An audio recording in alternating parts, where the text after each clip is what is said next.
That was the most embarrassing State of the Union ever. It was the greatest State of the Union ever. Except, do you remember when a Republican at the State of the Union yelled, "You lie" at Obama in 2009, and it was a huge scandal? Well, today Democrats were heckling Trump constantly. Do you have any decorum left?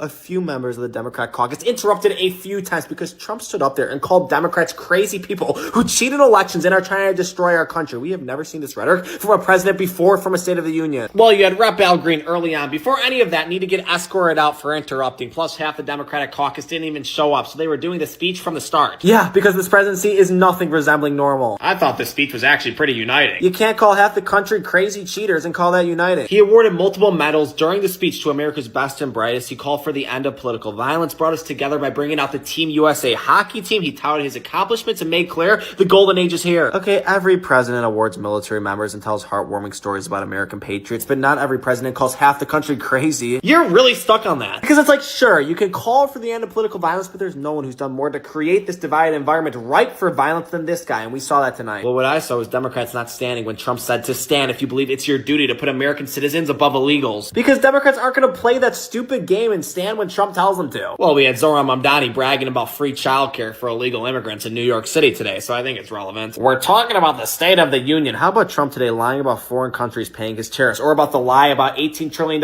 in foreign investments, or that we can have a balanced budget if we eliminated fraud, or when he said cheating is rampant in our elections. I can go on and on. Basically, everything that came out of the man's mouth today is at the very least an extreme exaggeration. How about him bringing up the murder rate being at a 125-year low, him shutting down the southern border, him stabilizing inflation, ending DEI, increasing military recruitment, not being ashamed to be an American, celebrating our greatness. He got up there and demonized Somali Americans once again, calling them pirates. He said not one thing about the Epstein files. He berated the Supreme Court justices for their tariff ruling, offered not a lot of clarity on Iran going forward, which we seem to be teetering towards war. He also announced J.D. Vance would lead the charge on dismantling fraud. He announced new access to government like retirement accounts for all. He put forward his healthcare plan. Yeah, that will never pass. It's just like we all know that Congress in America is more divided now than at any time. More divided than the Civil War? What? I was gonna finish. I meant in modern history, and the reason is this president views half the country as people trying to destroy our country. If you get away from all the headlines and listen to the end specifically, this is a man who loves America and is fighting like hell to save it. The fact you think that one man can save it symbols the very problem. No one says that. Really?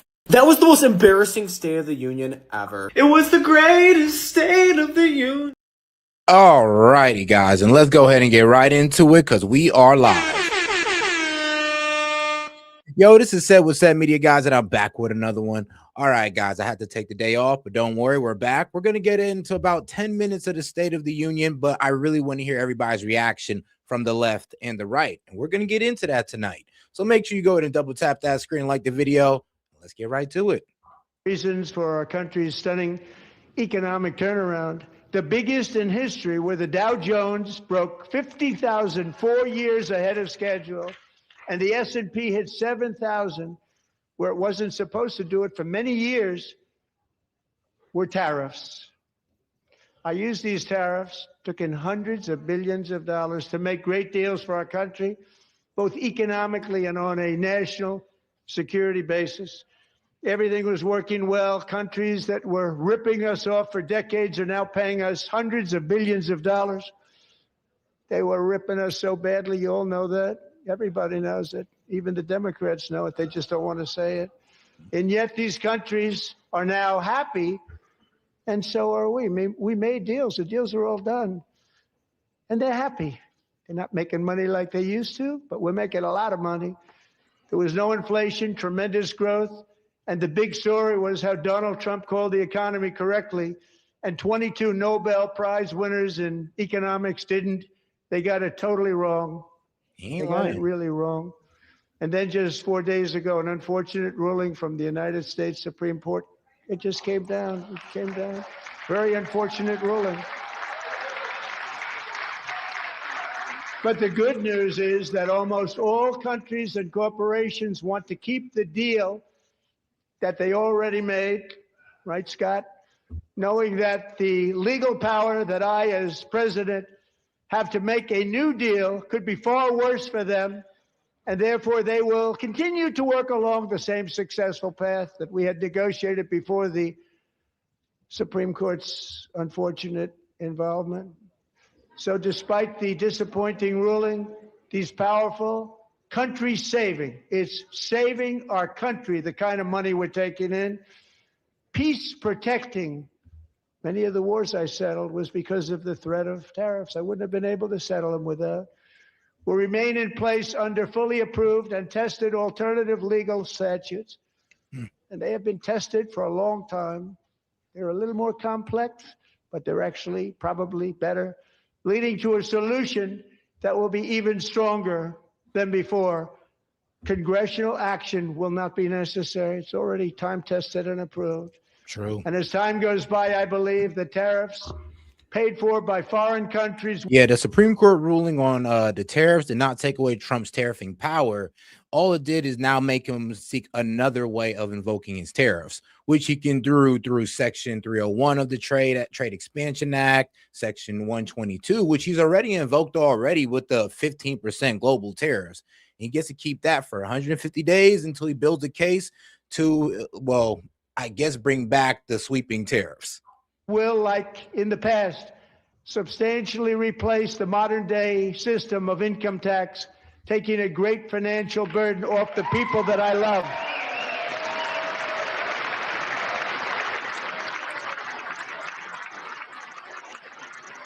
Right?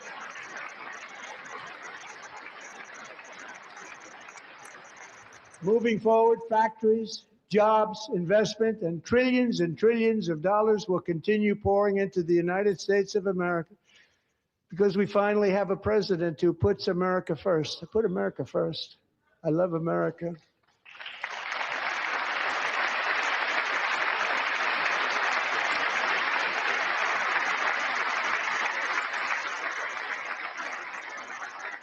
For decades before I came along, we had the exact opposite.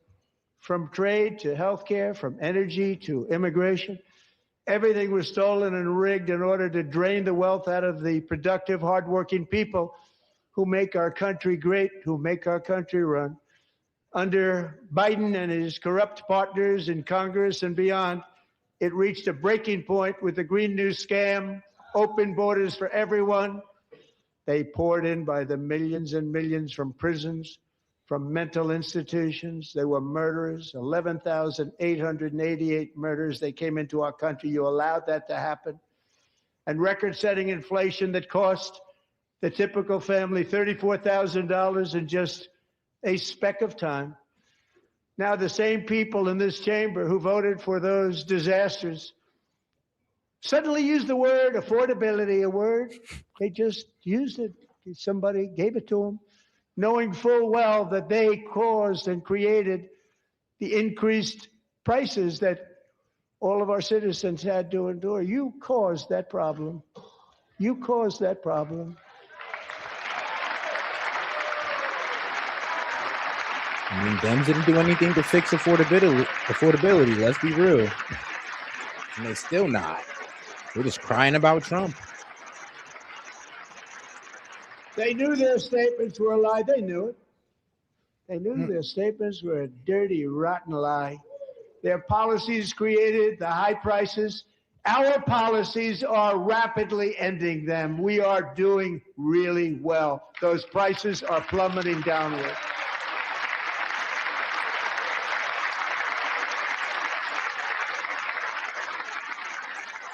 The price of eggs is down 60%, Madam Secretary. Thank you. The cost of chicken, butter, fruit, hotels, automobiles, rent is lower today than when I took office by a lot. And even beef, which was very high, is starting to come down significantly. Just hold on a little while. We're getting it down. And soon you will see numbers that few people would think were possible to achieve just a short time ago. Nobody can believe when they see the kind of numbers, and especially energy, when they see energy going down to numbers like that, they cannot believe it. It's like another big tax cut. I'm also confronting one of the biggest ripoffs of our times, the crushing cost of health care caused by you. Since the passage of the Unaffordable Care Act, sometimes referred to as Obamacare, big insurance company that's gotten rich. It was meant for the insurance companies, not for the people. With our government giving them hundreds and hundreds of billions of dollars a year as their stock prices soared 1,000, 1,200, 1,400, and even 1,700%, like nothing else. That's why I introduced the great healthcare plan. I want to stop all payments to big insurance companies and instead give that money directly to the people so they can buy their own health care, which will be better health care at a much lower cost. Better than selling out to the insurance companies.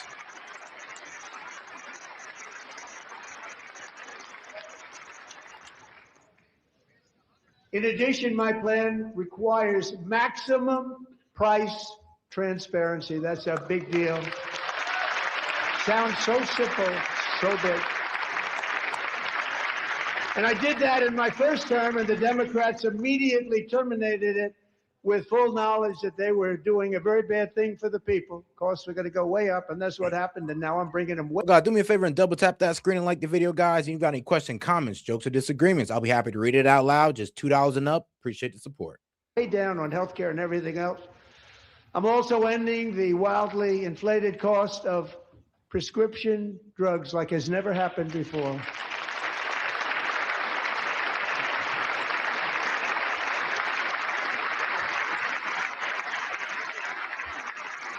Other presidents tried to do it, but they never could. They tried.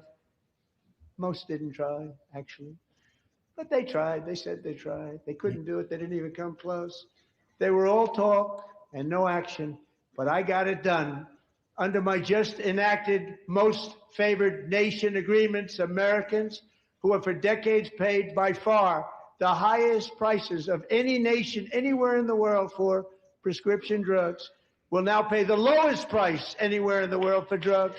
Anywhere. The lowest price.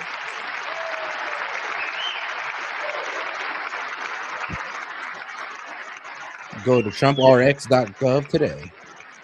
So in my first year of the second term, should be my third term, but strange things happen. I took prescription drugs, a very big part of healthcare, from the highest price in the entire world to the lowest. That's a big achievement. The result is price differences of 300, 400, 500, 600% and more, all available right now at a new website called TrumpRx.gov. And I didn't name that one either, by the way.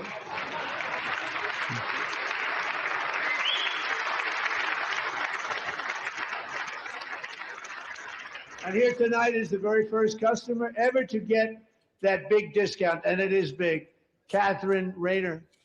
For 5 years, she and her husband have struggled with infertility, and they turned to IVF. One drug has been costing Catherine $4,000 to purchase, but a few weeks ago, she logged onto the Trump RX website and got that same drug that cost $4,000, got it for under $500. A reduction of much more, actually, than $3,500. Catherine, we are all praying for you, and you're going to be a great mom.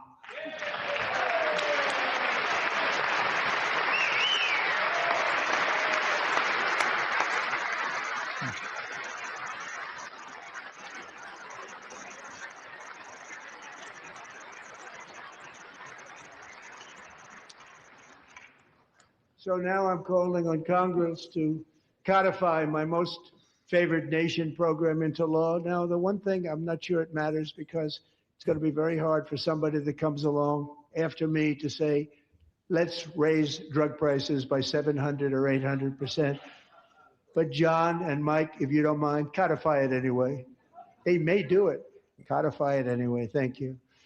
Many Americans are also concerned that energy demand from AI data centers could unfairly drive up their electric utility bills. Tonight, I'm pleased to announce that I have negotiated the new Ratepayer Protection Pledge. You know what that is? We're telling the major tech companies that they have the obligation to provide for their own power needs. They can build their own power plants as part of their factory so that no one's prices will go up. And in many cases, prices of electricity will go down for the community and very substantially down.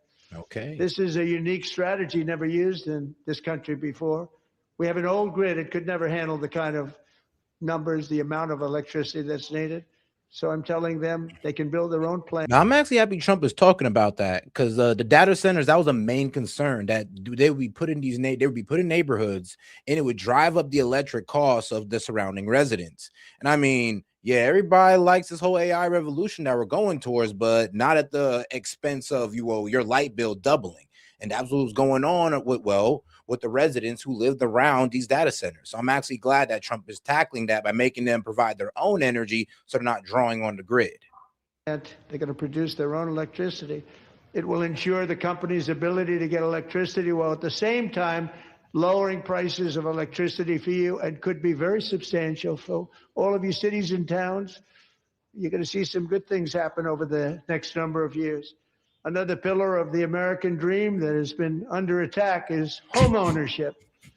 With us tonight is Rachel Wiggins, a mom of two from Houston.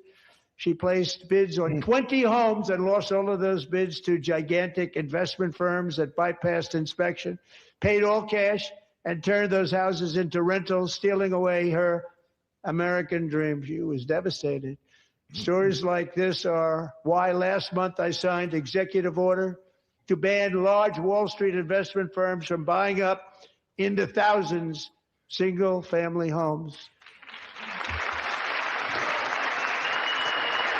And all right, guys, so you can go ahead and enjoy this short video, and we're going to go ahead and get into the media analysis. We have breaking news. Trump just gave his State of the Union speech, which was the longest in U.S. history. And how'd it go? Wow, there's a lot to talk about. So it started off pretty normal. Trump went through his accomplishments, said the State of the Union is strong, brought out the Team USA hockey team, and announced the goalie will get a Presidential Medal of Freedom. He also gave an award to Scott Ruskin, the Coast Guard swimmer who saved 164 people during the Texas floods last year. Didn't a Democrat get escorted out early on? Yes, Representative Al Green for interrupting and holding a sign that says black people aren't apes. Was there any other tense moments? Oh yeah, too many to even list. Trump called out Somalians in Minnesota as pirates. He asked if Nancy Pelosi stood up and clapped after bringing up congressional stock trading. He called Democrats crazy for supporting transgenderism and accused them of ruining our country. He blamed them for healthcare inflation. He called the Supreme Court's tariff decision disappointing in front of the four justices. Did he say anything else about tariffs going forward? He said congressional action will not be necessary and that the deals made with other countries will remain and tariffs will be placed with other powers. But there was also a moment when Trump asked members of Congress to stand up if they agreed their first duty is to protect American citizens, not illegal aliens. And after not many Democrats stood up, I don't know if any did, Trump said they should be ashamed of themselves, and he got many heckles. That was probably the most tense moment of the speech. Did he announce any new policies? He called on Congress to codify many of his executive orders and to, before anything else, pass the SAVE Act. He said this while accusing the Democrats of cheating in elections. He announced a plan to allow any American to be eligible for the federal government retirement account matching plan. He called on Congress to pass his health care plan. He announced J.D. Vance will now lead a new war on fraud. He called for a legislation to ban undocumented immigrants from getting driver's license. What other guests were there? A lot. Erica Kirk, Irina Zarutska's parents. He gave the Congressional Medal of Honor to a wounded pilot from the Venezuela operation and to a 100-year-old Navy fighter pilot. He gave a Purple Heart to the National Guardsman who survived the ambush in D.C. There were too many other notable guests to count. How'd he end the speech? Talking about the history of American greatness and proclaiming the American Golden Age is here and that the future will be brighter than ever before. Anything on the Epstein files? Nope. Did he shake any Democrats' hands? I saw one, John Fetterman, in the beginning. How about the justices? Yeah, he shook the hands of the four who were there. How many times did the Republicans get up to clap? That would be certainly too much to count. Anything else? Dude, it was nearly a 2-hour speech. I can't recite the whole thing right now. Why not? What a wuss. All right, and shout out to Both Side News, but we're going to go ahead and get into it with the media analysis. We're going to go ahead and start off on the right side of media with Fox News. Let's see what Sean Hannity got to say about it. This is a Fox News alert. We are live. We're on Capitol Hill. We're in the D.C. swamp. Moments ago, President Trump wrapped up yet another iconic, uplifting, patriotic State of the Union. Coming up, we have live reaction with the House Speaker, Mike Johnson. We also will check in with Texas Senator Ted Cruz will join us, and U.S. men's hockey star. They were real stars tonight. An Olympic champion, Matthew Tkachuk of my Florida Panthers, will be right here on set. But we begin this story, with the legacy media mob that will not tell you directly tonight from the president himself. Take a look. Our nation is back. bigger, better, richer, and stronger than ever before. After 4 years in which millions and millions of illegal aliens poured across our borders, totally unvetted and unchecked, we now have the strongest and most secure border in American history by far. The flow of deadly fentanyl across our border is down by a record 56% in 1 year. Last year, the murder rate saw its single largest decline in recorded history. This is the biggest decline, think of it, in recorded history, the lowest number in over 125 years. In 12 months, my administration has driven core inflation down to the lowest level in more than 5 years. And in the last 3 months of 2025, it was down to 1.7%. Mortgage rates are the lowest in 4 years and falling fast. And the annual cost of a typical new mortgage is down almost $5,000 just since I took office. The stock market has set 53 all-time record highs since the election. Think of that, 1 year. Yeah. Boosting pensions. I mean, you can look it up right now. Core inflation's at 2.5. Yes, I mean, shout out. Core inflation's at 2.5 as regular inflation's at it went down to 2.4. So we're on the right track when it comes to inflation. And then wages also went up 0.4%. Now it could be going up more, but that's the battle to beat inflation, is to raise wages. 401ks and retirement accounts for the millions and millions of Americans are all gaining. Everybody's up, way up. We cut a record number of job-killing regulations, and in 1 year, we have lifted 2.4 million Americans, a record, off of food stamps. With the great, big, beautiful bill, we gave you no tax on tips, no tax on overtime, and no tax on Social Security for our great seniors. Now, President Trump, he championed our country and the achievements of you, the American people. Democrats mostly sat on their hands. They didn't cheer for the economy. They didn't cheer for secure borders with zero illegal crossings. They didn't cheer for record stock market gains or the progress on inflation that Donald Trump inherited. And half the Democrats in the room couldn't even stand and cheer for the gold medal winning U.S. men's hockey team during this. Oh, God, do me a favor and double tap that screen and like the video, guys. Let's get more people on the conversation by double tapping that screen. All right, let's get back to it. This incredible moment. Take a look. Country is winning again. In fact, we're winning so much that we really don't know what to do about it. People are asking me, please, please, please, Mr. President, we're winning too much. We can't take it anymore. We're not used to winning in our country. Until you came along, we're just always losing, but now we're winning too much. And I say, no, no, no, you're going to win again. You're going to win big. You're going to win bigger than ever. And to prove that point, here with us tonight is a group of winners who just made the entire nation proud. The men's gold medal Olympic hockey team. Come on in. Hey, congratulations.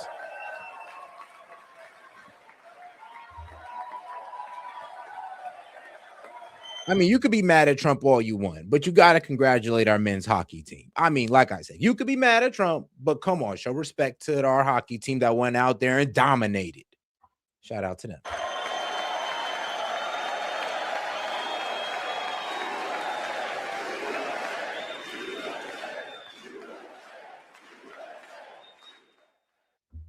Now, clearly tonight was not about the Democratic Party. In fact, it wasn't about either party. Instead, President Trump delivered a glowing speech highlighting the triumphs, the struggles, the bravery of so many American people, including this young girl who survived a horrific car crash caused by a Biden-Harris illegal immigrant. Take a look at this moment. Lila Colton was only 5 years old in June 2024 when a 18-wheel tractor trailer plowed into her stopped car traveling at 60 miles an hour or more. The driver was an illegal alien let in by Joe Biden and given a commercial driver's license by open borders politicians in California. Doctors said Delilah would never be able to walk or talk, have a good life. She wouldn't even be able to eat again. But against all odds, she is now in the first grade learning to walk And she's here this evening with her dad, Marcus, a fantastic man. Delilah, please, you are a great inspiration. Please stand up.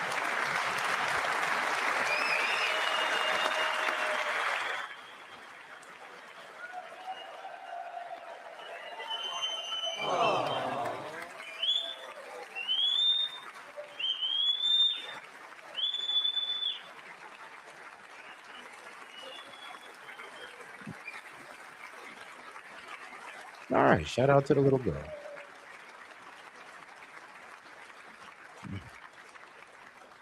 Thank you, Delilah. You know what the crazy part is? I mean, shout out to this girl for surviving. I mean, God bless her.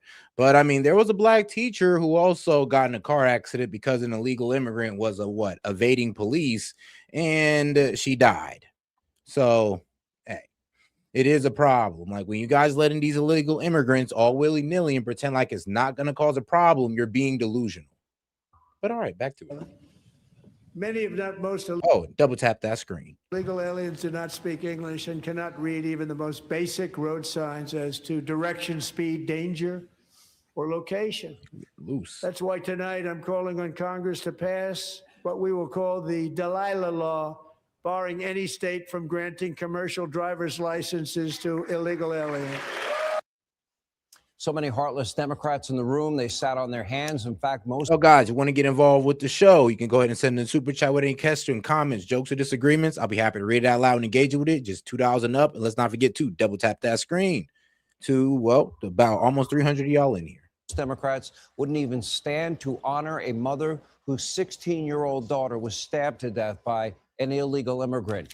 And when the president urged lawmakers on both sides of the aisle to stand up and commit to protecting American citizens against criminal illegal immigrants, Democrats, once again, sat on their hands. Take a look. If you agree with this statement, then stand up and show your support. The first duty of the American government is to protect American citizens, not illegal aliens.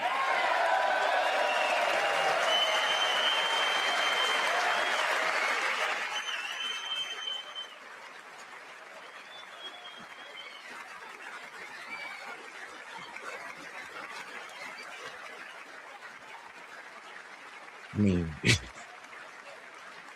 I know the Dems get mad. I know they're mad because let's be real. Instead of talking about the safety of American citizens that you put in peril, you guys want to talk about, oh, my undocumented neighbor. It's like, bro, are y'all serious?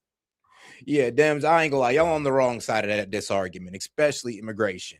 And especially when it comes to, well, ICE. Like, I'm gonna be honest with you. If the Dems or Biden didn't make that mess when it came to immigration, y'all would not have to be worrying about these ICE crackdowns today. So don't blame Trump. You could blame Biden. And I mean, you can't even blame Trump for what's going on in Minneapolis. You can blame Jacob Frido.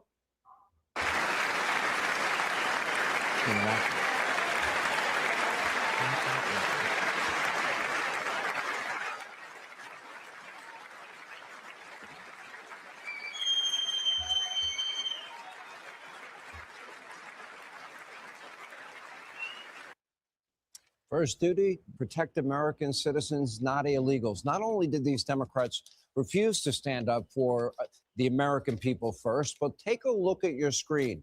Two members of the squad, Congresswoman Omar, Congresswoman. Now, I'll be real with you. Ilhan Omar actually kind of got a decent reason to be upset. She did just call, Trump be reckless as hell. He said, the Somali pirates who have stolen billions from the American people. I'm like, okay. He's not wrong. But the way he framed it is if all Somalians are just trying to defraud the government. When no, that was just that situation in, Minneapolis. So we can't just sit there and throw all the Somalians under the bus. But the Dems don't make it no better for the Somalians or themselves when they sit here and try to create every excuse in the world for it. Or just try to say we're being Islamophobic or racist. It's like, no, it don't work like that. They're committing a crime. Hold them accountable. Tlaib visibly seething with rage, shouting at the president from their chairs. By the way, take note right there that Congresswoman Tlaib wearing an F-ICE button. At one point, President Trump called Democrats out after they once again refused to stand, this time for the mother of a Ukrainian refugee who was brutally stabbed to death by a career criminal in North Carolina. Look at this. Which is true. She had escaped a brutal war only to be slain by a hardened criminal set free to kill in America. Came in through open borders. Whoa, wait. Mrs. Zaretsky, Hold on. tonight I promise you we will ensure justice for your magnificent... Hold on, Trump. Hold on. Wait. Yeah, I remember I heard that when I was listening to it in full, and I was like, that's not true. Bro was an American citizen. He had a criminal history. He's been locked up like 14 times and released for whatever reason that North Carolina cannot explain. I'll be real with you. If you ask North Carolina, they can't explain it. But the way I read it is that they was releasing him in hopes that he would go get help, but he never did. So, I mean, I guess that they gave him 14 too many chances. Okay, guys. But yeah, in this situation right here, no, he was an American citizen. This wasn't because of undocumented immigrants. Daughter, Irina.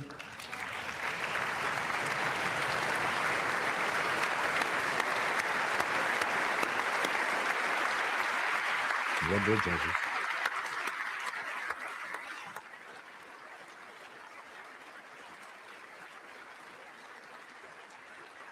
Oh, next Erica Kirk, huh? How do you not stand? How do you not stand? How do you not stand? No doubt that President Trump and the Democrats in that room are not going to agree on too many things. But how deranged do you have to be to sit on your hands when the president is honoring innocent victims and their families? You know, I said last year, the Democratic Party lost their heart, their conscience, and their soul when they didn't stand for the families of Laken Riley and Jocelyn Nungary. Well, I can report tonight, Democrats are still a soulless party. Again, the speech was mostly about safety and security. Yeah, that's the problem with the Dems. It's like, bro, not everything's about Trump. You can sit there and separate celebrating fellow Americans. You can separate that from your hatred of Trump. And if you can't, you honestly have a problem. Like, if you can't sit there and celebrate the men's team due to your hatred of Trump, you honestly have a problem. It's like you should be able to sit there and feel good about America bringing home gold. Then, oh, well, but Trump is like, dog, that's what we mean by Trump derangement syndrome. You can't celebrate something good just because Trump's involved. Like, there's something wrong with you. Oh, and make sure to double tap that screen with your TDS ass. Oh, I'm just playing, guys. But still, though, double tap that screen. Prosperity, the American people. Democrats, they were outraged. Well, thankfully, they are not in charge. And come November, well, we still have the single most important choice midterm election in our lifetime. The stakes couldn't be any higher. But now, under President Trump's leadership, America's full potential is unlocked, and the state of our union, thankfully, is strong. Hey, Sean. But all right, man, you know, here at S.E.T Media, we like to go on both sides. So let's see what the Dems are saying on CNN. All right, let's get right into it. The President of the United States, Donald J. Trump, giving the longest State of the Union address on record, clocking in at something like 1 hour, 48 minutes, beating his own previous record set last year at what was not officially a State of the Union, was a joint address to Congress, giving a rousing description of the United States of America that he sees when he looks out the window, even if it isn't the one that most Americans, according to polls, see in terms of the economic prosperity, in addition to some very sharp, very partisan, even nasty attacks on Democrats and some populist economic proposals. The president taking time to make healthy use of stories both sad and illustrative and inspiring, stories of fellow Americans. We saw not one but two Congressional Medals of Honor awarded, one to a 100-year-old Navy fighter pilot from World War II, Korea and Vietnam. The other one to Chief Warrant Officer Eric Slover, injured during the Maduro raid just last month. I do not doubt that his supporters will absolutely love his speech and his critics will find much to hate about it, but there were definitely moments that I think any American would appreciate.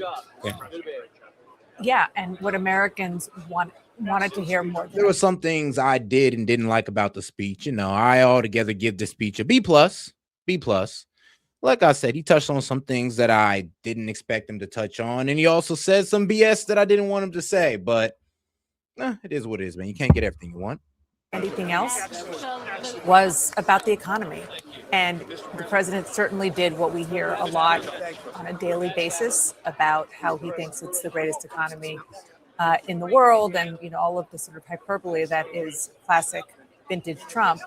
But he did put in some specifics, as you said, populist economic proposals in there that will please the Republicans who are sitting in that chamber right now, who are all up for re-election and are very worried about that re-election. We talked about things that really are hitting Americans hard. Energy costs, said that he is going to try to get the AI companies to pay for, and the tech companies to pay for how much energy they are using, which American consumers are now paying for largely. Housing costs, he got a proposal in on that. Is that going to make people feel better tomorrow? No. But a lot of the concern that people who are going to go out and vote or not vote this election year is that they don't think that he's paying attention to that. And is this speech going to solve that? No. But at least they all have clips and some talking points that they can go back on the campaign trail and start talking about. Yeah, and I just want to note there was Thomas Massie standing over as the president was exiting. Well, hold on now. You're talking about the advantage that Trump has. While Dems got to sit there and figure out a plan besides, bashing Trump. Trump, honestly, his plan's in action. And when midterms come, that's going to be, the ultimate report card to see if people are going to go out and vote for the Republicans or the Democrats. Well, let's see if inflation continues to go down. Let's see if we continue to have growth in the job market. We started off pretty good this month. Well, last month in January. Let's see if we can do the same thing in February and continuing. So that's what the midterms are going to depend on, the performance of Trump's agenda up until November. So we got plenty of time. Of course, the president and Thomas Massie have feuded. He's not been happy with him. He wants him to lose his job as a member of Congress. I think what stood out to me as we were watching this is, this is not unfamiliar territory for the president. He has delivered many of these addresses. He's now broken his own records on how long he has spoken. But these moments as he was in there and at the beginning, obviously getting started, he was largely looking over to the left side of the chamber where a lot of the Republicans were sitting. Then he began looking at the right side as Democrats obviously were not standing for what he believed should be applause lines during his speech. And he was getting increasingly irritated by it. At one point stopping and saying, these people are crazy. I can't believe they're not standing for this. The one thing that I saw them all standing for was when they were talking about insider trading and banning that. He made an offhand joke about Nancy Pelosi. Well, not all of them were standing, but a handful of them were. Yeah, but that got more applause. Senator Elizabeth Warren was standing, and that obviously stood out to the president himself. But obviously these other moments, the guests that they invite, this happens with every president, as you all know, they bring them for these moments, so they will have these moments that go on. I think to Dana's point, the question is if there's voters at home, how do they feel about this? Does it make them feel better about making their mortgage payments and paying down their credit card bills? That remains to be seen ahead of the midterms, but they certainly had those moments. Well, and of course, big picture, we have to remember, this is a president who's been under immense pressure, right? His polling, his approval rating is lower than it's ever been.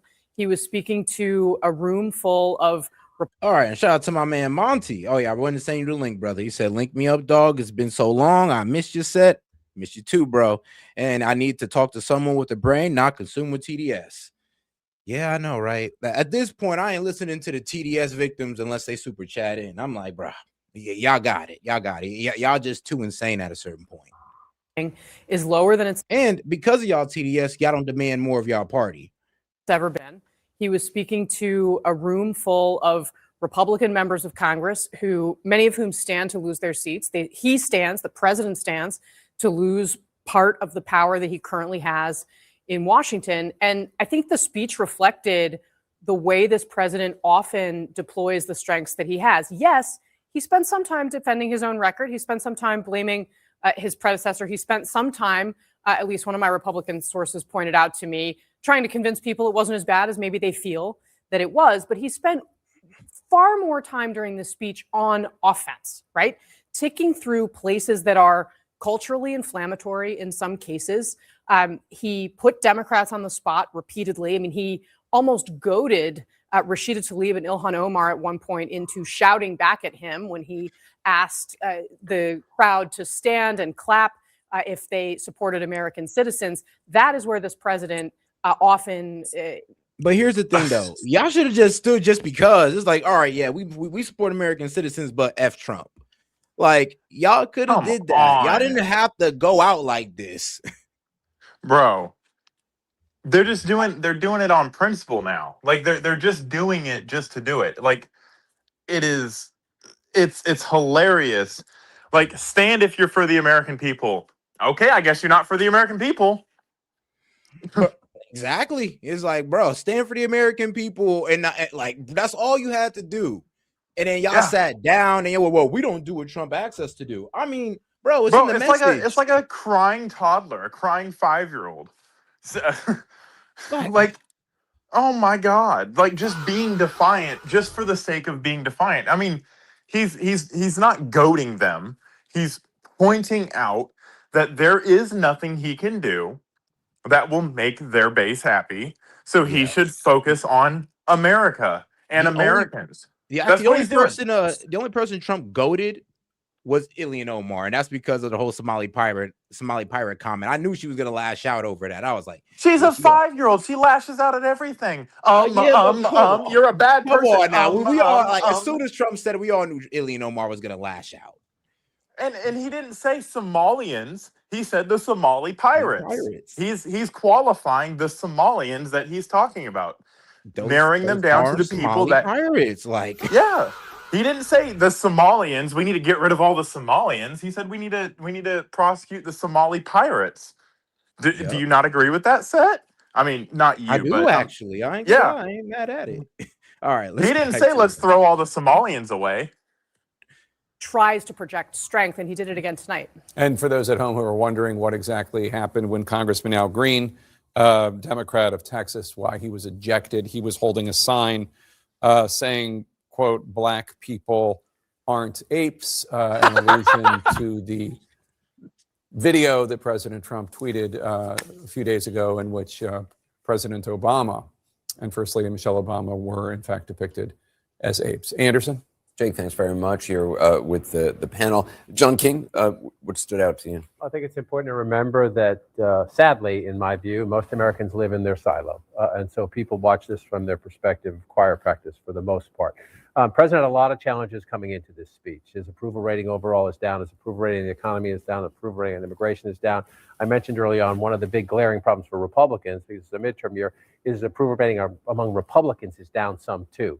From 90% to 82% in our most recent poll. I would not be surprised at all if he helped himself there. That's not enough. That's not enough. One speech is not going to change anything. But the Republican Party needs its base enthusiastic heading into the midterm election year. And there was a lot in the speech from the president, both from a policy perspective of what he's done and what he's trying to do, and the few skirmishes he had with the Democrats. That if you're trying to get your base to say, okay, I've been sort of pulled back, Washington's too loud, I don't like the fighting, I don't like a lot of Latino Republicans I talked to, I don't like seeing ICE in the streets of America, you might get a little bit of them back in the fight. And that is what was so important about tonight. He nailed the Republican base, brought them back in the fold with a solid message on the economy, on immigration, on his foreign policy. That is the work he had to do. And that also brings over a lot of independents that are similarly minded to what Republicans believe. Not sure about that part, but we'll see. I mean, that's actually how the presidential election modeled out, and will be very instructive and important for the midterms. But between now and the midterms, he has to maintain his control of Republicans on the Hill. He did that and did that in spades. Well, he also basically kept control of himself. Honestly, like one thing they're forgetting though is that Trump, he got to work off results. You guys got to work off rhetoric. And the problem is though, is how long can you work off rhetoric without coming up with an actual plan? Because if Trump's plan works out and jobs are added and the inflation continues to go down, you guys won't have any ground come midterms. You can cry about affordability, but the results won't be in your favor. Like that's this guy. That's going to be the truth. So it does all depend on how much results Trump get leading up to the midterms. Which I think will be a great relief to his strategists and aides there. But the question, I mean, I think he did well from their perspective for the reasons that you say, John, and he used the gallery very skillfully to kind of simulate empathy, which is a thing that he's been lacking. And that's sort of a surrogate for that. The question is, he started off the speech by saying, this is the turnaround for the ages. Right. And as you know, because you're traveling around the country, people don't think the direction is right. And I don't think this cured that. So we'll see. But I don't think a lot of the people who needed to be persuaded probably were watching this speech. I also just want to quickly point out, in about a minute or so, we're going to be hearing from the Democratic response from Governor Abigail Spanberger of Virginia, newly elected. Oh, dear. Yeah, I mean, I think stylistically, the speech. Oh, I can't wait to hear from her. I'm actually waiting for her interview to drop. I sent you the link of all the different laws that they're trying to change for child sex trafficking or child pedophiles, right? Yeah, but I remember we was talking about the one on what was it? The one about California and how they changed their stuff up. Well, changed their penal codes. No. It's Virginia. That's what I was talking about. Virginia changed their penal codes to get rid of mandatory minimum sentences for people that possess child pornography, and like a lot of other ones too. Like that's what this fucking CIA asset did. Huh. Not only is she raising taxes, but now she's also lowering, well, I guess getting rid of mandatory minimums. It was a 5-year mandatory minimum for each count. Now there is no mandatory minimum. Doesn't mean it hasn't gotten rid of the maximum, but I like to call it watering down an offense. Yeah, that's exactly what it is. And I don't know who you're gonna what? But how did y'all convince? Are y'all just passing this on your own? Because there's no way y'all are like running on this. There's no way y'all just pass this by to people and they just say, yeah, okay, yeah, that's cool. No. That's their legislative body that did that, not the people. Yeah, I already know. Because there's no way you just pitch this to the people and they just said, yeah, I mean, we're okay with that. Here's what Democrats do, my man. They go and like in the state of Washington, we literally struck down an income tax. And the legislative body it was a ballot measure and it failed. And the Congress in Washington literally just passed a income tax. Bruh. And then people wonder why why things are still expensive. Like I was looking up Illinois and how people were complaining about like prices in Chicago. I mean, Chicago raised their property tax. I was like, what? Yes. So every time the Dems come here complaining about affordability, I'm like, bro, y'all need to look into y'all local government and like in what like taxes they raised on you guys. They've raised the gas tax like 6 times in the state of Washington since the price of gas has fallen. Like what do you pay a gallon for gas, Set?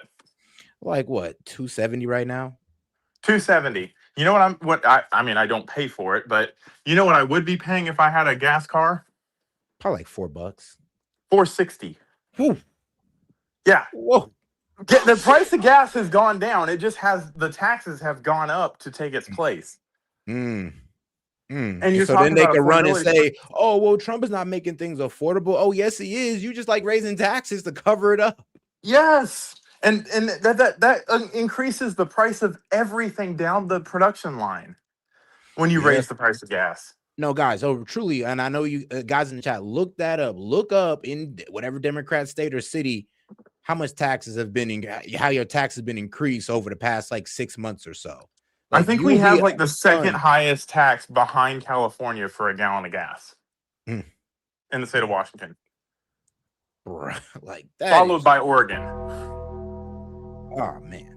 Well, now I know why you got a Tesla. Yeah. Oh man, bro. Now it makes sense.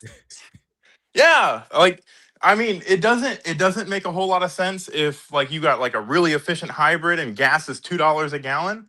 No, it doesn't make sense to have an electric car. But living out here, the higher gas goes and the more I drive, the more money I'm saving. I'm at like $8,000 in gas savings. Nice. All right, I gotta give you the really told us where the president is, which is that the way that he wants to see the country may not be where the country actually is or where the country sees itself, but he utilized almost like these game show type moments where you're seeing awards being presented to really, don't you fucking dare. Oh my God. These moments the of Medal of Honor, the letter finish in there. I actually thought it was very skillfully done. He awarded several medals of honors, Purple Heart. He brought up the natural disaster in Texas. he had to do that because I think the I rest. mean, that was grimy as hell. I That mean, was, dude. game show performance for giving out Purple Hearts for soldiers that that saved lives That were shot. Like, are you the guy that serious? got a Purple Heart the guy that got a Purple Heart was one of the victims of the DC shooter. Yeah, that's so crazy. The guy that got a Medal of Honor was the guy that piloted a helicopter while he was injured and fucking kept the Maduro raid going. Yeah, and then I heard the story. Then a That's what I'm just 100-year-old like, veteran. Are you serious? Oh, a game show performance. I mean, oh my God, that's wow. And it's like y'all disrespected every aspect of the State of Union, even just celebrating the American citizens that fought for us and all that good stuff. Like, forget the hockey team that just beat Canada, at hockey.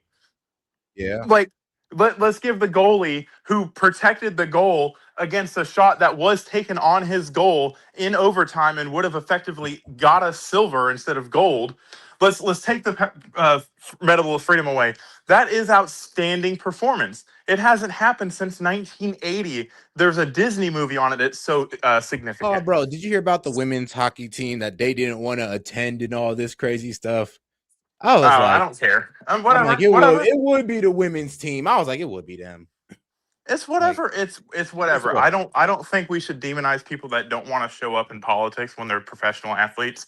But I think you shouldn't get up on a stage in the Olympics and be like, yeah, America's really not that great, man. I'll take this gold medal though under my flag. Yeah.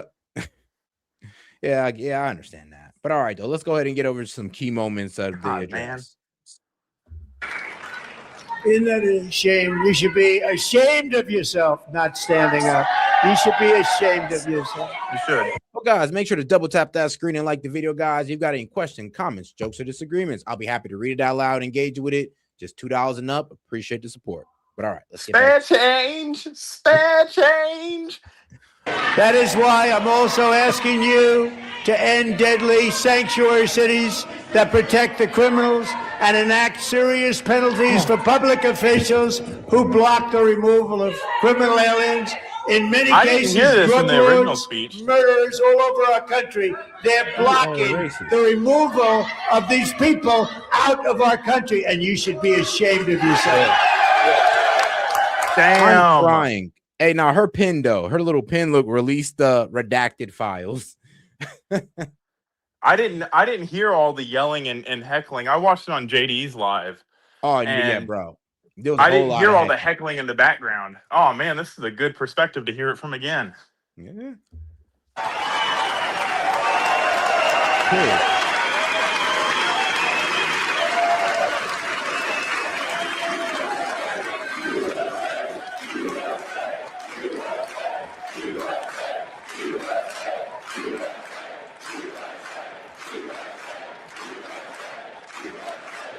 And all right, though, let's go ahead and get into the next hot moment with our guy Al Green. I mean, set before I was watching it, like I was watching the State of the Union, and I honestly thought like it was a reasonable, partisan State of the Union. Like it wasn't overly aggressive, other than when he said, why aren't you guys standing for the American people? Yep. It seemed normal, and like the takes that these fucking people are having, like I was trying to be critical of it and be like, because I'm not the biggest fan of Trump right now with everything going on with the Epstein files, but everything he did or everything he said in the State of the Union thing is things that he has done, and it is credit that he is due. Yeah, I mean we gotta be honest about that. But all right, let's get back to it. When I last spoke in this chamber 12 months ago, I had just inherited a nation in crisis with a stagnant economy, inflation. Would you agree with that, Seth? A stagnant economy, a wide nation in open crisis? border. What, a stagnant economy? What? And we were when he came into office, was our economy stagnant or inflationary, and were we in a crisis? Coming into like Trump's presidency, things were looking better on the inflation side, but still prices were skyrocketing. And here's the problem. Them still had no plan but have Trump. That was a scary part about Kamala too, is that prices would have went up because nobody really looked at her tax plan. She was going to raise taxes across the board. She was trying to tax people on unrealized gains. Do you know what that would do to the housing market? Oh, bro, she was going to raise the medical taxes, the Medicaid, Medicare taxes, bro. She was going to raise both of them. And who paid those? All of us. All of us do. Like, I don't understand. Like, I don't like to compare and contrast what we could have had with what we do have now. I voted for what we have now, so I hold what we have now accountable. But just to take the opposite approach that everything he does is evil and somehow your guy would have done better, or your girl would have done better, is completely preposterous. The things she was proposing would put us in a much worse position. I know people say Kamala would have been better. Like, no, she wouldn't have. Stop the cap. Per her own words, she would have been worse. Like, honestly. But all right, though, let's get into this key moment here. Horrendous recruitment for military and police, rampant crime at home, and wars and chaos all over the world. But tonight, after just 1 year, I can say with dignity and pride that we have achieved a transformation like no one has ever seen before. I disagree and a with that. turnaround for the ages. It is indeed a turnaround for the ages.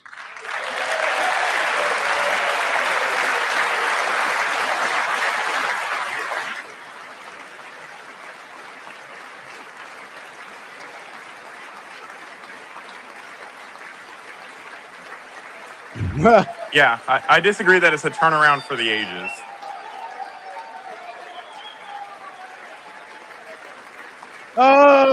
And we nah, will he never ripped go the back sign to from him. Hey, yo.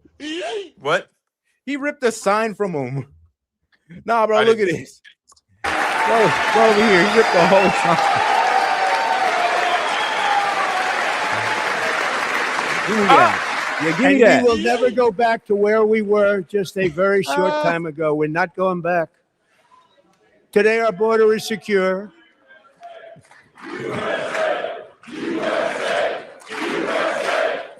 Yeah, I didn't hear this in his first beat. Yeah, that was he snatched that sign right from him and balled it up. That is tough. Like, come on now. He spent a long time on that sign. But all right, though, let's get over it. Yeah. I just I don't know, man. Like, I want Trump to do better. I don't criticize anything he has done for the positive of the country. I just want more. Oh, bro, trust me. We all want. I want more and we want the results faster. He honestly could be working faster, but he is distracted with some things right now. He's got a lot. I trust me. I'm not the president, so I can't sit here and armchair quarterback, but he does work for you. He does work for me. He is a public servant. So he is our employee. We should hold him the same standard. We hired him in spite of Kamala Harris. So you wouldn't take that from an employee, right? Like, if you hire one employee over another employee, your employee can't come to you and be like, well, like, if you would have hired that other guy. Though. I don't think Trump is like prioritizing right. He honestly should have been focusing. Like, he tackles affordability, but he's not tackling it hard enough. Because honestly, that's like the main concern of the American people. Like, honestly, if he was tackling affordability head on, like housing costs then went down, mortgage rate then went down, everything then went down across the board, all good markers. I'm gonna be real with you. The Epstein files, people really wouldn't be able to hit him as hard. Unfortunately, I'm honest with you. A lot of people would have just been like, dog, look, my groceries went down by $200. I cannot complain. So here's the thing, though. You won't. That's the unfortunate thing about when you have bad inflation like that. Mm-hmm. The only way to get to pre-inflationary prices is to have a recession. Or to dramatically raise income. But I mean, either one will come. If you dramatically raise income, you're just going to have a recession later. Or inflation later. It's unfortunate. We're not talking about, like, hold on now, like having people getting paid more for their services, or just dumping money to subsidize so people can get paid more. If the economy raises people's wages, which it is, like, I'm a prime example of that. My wages have gone up roughly 70 to 80% just in Yeah, the yeah. Wages drop. across the board went up by about 0.4% in January. So, doing all right. But is that because people are working more, or people are working less and getting paid more? There's a Or lot of aspects or that kind of go into employers are that. maybe paying a little bit more. You're right. There is like an ABC, well, maybe in all the above type of Yeah. answer you can give. And Yeah. I don't think I unfortunately I'm a little bit more pessimistic to the idea that one guy can come in and fix that. Like, it's kind of, I wouldn't say one guy. I would say, because think about it, we say it's one guy, but honestly, it's Trump's whole financial team, like him, Scott Bessent, Lutnick, James Jameson Greer, his trade representative. Like, he got a lot of people in the circle when it comes to his financial plan. So I just don't look at Trump for that. I also look at Scott Bessent and the rest of them for what they're also doing as well. But, well, Monty, you still there? Well, all right, though. Let's go ahead and get right back to it. I want to turn now to Treasury Secretary Scott Bessent, who was in the chamber tonight listening to the president deliver his State of the Union address. Secretary Bessent, thank you so much for staying up late with us. We really appreciate it. Good to see you. Well, it's wonderful to have you here. Get your reaction to everything we just heard. In the run up to this speech, I spoke with a number of Republicans who say they wanted to hear President Trump express his empathy for Americans who don't feel like the economy is working for them yet. We heard the president say that the economy is roaring. Do you think that he expressed empathy for those Americans who say they are still struggling? Kristen, I can tell you the president never stops working for the American people. And I would ask her, shoot, does the Democratic politicians show empathy towards their constituents? Because they wouldn't be raising like taxes. They wouldn't be adding gas tax. They wouldn't be raising property tax. They wouldn't be doing any of that if they actually cared about the affordability crisis that your everyday American go through. So I would have to ask her that, because the president, he's already doing all he can. He can't do anything if these Democratic states and cities are raising taxes. It's like we can't really help y'all. And what they'll sit there and blame tariffs and all that wild stuff, which, trust me, the numbers aren't there to say that tariffs get passed down straight to y'all, especially in a high number. But you might want to check your local taxes. That might be where it's at. Especially for you blue states. He made the point that he has brought down prices. He has brought down mortgage rates, the large tax cuts. I'm also the IRS commissioner. I can tell you that 47% of the returns we're getting, Kristen, have one of his 4 signature policies: no tax and tips, no tax and overtime, no tax on Social Security, deductibility of auto loans. So Americans are feeling that. And I think we will see, we're going to have very large refunds, and Americans will change their withholding. And I think that they are going to see it. We saw a big jump way above expectations in consumer confidence today. And Chris, the important thing was it's in the forward expectations. So if the Democrats want to run on the economy in November, bring it on, because I think we're going to have a great economy this year. We had a great economy last year. That's what I'm saying. The Dems could sit there and cry about affordability and the economy all they want. Right now, the economy got good markers. And if you continue that all the way to November, they're not going to have much of an argument. And here's the thing. Trump could F it all up. Of course, we're good getting into it with Iran, which I hope he doesn't do, because right now the economy got good markers, and that could all be taken away if we get into it or to a drawn out conflict with Iran. It would have been great if it weren't for the Democratic shutdown. Well, and as you know, some prices have come down. Some prices, some groceries, for example, have gone back up. And if you look at the polling, the president's underwater on his handling of the economy, that critical issue. So what do you say to Americans who argue they're not feeling change fast enough? Well, again, Kristen, the president's numbers have been improving since October. Prices are coming down, and I think we are going to see an acceleration here. We've had real wage gains every month since the president's been in office. And of course, Americans are traumatized. They had a 21.5% the cost of living increase in the Biden administration, more for working Americans. That was probably north of 30, a loss of the 3 or 4% in real purchasing power. Inflation was up 2.7% last year. I think it's going to come back down to the Fed's target this year. And we're working every day to bring it down.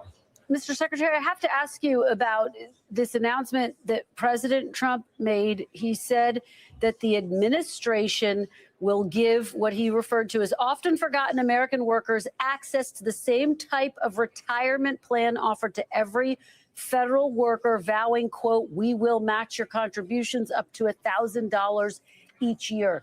Can you tell me from a practical standpoint, how will this work? Does it need congressional approval? And is that possible in this election year? We can do it through reconciliation. And again, this is the president coming back for working Americans, those who've been left behind, the ones who don't have the 401ks.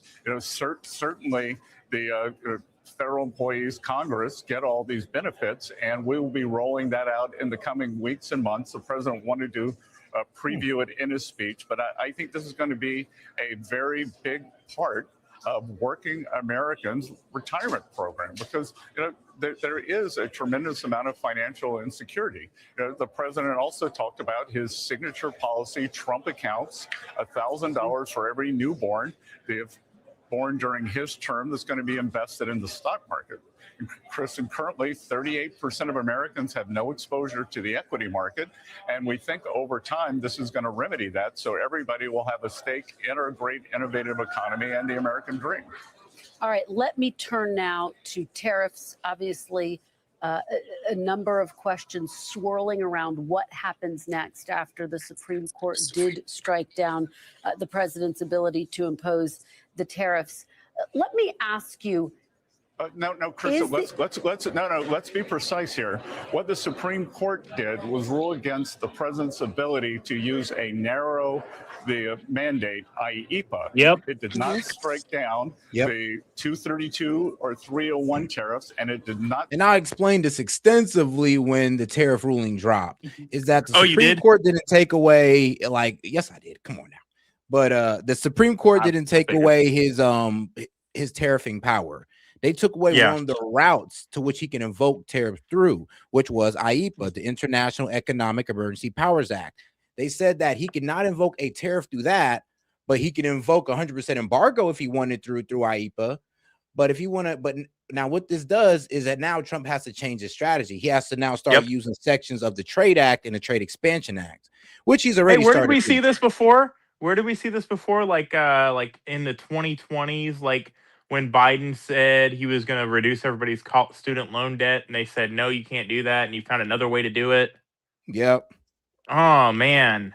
But this time it's not unconstitutional. But here's the thing, though. Like, the Supreme Court literally said, yeah, this is the route you got to take. You got to start using the Trade Act and sections of there. And he has, well, honestly, he has more power under the Trade Act. I'm be real with you. It is kind of confusing why he didn't just go off the Section 122, give him the 150 days, because he could invoke global tariffs under that, and nobody could have said anything to him, which he did already. The reason he used the IEPA is because you can set those out into perpetuity, but they have to have a set range. With the Section C, you can only do it for 150 days. Yeah, but with the IEPA though, he was able to do I think the reason why he used those because he was able to bring them up with speed. Like he was able to expedite the process of invoking the tariff through IEPA. Now that the courts took that away, what they said was you can't charge a 1% tariff through this, but you could charge 100% embargo. So Trump's not trying to completely cut off a country, so he's going to actually have to go through the longer route, which is imposing the global tariffs, which you're right. Section 122 does give him 150 days. And within those 150 days, he should be able to do the investigation work the investigation work that would allow him to invoke the tariffs under Section 301 and Section 232. But now Congress and the Democrats have kind of lost the argument on tariffs, saying that it's going to increase prices. Which, you know that. I know that. We all fucking passed basic 9th grade civics and economics. But that heat of that problem I mean, unless you're just a completely ill-informed voter and you just see that the prices haven't gone down at all, and Trump said, "I'm going to bring prices down," like they have lost that argument overwhelmingly. Because Well, if you consider it, set, think about it. Like our inflation is at 2.4%. If we have a nationwide tariff at 15%, shouldn't and consumers pay the difference, shouldn't inflation just go up 15% for any foreign goods? yeah, actually, I said the same thing. I was like, bro, if the consumer price index would at least be up 5-10%. Yeah, But because what is it's it? point 80% of 0.4 our though. goods It's are point 4, imported. point 7. So when they keep saying that, oh, it's a tax on the consumer, I'm just like, well, no, not really. It could be spread. It could be spread from the supplier to the It can be importer. eaten up with profit margins. Yeah. So like it kind of shows that they kind of been brainwashed into what tariffs are. But I'll be honest though, there is one thing that does concern me about the tariffs. What? The only thing that concerns me about the tariffs right now is that are we actually getting what we want, like, out of these countries? Like I China. mean, you've seen how he does it, right? Like he'll say, "Oh, you're gonna get this tariff unless you do a trade deal with me and allow our exports." Because he uses it in three different ways, right? He Yeah. uses it to balance trade, he uses it to force deals, and he uses it to solve issues. And or he uses it as a stick when he wants to give a carrot and stick. It's multifaceted. Anybody that's on this one track that tariffs are for this, he's not using them for that. He's being very unorthodox in the way he does things. Yeah. And Oh, unless you understand that, it's understandable how they're confused. now here's the thing though. It like in the logic behind tariffs as a tax on the consumer is basically saying any tax you put on a business can be passed down to the consumer. And I mean that's Yes. true, but then why was y'all trying to raise the corporate tax? That could have got passed down. Why are you steady raising property tax when that could be passed down to the consumer as well? So like I'll what put it to Dems you are this pretty way. much saying is that maybe we should just stop taxing businesses and prices will fall. And I mean that's a Any fair position. any entitlement given to the American people is a subsidy for corporations. Like, for example, Walmart is the biggest receiver of SNAP benefits. Um, any tax on a company does, and this is where the one track mind comes in. It does increase the price of goods because it increases the price of doing business, unless, and this is the key point, unless you can eat it with your profit margins and or demand lower pricing based off of the cost of the good. Yeah, So or overhead costs. or overhead costs. That's what I'm saying. If you can cut costs in other areas, you can still sell the same product for the same price. But here's one major component. I mean, actually, you've knocked out almost every element of price control except for competition. Because a lot of people say, well, why would I eat the cost if I'm a business owner? I'm like, well, if you're in because someone else will. competitive market or industry, you have no choice. Yeah. And that's a good thing. It's a good thing that prices go down because when prices go down, when an American consumer or when an American manufacturer is like, okay, well, I can do, I might not be able to beat China on this doohickey, but with a 15% tariff, my product is only 10% more expensive, so I can sell it for 5% less than what the cost to the distributor would be. I can't do that. And that is a good thing because that is how you protect American businesses. I mean, it's not just as cut and dry and as simple as that. Like, because economics is a very, very complex thing, and there's a whole lot of levers that go into it. And then when you increase the Federal Reserve and you put that in there, it makes it even more complicated. But let me show you this BS study, right? So let me show you this because a lot of people quote this from the Cartel Institute. Now, America's own goal. Americans pay almost entirely for Trump's tariff. Contrary to the U.S. government rhetoric, the cost of U.S. import tariffs are not borne by foreign exporters. Instead, they hit the American economy itself. Importers and American consumers in the U.S. bear 96% of the tariff burden. Now, this is where this is misleading. No shit. We all know that tariffs are paid by the importer, aka an American company. Like, yes, duh. But what this forgot to mention is, okay, well, out of that 96% cost, which one is being taken on by the American firm and which one's actually being passed on to the American consumer? And you know how it don't tell you that, because it makes sense that 96% of tariffs are going to be paid by the importer. Why? Because that's who pays the tariff in the first place. yes. And the only time they can really save money on the tariffs is if the supplier lower their wholesale costs. Yep. And that's mainly it. I'm be real with you. Which they will. Set. They absolutely will. We have examples of Brazil and China doing it. The CCP in China cutting costs to make it so that it's very, very similar to what they were paying before, which that's a time game. You just have to wait them out, and eventually they can't afford that anymore. But in the meantime, we're supporting investment in the United States and trying to reshore those jobs into America. And by the time that they break, they're no longer even relevant, which is a good thing. We want ourselves to be responsible for our own future. We don't want to rely on China for fucking doohickeys. Like, what the hell? What kind of, oh man. Oh, I mean, no, here's the crazy thing is the fact that they said, oh, well, 96 goes to the U.S. customer. I'm like, y'all didn't even read the study correctly. And then here's the thing: if you're a good faith, if you're arguing with me in good faith about this, you would also admit, like, yes, that you're right. It doesn't differentiate between who's paying it.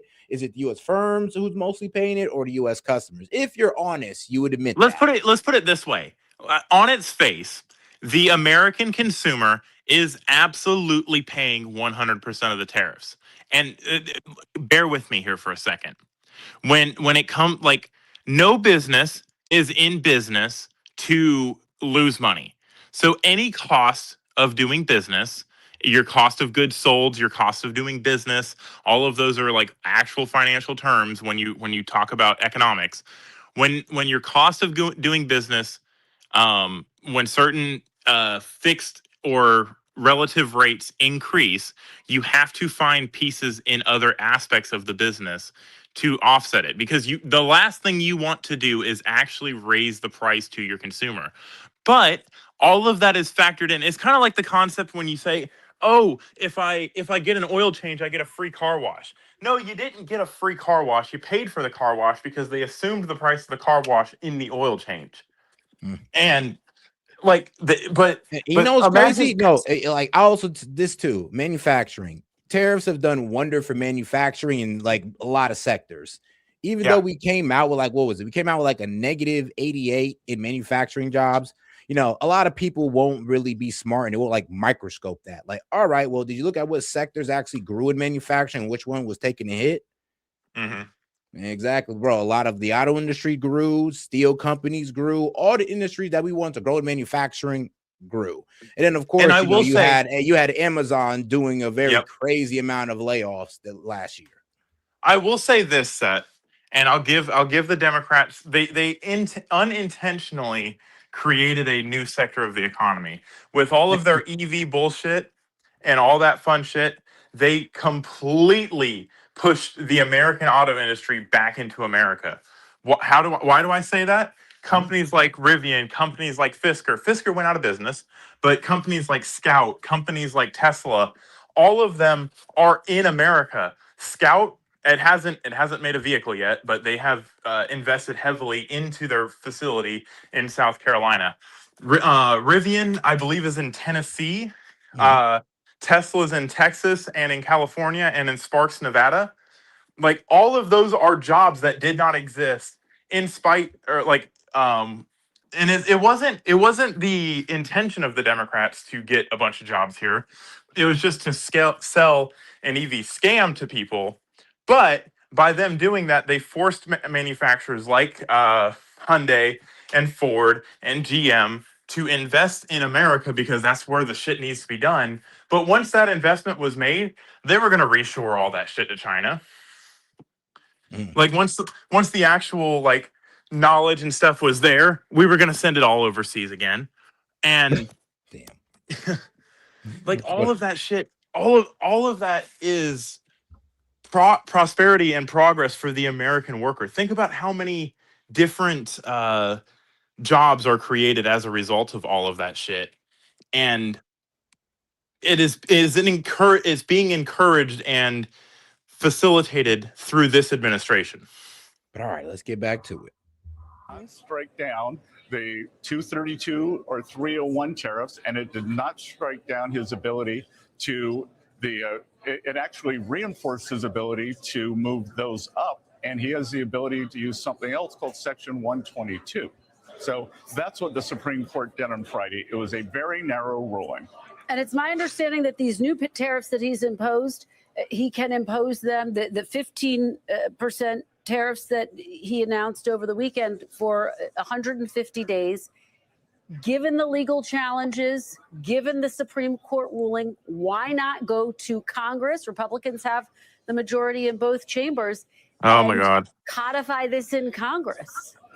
Because you'll again, filibuster it and Kristen, require a supermajority. Hold on. You, the American people, have been misled. With the 232s and the 301s, Congress did give the president authority to put on tariffs. So exactly. And this is the propaganda that the Dems are going to try to run, that, oh, Trump is being unconstitutional. The Supreme Court said he can no longer use tariffs, but he is anyway. No, dumbass. And then guess what? And through the Section 122 of the Trade Act, Section 232 of the Trade Expansion Act, that was powers appropriated to the president by Congress. It's power. So it's not powers enumerated. It's powers that Congress ceded to the president. Because they ceded it. They didn't enumerate it because the Constitution enumerated it with Congress. That's what I'm saying. They said he can have it. You can go ahead and use these tariffs. I thought you said enumerated. Oh, yeah, no, appropriated. Yeah. They gave the power away to the president. Now, as a fundamentalist, as a fundamental constitutionalist, I think that that's wrong.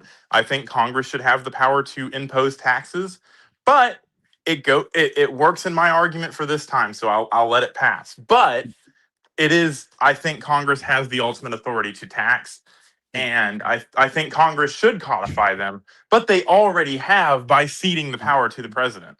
Man, ain't no so funny though. Like, people like actually think these countries got any type of real economic advantage against us. Like, hold on, no. Like, bro, think about it. There's people in the chat, and we won't give them any like light right now, but there's people in the chat that literally think, well, we're hurting our trade relationships, bro. I saw that. Depend on us for trade family relationships. They depend on us. So I'm sorry, but that's why they bent the knee when we invoked tariffs on them, because they know that they need our business. They need our consumer economy. We don't really need Let me point that out. Let me point to an anecdote to that points out. No. So let me point something out to you. About 20 years ago, 30 years ago, most of the private jet market, i.e. the millionaires and billionaires that needed private jets, I think 85% of it was in the United States. At now, it's about 45%. So over the years, other countries have benefited and become more economically prosperous than the United States. So now the market is everywhere. Like, think about that. Money has left the United States at such a high rate. The American dollar has left at such a high rate that we're creating millionaires and billionaires in other countries. Sure, we're giving jobs away in other countries. Like, yes. That's your trickle down economics that everybody loves to fucking hate on.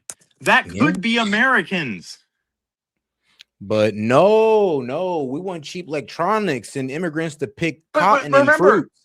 Remember, S.E.T. Remember, the average, the 1% is getting bigger and bigger. The rich are getting richer and richer. Yet the share of the amount of rich people is getting more and more diverse across the world. So the rich people, it's not that they're losing money. There's just more billionaires being created, more millionaires being created around the world, taking advantage of people And those could be Americans. Those could be Americans that are millionaires and billionaires, or at least just middle class. Yeah, that's true. But all right, let's get back to it. 301s, Congress did give the president authority to put on tariffs. So what we're going to do is the 122s are a bridge for the 150 days. And then primarily with 301s, USTR will do studies, and those are country studies. And we'll see, we will switch over to increase 301s. And I can tell you at Treasury, our estimate is that using these increased authorities, the temporary bridge of 122 for 2026, the tariff income is virtually unchanged. So are you saying that these tariffs are going to be permanent and that you think you have the legal authority to make these tariffs permanent? The 15% tariffs? Again, not the 15, Kristen. The 15 is a 150-day authority. What we have the ability to do is to do studies, and the 301s primarily, but also the 232s. So if I could just quickly explain how they got to work around, well, how they got to work with the Section 301. Now, under Section 301 of the Trade Act, the U.S. can investigate unfair trade policies done by other nations. Now, the person who runs this investigation is our U.S. Trade Representative, which is Jamison Greer. And, you know, that's the guy you usually see next to Scott Bessent when they're talking about trade deals. But yeah, that guy's going to run an investigation to see if there's any unfair trade policies, and he's going to be the one to bring the case to say that if we need tariffs on these countries because of their trade policies or their trade tactics. Can move back up to the previous tariff level. And since President Trump's first term, the 301s and the 232s have proven very resilient. They've survived more than 4,000 legal challenges. And let me just zoom out. Is the goal to make tariffs writ large permanent? The goal is to reshore American industry. And there we go. Unfair trade practices. All right, let me ask you, because obviously one of the questions is about potential refunds. The president didn't say whether he's going to refund what's been estimated to be about 100. Let me ask the question. Let me just ask the question, because it's about $134 billion in revenue. You told me in September, quote, we would have to give a refund if the Supreme Court ruled against the tariffs and decided that was necessary. FedEx is now suing the administration for tariff refunds. If the court, which is hilarious, by the way, because I mean, you guys are still going to be paying tariffs. And it's kind of funny because it's like, you know, the Supreme Court didn't say Trump had to refund the tariffs. They didn't say that. They said that we're going to leave it to the lower courts. And if these companies want to sue for it, then go ahead. But it's kind of funny to sue for something that you're going to be paying again. You know what's funny? FedEx. You know what's funny, Seth? What's up? Is they act like FedEx suing for all these refunds or businesses suing are somehow going to make things cheaper for Americans. No, you're just going to let FedEx get more money. Yep, they're not going to be like, you know what, we're going to decrease our shipping costs. We're going to decrease our shipping costs. Yeah. And like, it's fucking hilarious. I keep telling them be working for the corporate elites on accident. They don't even know it. Bro, they don't want to listen. If they would just listen to you, Seth, like, bro, I be spot on. Is your credit score 730? Man, shoot, I'm working on it. I'm close though. But, yeah, I'm not surprised. I'm not surprised because you are probably one of the most understanding persons of economics that I've like talked to, like strangers that I've talked to. Most people do not understand it, and it's very simple if you really just look at cause and effect. Literally, that's all you got to do. And like and the problem with this right here is that a lot of people like think they know business, but no, you only know your industry. You don't really know like economics. You know the economics that go down to your industry, but not like the macroeconomics that work into like everyday prices. Well, they're economics, so you can't know economics. And I mean, if you know economics, you know you don't know everything. You know, bro, you know you don't know a damn thing. Yeah, once it's the Dunning-Kruger effect. The more you learn about economics, the more you realize you don't know shit about economics. Because economics in reality is just human psychology. Yep. Because things can happen outside of what the quote unquote rules are, and people can't explain it. Why? Yep. Because people all vote with their dollars, and trying to measure human emotion is impossible. Yep. That's why businesses make projections. Yeah. But all right, let's get back to Mr. Secretary, is the administration prepared to offer those refunds? Well, Kristen, let's be clear here. The Supreme Court remanded the refunds back down to a lower court. There will be a 42-day period before that even happens, and then we will see what the lower court says, and we will follow what the lower court says to do. So, meaning if the lower court says that you do have to issue these refunds, the administration is prepared to issue refunds? We will follow the ruling of the lower court, Kristen. And your reaction to this? I doubt it. I ain't gonna lie. They're gonna appeal the hell out of that. Nah, they're gonna drag it for send that like back to the 5 Supreme years. I think here's the thing, Set. No, I Donald wish Trump he- already said what he's gonna do. He's like, no, we're gonna have to litigate it. It's gonna take like 5 years. I'm like, oh, this man's about to drag it. Yeah, I mean, the Democrats do that to us all the time. So fuck True, it. true. Fuck I it. ain't mad at it. It's just that I already know the strategy. And if you think these guys are gonna get their money without a fight, oh, bro, they might lose it. They might actually lose. Actually, hold on. They'll be paying tariffs while fighting for what? Money that Tariff. Yeah, fighting for tariff money. That's tough. The That's tough. You know what probably will happen? You know, the best case scenario is they win might the get money and then go straight to tariffs. No, so the tariffs that are imposed on them, they might subsidize those tariffs for a set amount of time until they get it back. They're not going to get their money back. Nope. Like what's going to happen, because you pointed it out already, is they've reinstituted the tariffs under a new law. And so FedEx, for example, say FedEx is suing for $100 billion, which they're not, but I'm trying to make it equal or make it understandable. They might say, you know what? We have a 15% tariff that is legal. We just will subsidize it to you for as long as it takes to get to $100 billion. You good with that? So they're not going to get any money. They're just not going to collect the money for $100 billion. For a little bit. Yeah, for let them recoup some of that. And make them whole. Because that's all the courts are about, is making people whole. If you're whole, you have a moot case. Yeah, true. FedEx case?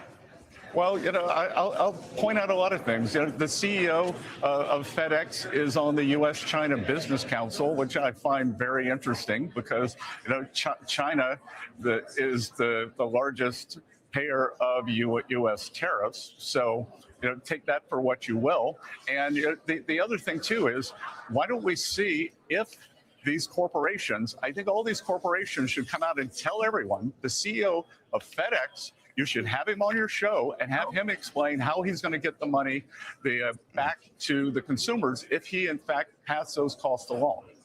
Because he's not going All right, to. let me ask you, broadly speaking, this speech was historic because it was the longest State of the Union address in history. It was also the first State of the Union address, according to our research, that was delivered against the backdrop of a partial government shutdown. Of course, as you know, Mr. Secretary, Oh my God. the Department of Homeland Security currently shut down over this battle over reforms to ICE. Now that the president has delivered his State of the Union address, do you think there can be a deal to reopen the government? And is the president willing to make some concessions to Democrats to make that happen? Well, we'll have to see, Kristen. Why should we? The Democrats of the party have shut down. They were responsible for the longest shutdown in government history. It brought our GDP down. I mean, they were literally the ones voting no for, I don't know, military pay, government pay, SNAP benefits. They were the ones voting no while blaming the Republicans. Hold on, And then the Seth, at the Democratic beginning of Party the just, segment- well, I ain't gonna lie, y'all just followed along like some dumbasses. I'll be real with you.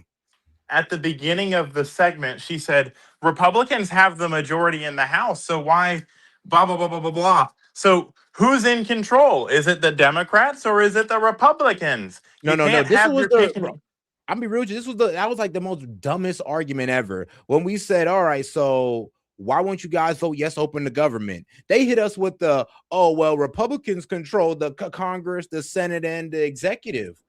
Bro, what does that have to do with the fact that you're voting no to keep the government shut down? I mean, that kind of goes against your point, because if we control it, then what the fuck are we even asking for your vote for? Dems. Exactly.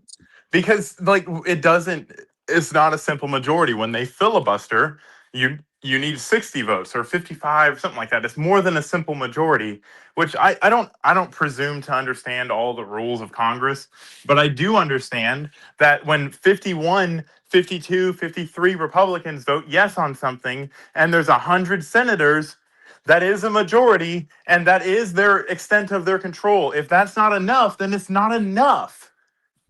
I mean, honestly, the shutdown should have been the biggest proof that, the Democrats actually do have to participate in this thing we call the constitutional republic, the representative democracy. Hear me You out, kind of Seth. got to participate or nothing happens.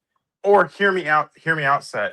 We just need to get rid of Democrats and fucking put more Republicans in so they can't stonewall us, so that we can actually get the fucking mandate we need to fix this fucking country. Come on, Republicans. Fucking go out and fucking vote. Win seats. Stop being so defeated. Stop being so shattered, and your life would get better. I feel you on that one. All right, That's a call to action for all the actual Republican voters out there. Go fucking vote for your Republican senator. In the fourth quarter, between 1% and 2%, they've shown over and over again they don't care about the American people. They don't care about the economy. They want what they want, and it'll be up to the president to negotiate with them. Well, but I guess the question is, and some Democrats say that the White House hasn't been negotiating. How long do you think this shutdown is going to last? Republicans are in control of both chambers and the White House. Again, you're in control, but are you going to say? Kristen? Are you saying that Republicans should break the filibuster? Well, no, you tell me. Do you think Republicans should break the filibuster? Nah, you first, because I mean, if you Dems agree, F it, we'll go along with it. We just don't want to hear no complaints on the back end about how we're acting like dictators. That's all. You are not in control. I published a Washington Post op-ed saying that Republicans should break the filibuster because the Democrats have said that they were going to do it. If it weren't for Joe Manchin and Kristen Sinema, who the Democrats sent home, they would have broken it in President Biden's term. So, in game theory, when you have a bad actor who is repeatedly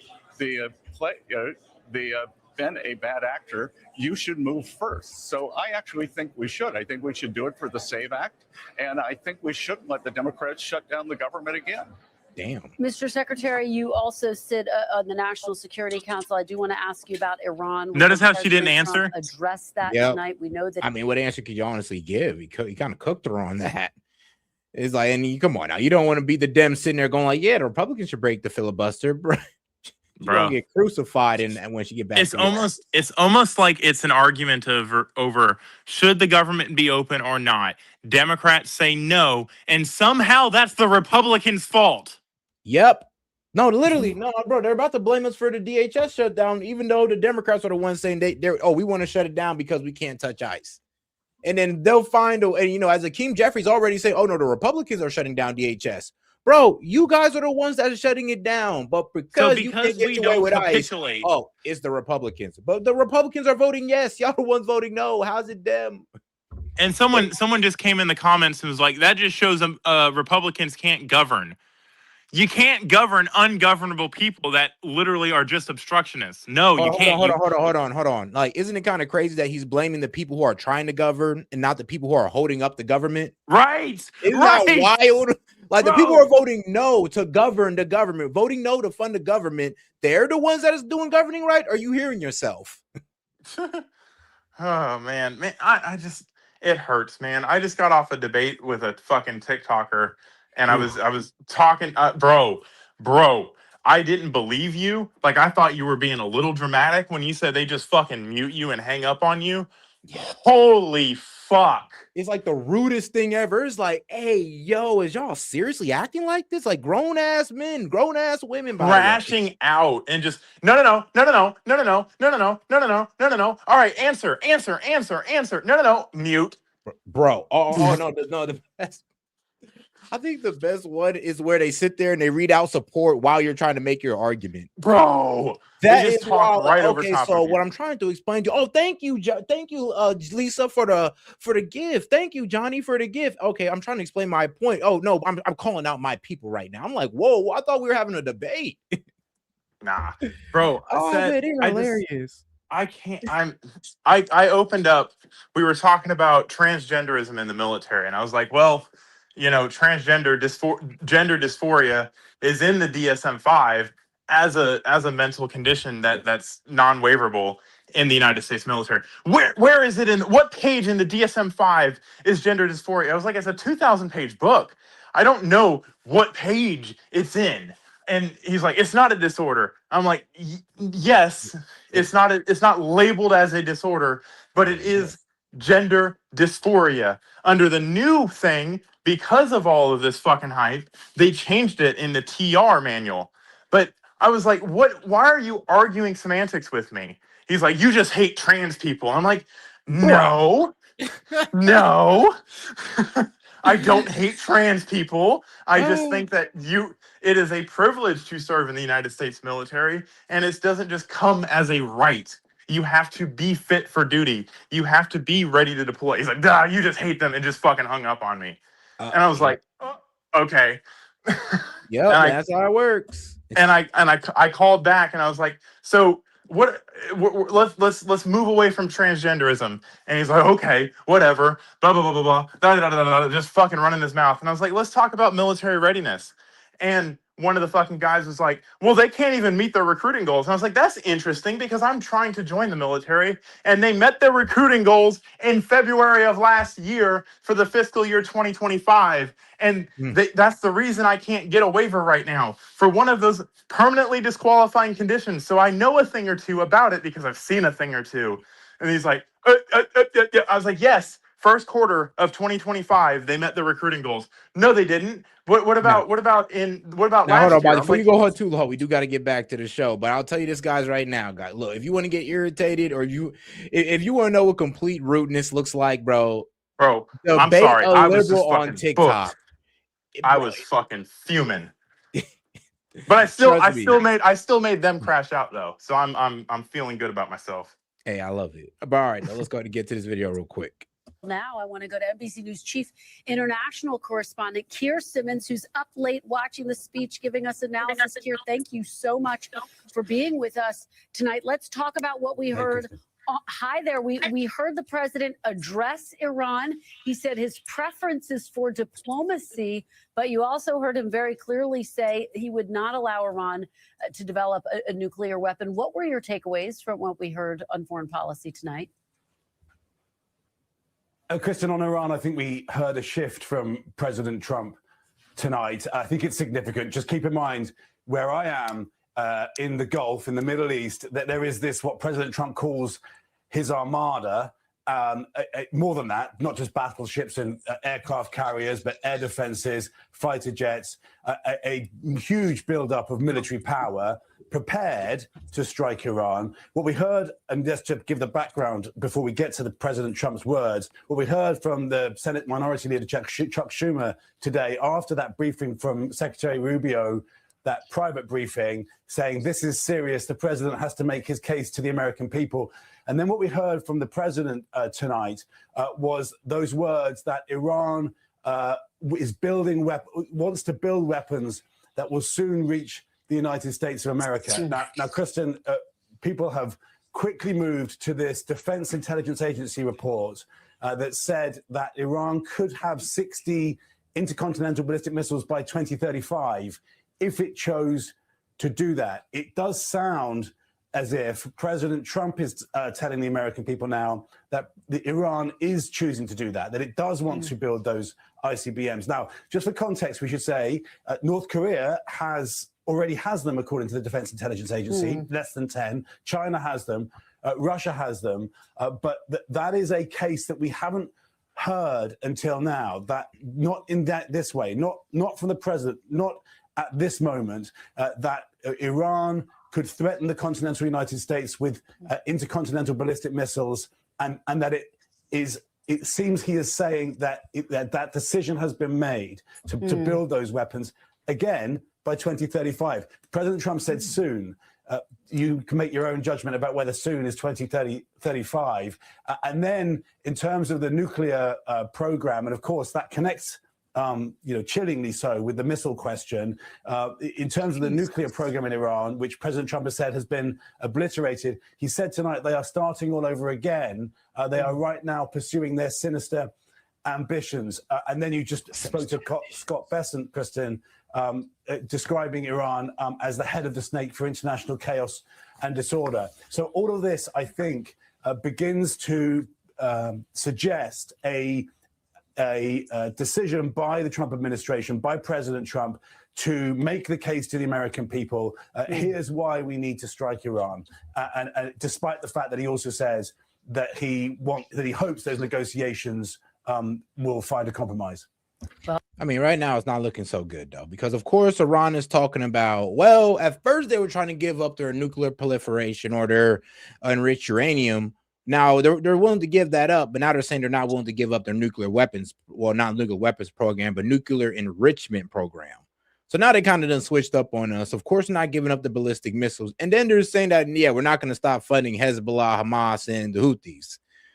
So things have reached a pivotal point. I ain't gonna lie, and it is looking like Trump is honestly gonna strike them, because now they've honestly taken certain concessions that first they had.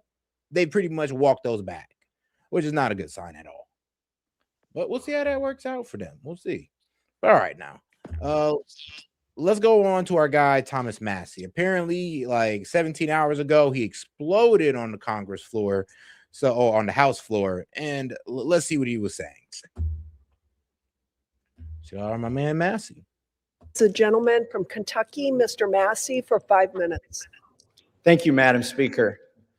Congress created the Department of Justice. Congress funds the Department of Justice. And Congress is responsible for the oversight of the Department of Justice. When will we see justice? I'll tell you what I've not seen. I've not seen any arrests from the revelations in the Epstein files, over 3 million documents describing Who should we arrest? Unspeakable things, so much of it redacted. Over 24 people have resigned, CEOs, members of government worldwide, but I haven't seen any arrests or investigations here in the United States from this Department of Justice. Who should we arrest? Statute of limitation. Oh, Lex Wexner. Lex Wexner. Yeah, Lex Wexner. Bro, did you? That was so. Under crazy. what crime? Under what crime? Being a conspirator. Well, conspiracy to trafficking, Where? or conspiracy to traffic. But Can I think you pull up the statutes of evidence? limitation. Can you pull up the evidence? I want you to lay out a case for one person, because I haven't actually heard. And I think this would Lex do. Wexner, bro, he was a proven co-conspirator with Epstein and all this wild stuff. So Co-conspirator, how? That's a vague term. Like what did he co-conspire with to do what? Traffic. You know what I mean? I'm not pressing you because I don't believe traffic you. I'm kids. pressing. No, I'm telling you, traffic kids. Remember, Where's the evidence of that? I'll be honest with you, is in what was it? Coordination between Epstein and Wexner, and then other people as well in that group. That's pretty much they're using code word for pretty much transporting kids. And also, remember, Lex Wexner, he was also close to models as well, because he's running Victoria's Secret at the time. So this was also how Epstein was getting in girls. All of what you're saying, and I hear you. I'm not pressing you because I disagree with you. Of course, no, you're good. I'm pressing you simply because you're a better researcher than I am. And I want you to lay out an actual case as it, like, so that people can actually understand the gravity of what you're saying, instead of just saying, oh yeah, this guy. So the case that you could possibly bring before him, I'll be real with you, due to the statute of limitations, there really isn't too much of a case besides conspiracy. So that's really all they can catch him on, is conspiracy to traffic children. And it's all with circumstantial evidence, right? Or at worst, conspiracy on prostitution. And it's all fucking, not, what's the word for it? It's all circumstantial evidence. And there is no hard evidence. And yeah, that's there's what no hard evidence. This man on camera doing that stuff, but it's looking like they do actually have bank transfers and all that good stuff. So go after that stuff. I agree. Trust me. Like I'm not trying. I'm trying to No, I get meet you with the defense. You know, go after that stuff. Absolutely. But if the statute of limitations is gone, then the statute of limitations is gone, and there's nothing we can do about it. But yeah, I think that's a frustrating part with people though, because it's like, yo, they're like to getting blame away with Trump this for in a that. way. To No, blame Trump. you're right. Here's the thing though, and this is what people got to be honest about. The Epstein has been moving, like, I mean, doing financial crimes like money laundering, arms trading, selling weapons, and all this good stuff, and human trafficking since the 80s. You know how much administrations done let this man slide by to just drop it all on Trump? Honestly, disingenuous. And that's why I think that it's kind of the reason that Pam Bondi went up and was like, fucking everybody ignored this. We opened it up. We find evidence of it. She didn't come out right and say we can't do anything about it, because if you're gonna bring up a crime, you can't, like, as the attorney general, it'd be considered prosecutorial misconduct to be like, I would bring this crime against you, but it's just I don't have enough evidence. You can't do that to people. You're trying people in the court of public opinion, and as a court officer, you can't do that. That's misconduct. So, but they know that, so they're going to press her on all those issues. So all she's left to resort to is make herself look like a bimbo and say, "But the economy," because she really can't do anything about it. She knows she can't do anything about it. Anything she says is not going to resonate with the American people. Because we want blood. Let's be honest. We want blood. You know what the worst excuse is? When they say they didn't run on it. So you got to run on catching child predators? You got to run on that? No, you should just do it, because you uphold a law. You swear an oath to uphold the laws and the Constitution of this country. And here's the thing. You guys are making it too much about Trump. I promise you, Trump is not the big fish in the Epstein files. He's not. Trump is not a fish in the Epstein files. At all. Like, it's fucking hilarious. But here's the thing, though. They don't want to focus on guys like Leon Black, Lex Wexner, the guys who got real money that was really helping out Epstein. And they don't even know those guys. All they know we is can't Trump. do anything about them. We can't do anything about it. What are we going to do? They have money. They have power. We could throw them in jail. But even in the case of Epstein, we see what happens with Epstein. He's on the phone with the fucking Treasury in 2008. Bro, hold on. According to Epstein's lawyer, bro, this man Alan Dershowitz is wild. What he said on Piers Morgan, bro, this man literally said, well, if he'd have told me he was Mossad, I could have got him off. I was like, wait, what? Like, hold on, you could have got him off for child prostitution? If he was Mossad? Because if he was a Mossad, so technically under the Espionage Act and under a couple of other things, if he's working as a foreign intelligence officer, that puts you under different rules, and it's almost like a diplomat. But that's not a very comfortable feeling, knowing that you being an intelligence agent means you could damn near do some of the most heinous things and get off. Oh, you can. Oh, bro, ask fucking Guest Dude about what intelligence agents can do and just get away with. Oh yeah, of course. Like, bro, like that John story? Kiriakou guy for this, who the guy be the CIA guy be going on all the podcasts. All of a sudden, he be saying it like, bro, they're like but he damn near be saying like that they're rogue. They're rogue when nobody checks them. Yeah, and they absolutely can become rogue, because it's not, there's no like hierarchy or checks and balance to it like anything else that we know of. It's hard to conceptualize, and I don't like it. I don't like it. But how do you stop it, man? How do you stop? And I'm with you. I want to stop this. I don't think, but at the same time, I do want a strong intelligence agency. I do want a strong CIA, because I want a CIA that can stop the things we're never going to hear about. But I don't know, man. I don't know about that. It's just a little, I don't know. Like, of course, I'm okay with our CIA guys, gathering intelligence, but there got to be some morals here, bro. If you're telling me that a guy can literally traffic children just because he's CIA, Mossad, MI6, that he could just get away with that, I don't feel comfortable with that. Unfortunately, I'm not saying that it's ethically correct. What I'm saying is that the CIA does ethically horrible things so that fucking we can sleep at night. And it's gonna sound like I'm shilling for the government. Trust me, I'm not. But I have weighed this in my head because it's a dilemma that I've kind of struggled with. This is why I couldn't be a CIA officer. You couldn't be a CIA officer either. We have morals and ethics. We are not willing to go be triggermen and say, you know what, fuck it. I don't care about this. I care about my country, and they told me that this benefits my country. The ends justify the means, so on and so forth. You know, like I just Man, but hold on now. Shout out to my man Daniel Castro on Rumble. He sent the Rumble ran in. Appreciate the support. He says remove all statutes of limitation for all crimes against minors retroactively as well. We can all agree to that. All proven sex crimes against minors should be a death penalty. Pass it now. Castro, I agree with you, but there's you're grandfathered in. Our justice system does not allow for us to go retroactively. Like, goddamn, this is gonna like just hear me out for 1 second because this is gonna sound fucking ridiculous, and I agree that it is ridiculous. When you commit a crime, you are supposed to know what the potential consequences could be for that crime, right?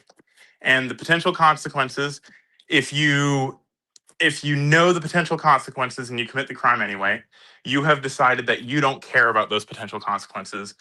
And if the statute of limitations goes out on it, that is the because it's not just about child pedophilia, it's about other things too.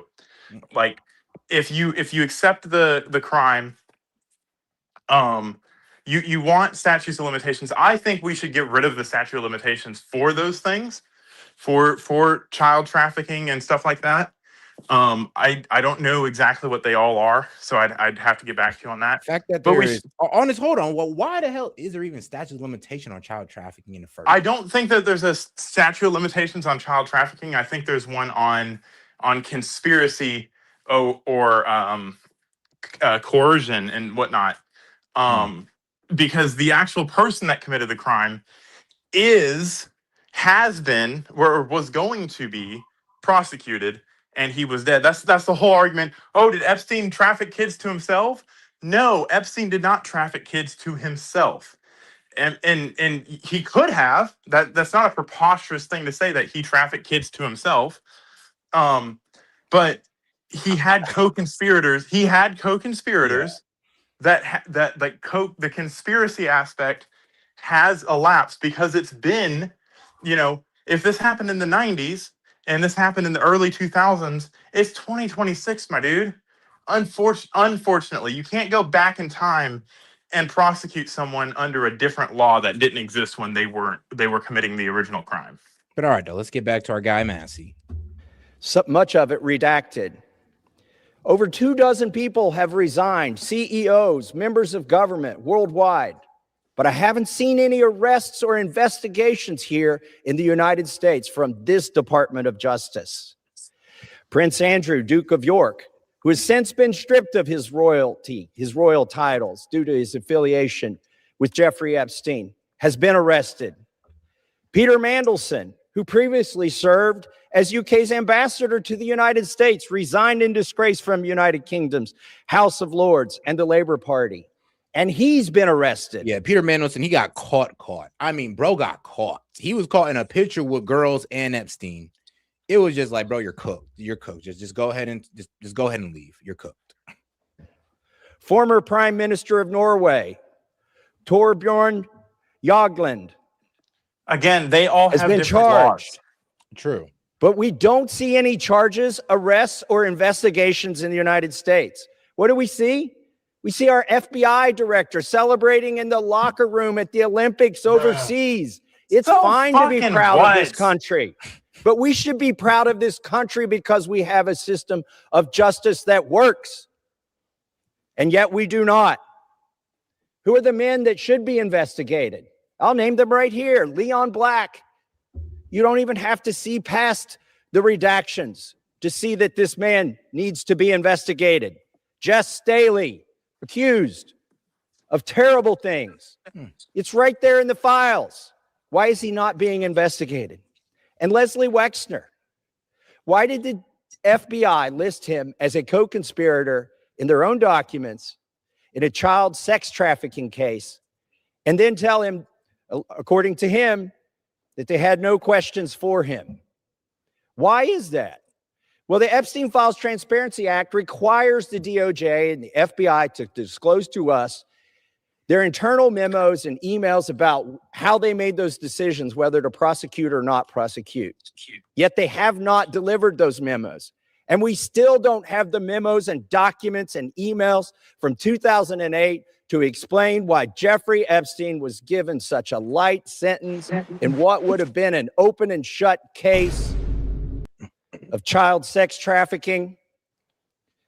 Well, that's the thing, though. We know why he was given a light case. The problem is, though, one who gave the order, and well, why was it so lenient? But let's be real. They said, well, Alcacasca said that he was intelligence, so he had to back off. So he did. Now, who would Alcacasca get his marching orders from? Well, it would be the attorney general at that time, which was this, what's his name? Lopez? I think it was Trump. What's his name again? I forgot. But it was AG during Trump's first term. And let's be real. If Alcacasca will let him go, then I'll be real with you. I think it's on Trump's AG because he most likely was the one who gave the order. Unless Acosta was taking orders from somebody else. But I highly doubt it. Must have been most likely from the attorney general. I don't know, man. I'm just like, while it's great that we should fucking investigate all these people, I think at this point it's fucking redundant and it's not doing anything. We're not gonna get the results we want. Nothing's gonna happen. So either shut up about it or put people in power that will do something about it.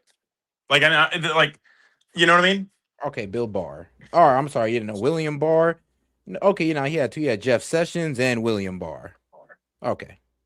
Like this has been going on for longer than I've been alive, longer than you've been alive, Set. And we all knew it. We all know what our government is corrupt. We all know that we're trying to fucking root out corruption. So maybe the one guy that's like, yeah, I want to get rid of this corruption and has actively done things and has actively fucking shown the light on the Epstein files, has signed executive orders, passed laws to get it done, and fucking all this shit. Maybe we should give that guy a little bit of fucking grace when it comes to, oh, he's hiding something. No, the fuck he's not. He said release him over and over and over again. Did he not? Yeah, he did say release him over and over again. Here's the thing, though. This is where the DOJ got to be held accountable, though. Because, like, all right, so did the DOJ file the Epstein Transparency Act? Honestly, not really. Because the redactions that they did, I mean, let's be real. We understand victims, but, I mean, co-conspirators were redacted as well.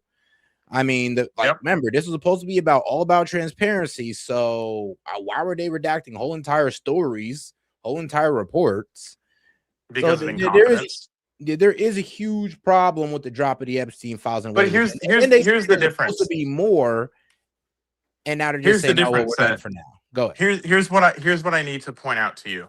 People will say that as if it was Kash Patel that fucking individually went through and fucking redacted the files. People will say that as if it was Pam Bondi that specifically went through and redacted the files. No, fucking bureaucrats in Washington who are fucking compromised, who should be gotten rid of. Yeah, but are the ones that are handling this. Like, no. Like, but they seriously, embarrassed themselves. Remember, they came before us and said that, oh, Epstein trafficked to himself. There's no evidence. When there's evidence now, I mean, hold on. And that is what they were being told. Oh, Epstein killed himself. I mean, well, shit, bro. The files are out. We ain't seeing nowhere where it says Epstein killed himself. If anything, it makes it look like the man's still alive. That's what they were told. So when Kash Patel, like, think about this. Honestly, think about this. Imagine you're a CEO of a company. Do you know everything that the fucking company's doing? Yeah, good point. But the problem is with that is that, like I said, they came out and they kind of put their name out there, and they might need to be honest. Look, just say, like, look, we was going off half-ass information. Like, when the Epstein files got released, we got the full release with y'all. Now, it would sound crazy for them to tell us that, maybe or maybe not, but they got to tell us something. Like, did you know this? Did you guys see these files and then come lie to us? Or did you not even know these files exist and just told us what you had access to? Let's That needs put to it. be explained. Let's listen to that. Let's honestly think about that. First example, they just got half-assed information. Or second example, they knew and they lied to us. Are they going to admit it? Like, as a person, do you think as a politician, are they going to admit either one of those? Heck no. That's why it's kind of up for us to just like kind of decide that for ourselves. Yeah, and so when you're talking about stuff like that, and people are like, "Oh, they're just hiding for pedophiles." No, they're not hiding pedophiles. There might be people in the bureaucracy that are covering up for pedophiles, and I think they should be rooted out. But you cannot expect such a large organization. We can't even tell you how many people are in the federal government. What is it, like 400,000 people work for the federal government? I'd like. The guy would fucking run out of time in his term if he just listed all of the people that are in the federal government. And like, so to go and investigate and actually do some deep fucking dive research onto onto the FBI and the DOJ and say, hey, who was the idiot that redacted these people? It would be pretty hard if there's actually a concerted effort and a conspiracy to hide it, Set. I mean, that's a problem. There might be, because like the redactions might have been like, let's be real, the way they put out these redactions looked like they were trying to hide something. Yeah, but you can't blame Kash Patel because Kash Patel was doing security for the Olympics and decided to have a fucking night off and go have a beer with the fucking team that just won gold. Like, come on, dude. That is a petty. That is a bit petty. All right. Like, give the guy a fucking break. I know he's cross-eyed, but have you, bro? Have you seen the original photo of Kash Patel and the photo of him now? The man looks stressed. The man looks fucking stressed. Hey man, them gray hairs, they catching up. And I try to look for the good in people, and maybe that's my downfall. Maybe it's just me being naive. But come on, man. Come on. Like, nah, I'll feel you on that one. That Albati. That shit is hard. Hey, bro, come on now, dog. Come on, man. All right, back to it. Which allowed him to go back and recommit these terrible crimes, create hundreds of more victims, and ensnare so many other people in his conspiracy. Where are those documents that describe those decisions? We need justice.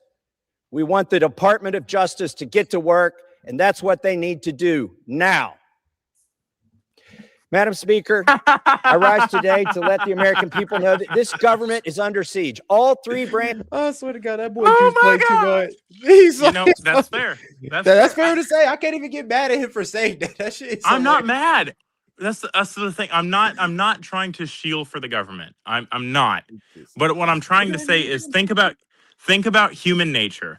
The most probable explanation is probably the right one. Like, it's not. I don't think the level of fucking conspiracy is there. I think there's a lot of conspiracies and there's a lot of cover-ups, but I do not think it's one nice, well-oiled machine. Like, they can't even keep track of all the people that don't pay taxes. Do you think they can actually keep track of court documents and fucking all this shit? Like, that's their job. We like to think that our government is fucking competent, but literally conservatives are up on the fucking stage every single day. Our government is fucking incompetent. Like, I think they are. I don't think it's a malice. I think it is just sheer incompetence because government is too fucking big. If we had a smaller government, this kind of shit would be easier to track down. All right. Branches of this government is under siege by lobbyists and lawyers from a German company named Bayer. They spent over $9 million lobbying the executive branch and the legislative branch so that they don't have to be liable for any damages that their herbicide causes, otherwise known as Roundup. And they're having some. Oh, and shout out to my man Daniel Castro. He says, my entire point, Monty. You're only as good as your team. I can agree with you on that one. But all right. Success. Now, they haven't had any success yet in this chamber to get that immunity. They've had some success in the state legislatures, which are also under siege, to get this immunity from liability. Look, the Constitution guarantees people a trial if they've been harmed. Why are we contemplating going against the Constitution?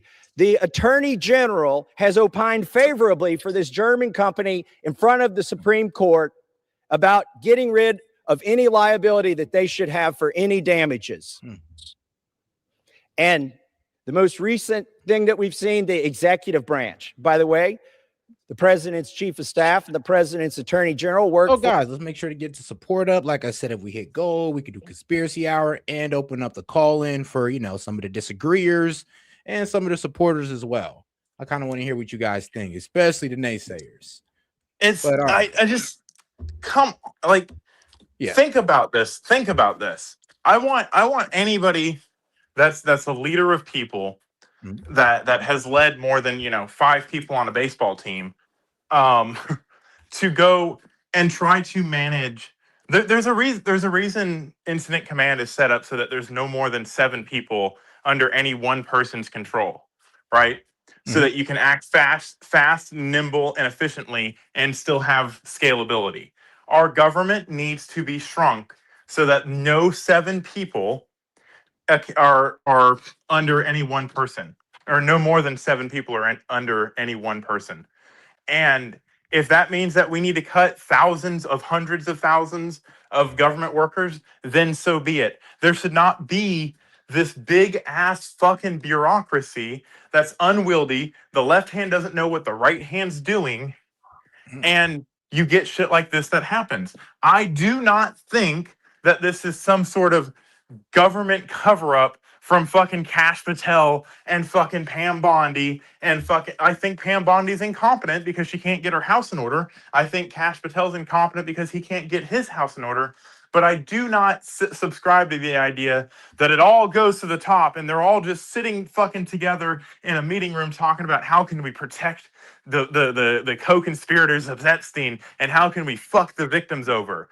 This is a concerted effort within the bureaucracy, the 4th branch of government that should have never existed.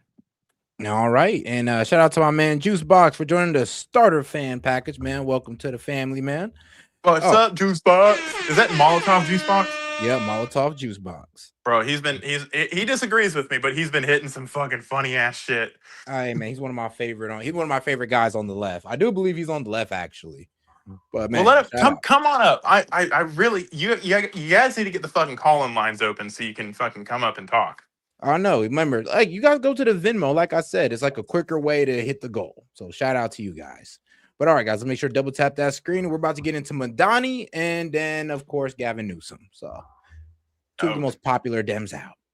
Mayor Mamdani, thanks so much for joining us. The storm is New York City's 9th snowiest since 1869. Earlier today, there were reports of some power outages in some parts of your city. What can you tell us about that? And has anyone been hurt in this storm to your knowledge? So it's a real pleasure to be on, Jake, and I can just start with the power outages. So we were alerted to the fact about 10,000 New Yorkers lost power, mostly concentrated in the Rockaways, and this time about 8,000 of them have recovered that power. We sent out emergency personnel to inspect the conditions as well as opened up 3 warming centers to ensure that for any New Yorker who was without power, they had a place to stay warm and to stay safe. Because as you said, this is one of the largest amounts of snowfall the city has ever received. This is the first blizzard since 2016. And citywide, we saw about 19 to 20 inches. There were parts of New York City, like Eastern Staten Island, we saw 24 inches of snow. Now, thankfully, that snow has come to an end at this time, and now it's a question of response. And I can tell you that we don't have any indications that anyone has lost their life as a result of this blizzard. We have been using every tool we have to try and get homeless New Yorkers inside over the course of this snow where they can be safe and they can be warm. I heard they were offering now, now I'm pretty sure this ain't real, but I heard they were offering out like $40 to shovel snow. I was like, God. $30 an hour. No, that's absolutely real. So whoa, really? They were so hear me out. Hear me out. Also, I want to give credit to Mamdani. And the reason I hold on, bro, but hold on. What? Go. Was that for me?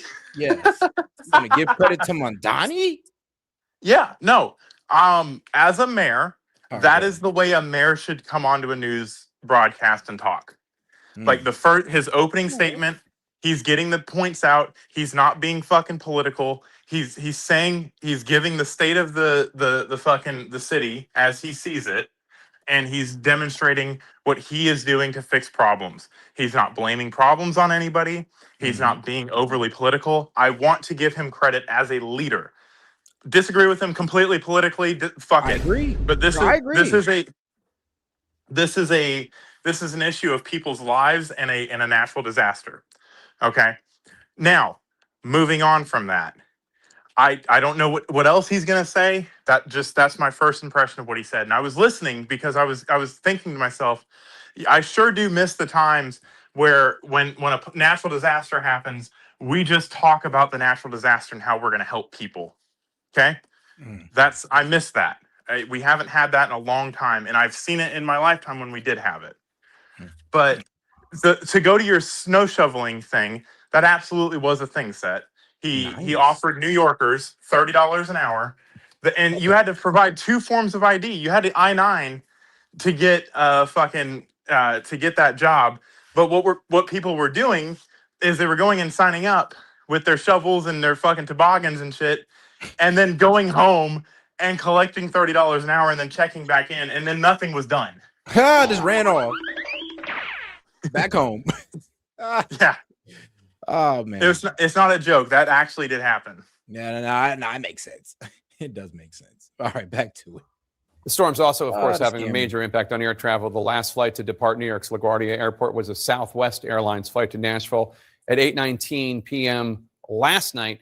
Do you have a sense of when airlines might feel it will be safe to resume travel?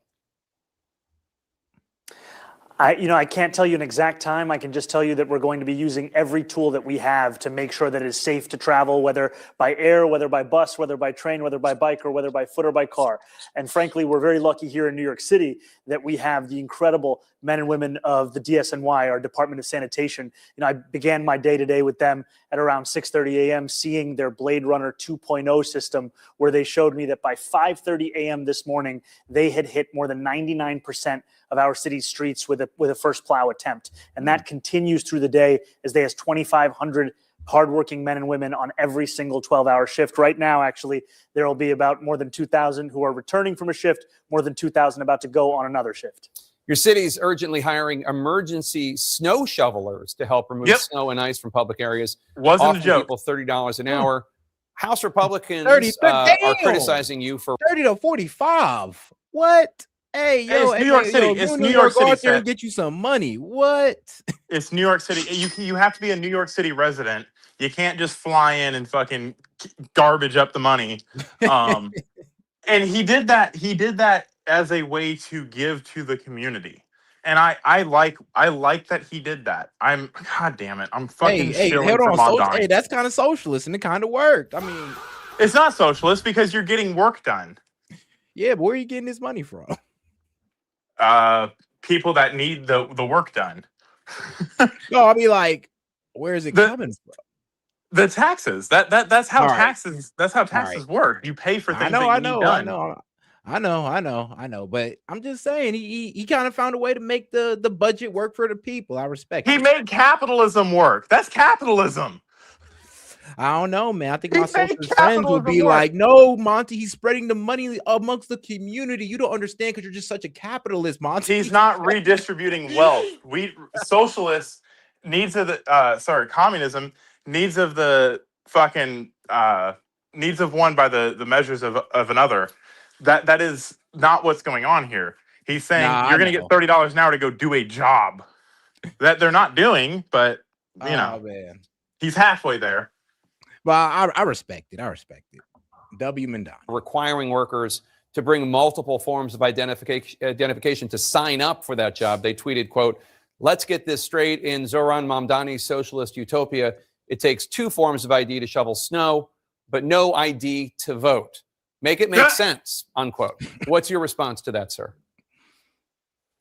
Well, here in New York City, we follow the law, and it's federal law to require certain forms of identification in order for someone to actually be paid for this kind of a job. And so that's what we're asking for, 2 forms of identification. It's a longstanding city program. It's a longstanding city policy. And thanks to the hard work of DSNY, they've expanded their capacity for how many New Yorkers they can supervise at a time, now up to 1,800 per shift. And so these hardworking men and women who've signed up over the course of the last few days and last few weeks, they've joined the work that sanitation has been doing, and they're clearing crosswalks, bus stops, like fire I-9 hydrants, requirements, helping our for the city record. get back on its feet. President Trump today briefly brought up the snow shoveling situation in your city. Take a listen.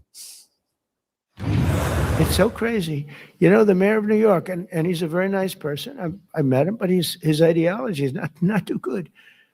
But we're having a massive snowstorm right now. And I've heard that he's asked people to come out and help shovel the snow. Okay, so you get a shovel and you start shoveling, right? What the hell? You're not going to help too much, but you can help. President actually praising you in there for being nice while kind of dismissing your snow shoveling plan. Have you talked to him at all about the storm? If you need federal assistance, how often do you talk or text with him? You know, I will keep those conversations private. However, what I will tell you is that the conversations that I have had in the past with the president, including that at the Oval Office, as he had shared right after, we're always focused on New York City and how we can make sure that we are actually helping New York City. And frankly, this emergency snow shoveler program is one that allows every single sanitation worker to be on the plows, to be on the salt spreaders, to get this city back up and running. It's why they've been able to disperse about 50 million pounds of salt. And then these snow shovelers are the ones who supplement the work, frankly, of the department. And what we've seen is here in New York City, as is the law, property owners have to clear the sidewalk in front of their property. They have to clear the crosswalk that's abutting them. And yet there were about 4,000 violations in the last storm of this. Our interest, frankly, is not in issuing violations. It's in finding compliance. And so this is also work to assist in that. While I have you, there are a couple of things going on in your city I want to ask you about. Starting this month, New York City is hosting a rental rip-off hearing in each borough to address so-called bad landlords and predatory management companies. What will the city do in response to serious complaints? Obviously, it's not nothing to allow venting and allow people to bring things to the attention of authorities, but what are the authorities going to do with that? Is there going to be legal action? Are there going to be new policies developed? What will it ultimately actually mean?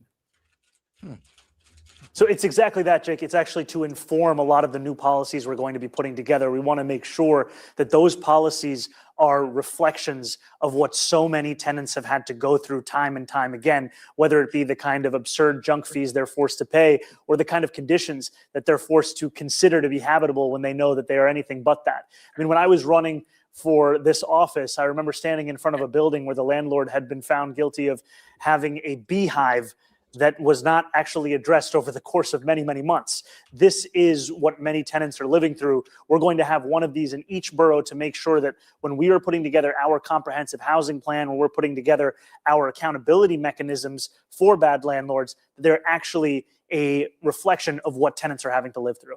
We've also seen in recent weeks anti-Israel protests take place in New York City right outside synagogues. One explicitly pro-Hamas. Hey, I'm hear real me with out. you. I agree with what that. Huckabee said, I get it. After what Huckabee said was wild, bro. Like that Tucker Carlson Huckabee interview, bro. What that man said earned him the condemnation of almost every Muslim in America and in the world. But go ahead. So I have a solution if Mondani's willing to hear it, and I think he would be open to it as well. If you receive so many violations as a slumlord, you should be forced to auction off your property. And that should happen. That should be. And I'm not talking about just put in somebody's hands who can actually take care of it. Yeah, auction it off. I don't think the city should buy it. No, I think it should be auctioned off to somebody else. And I think Trump's new law that says private investors can't come in or private equity can't come in and buy out houses should be applied. You get rid of slumlords. You increase the supply of housing, and you make it a little bit more accessible for people that want to buy houses. Because maybe the tenant might be able to buy the house that they're living in, and the tenant should have first right of refusal to buy the actual property. You know, I don't I don't like the idea of slumlords, and I think that that is an actual step that would be good for the people of New York. There is a housing crisis, and people that, you know, the boomers that have, yeah, there is a price crisis, and I think that would be a way to solve that issue. Is force a sale of the thing, not take it from them, because that's a taking and that's unconstitutional, but force the sale and The make only them. problem with that would be that if we give it to, like, you know, somebody who can actually fix it up, they're gonna have to raise rent pricing. So that whole rent freeze idea got to go out the window. Yeah, you got to get rid of the rent freeze. You cannot freeze prices. That does not work, because people will do whatever they can to make the money they want to make. Yep, and that's how you create slums. And you want to get rid of slums. So when they have a violation, and it's got to be a good fucking violation. It can't just be, oh, they gave 23 hours and 59 minutes of notice before they showed up at your house. No, I mean a violation like there's a beehive that they won't get rid of, or your floor is caving in and you can't fucking do anything about it. I think this should be like a 3-strike rule. If it happens 3 times in 1 year, your home should be sold. You should be forced to sell the asset. All right. Reflection of what tenants are having to live through. We've also seen in recent weeks anti-Israel protests take place in New York City right outside synagogues. One explicitly pro-Hamas, which the U.S. government considers a terrorist group, and it's a group that has killed innocent Americans. In response, the new Speaker of the New York City Council formally introduced a bill to allow the police department to ban protests within a perimeter of up to 100 feet from any houses of worship to protect congregants' rights to peacefully pray and avoid, quote, injury, intimidation, and interference from demonstrations. A hearing on the bill is scheduled for Wednesday. What's your position on the bill?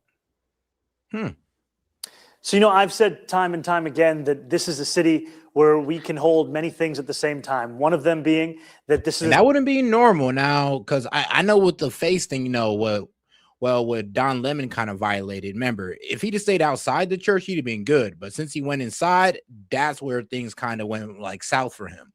Now in New York City, they're pretty much trying to say, no, you can get hit with the same thing, even if you're within like what, 100? Well, he said some couple miles or 100 feet or so of the church. 100 yards. 100 yards. Okay, 100 yards of the church. So he's trying to go after people like fucking what's his face that had the Quran with the bacon. Jake Lang. Yeah. Yeah, that's Jake what he's trying to go Lang, after. And the pro-Hamas guys too, who was also hanging around the synagogue. But it won't be enforced against them. Assault laws are on the fucking books. Battery laws are on the books. But if you go to a protest and get your head bashed in and you're a Republican, nothing's done about the people that bashed your head in. Portland. Yeah, good point. But all right.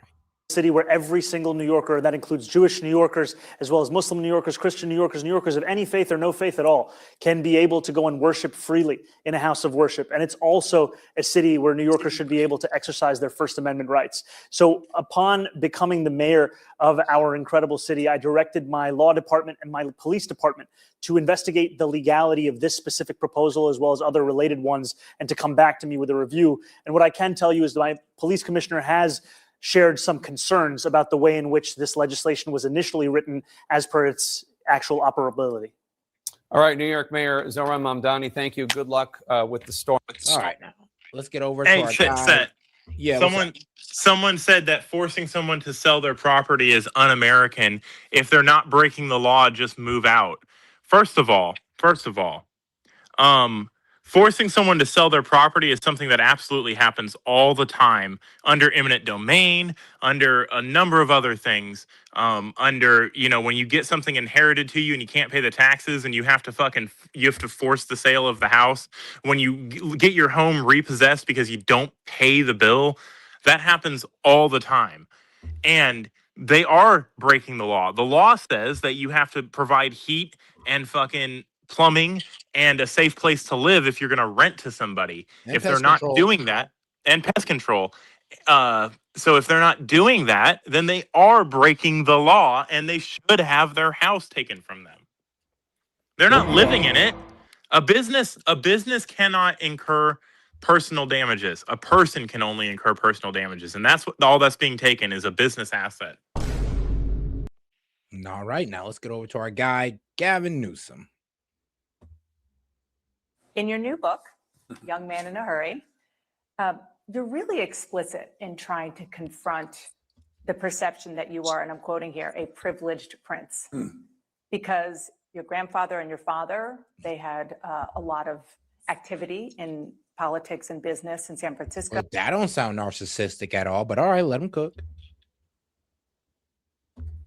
They were especially close to. Did you the hear Getty him when family, he said he had a as are 960 you. SAT score? You describe in detail the split personality, Yeah. as you call it, of your childhood because your parents divorced when you were young and you had that privileged existence with your dad, and then you went back home with your mom, who had to work 3 jobs to keep things afloat. Yeah, 19 when she was pregnant with me. She had 2 kids, a father, which I discovered only through the process of researching his life and writing this book, had a breakdown.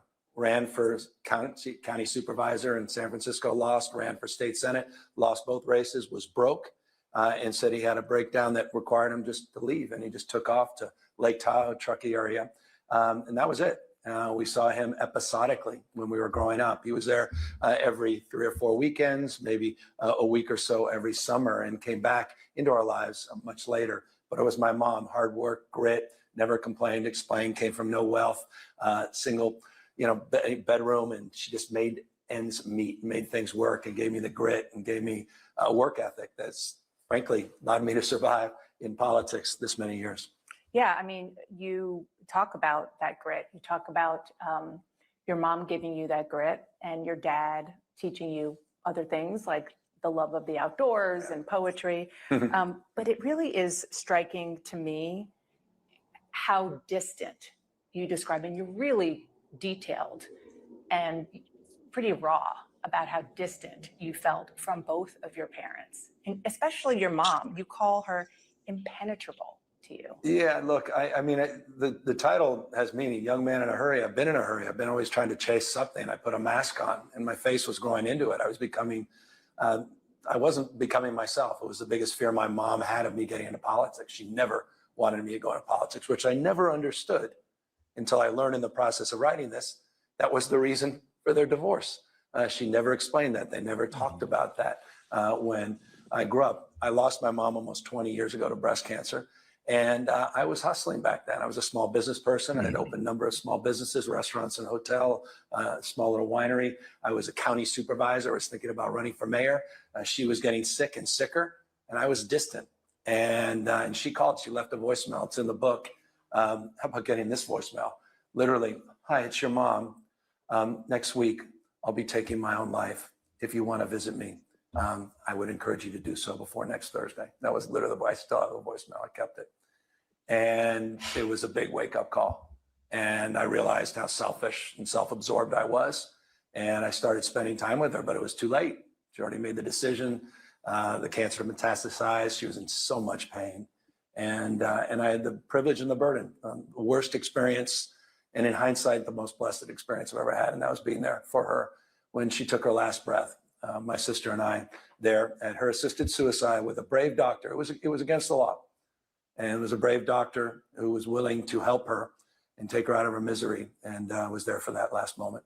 Okay. And you were 34, she was 55, and you wrote that there was no peace that blanketed her. She gasped and took a last breath. I kept holding onto her hand tighter and tighter and sobbing. Yeah, I was there. She had anybody's been in this position with someone who's suffering and struggling. So we came there, and she took some pills and she started to doze off a little bit, and she had an old binder of photographs, and she was talking. My sister and I were the two that were with her, both sides. And then she started dozing off a little more. My sister said, I can't do this anymore. She didn't want to be there for the end. And she took off. And about 10 more minutes of that, it was just my mom and I. And the doctor came in and administered the final dose. And those last breaths, you don't ever I'll never forget it. And I was angry that I was there. I was angry with her. At the time, I was for years and years. Why would you do this? Why would you? There was nothing calming about it. It was not a romantic end. She struggled, and she had struggled her whole life. And I'm realizing and now I realize it, how selfish and self-absorbed, as I suggested I was, that I never had a chance to thank her. Never really had a chance to say, I love you. Thank you for all your sacrifices.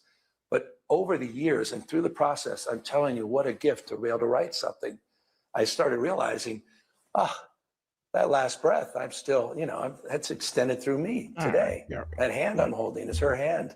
And she's, I'm an expression of her. She's still alive in me. All right. This is not he's not really getting into his politics too much. So let's take a little funny detour. He's boo-hooing. I know, right? But I mean, RIP to his mom and all that good stuff. All right, now let's go into Lefties Losing It. Haven't reacted to this in a minute. It's time for Lefties Losing It. Oh now, my God. we brought you footage this week of California Governor Gavin Newsom talking down to a black man, the mayor of Atlanta, assuming he must have a terrible S.A.T. score. And Gavin also claimed that he can't read good. I cannot, you've never seen me read a speech because I cannot read a speech. Well, Gavin Newsom is, with the help of the leftist media, pushing back hard against what his office calls MAGA manufactured outrage over those comments. He's even claiming that people are mocking his learning disability, his dyslexia. Well, I've got to say, this dyslexia seems to be rather selective. You've written a hell of a book, and I don't say that lightly. I went through it in a quick hour and a half, almost 2 hours. And trust me, I don't read very fast, but it reads at an unbelievable pace. It's so well written. And of course, it's so familiar because I felt a little bit adjacent to so much of the subject matter, but it's 18 chapters. It's an impressive piece of work, 263 or so pages. Say what now, Gavin? The book is 263 pages long. The audio book alone is around 10 hours, but you powered through it in a couple of hours with your crippling dyslexia, no less. This is what's amazing is the levels of cringe Gavin is capable of.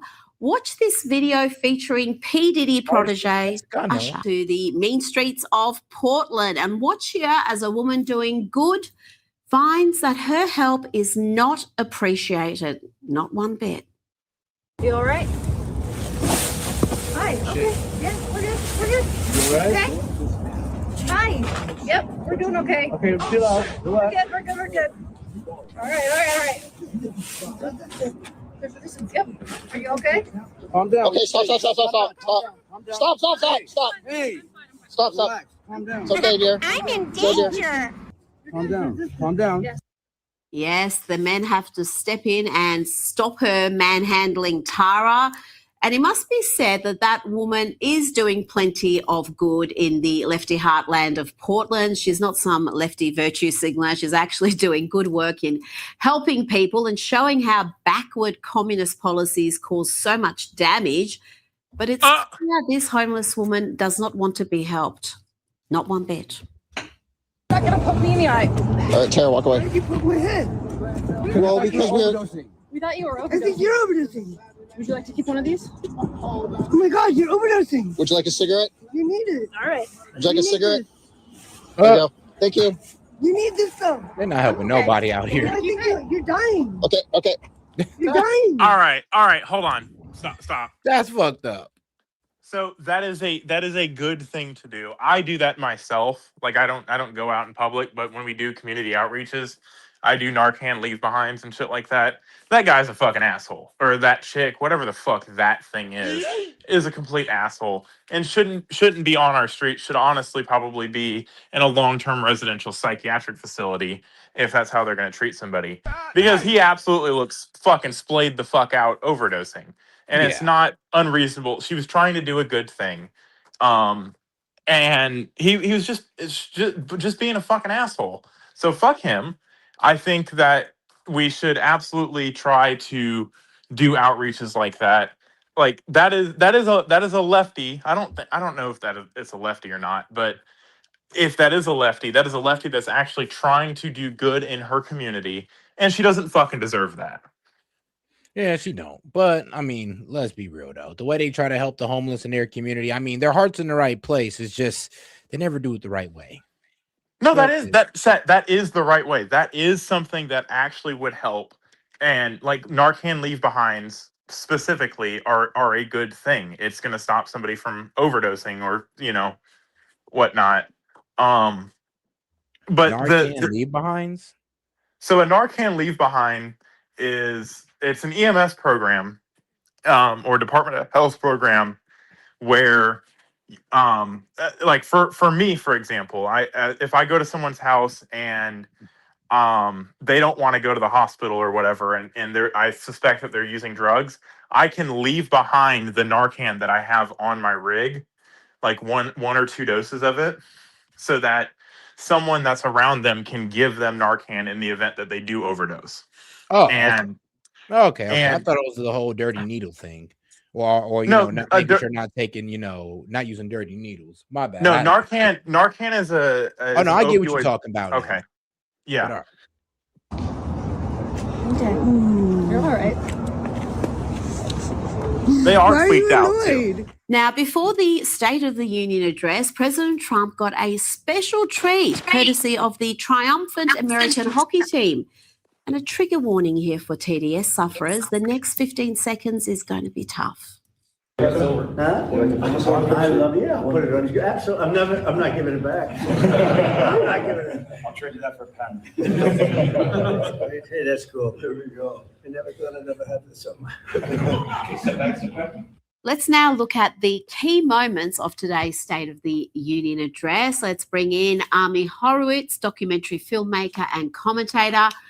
Ami, what did you make of the speech? It was certainly long, and he started off on a strong note talking about the golden age of America. My fellow Americans, our nation is back, bigger, better, richer, and stronger than ever before.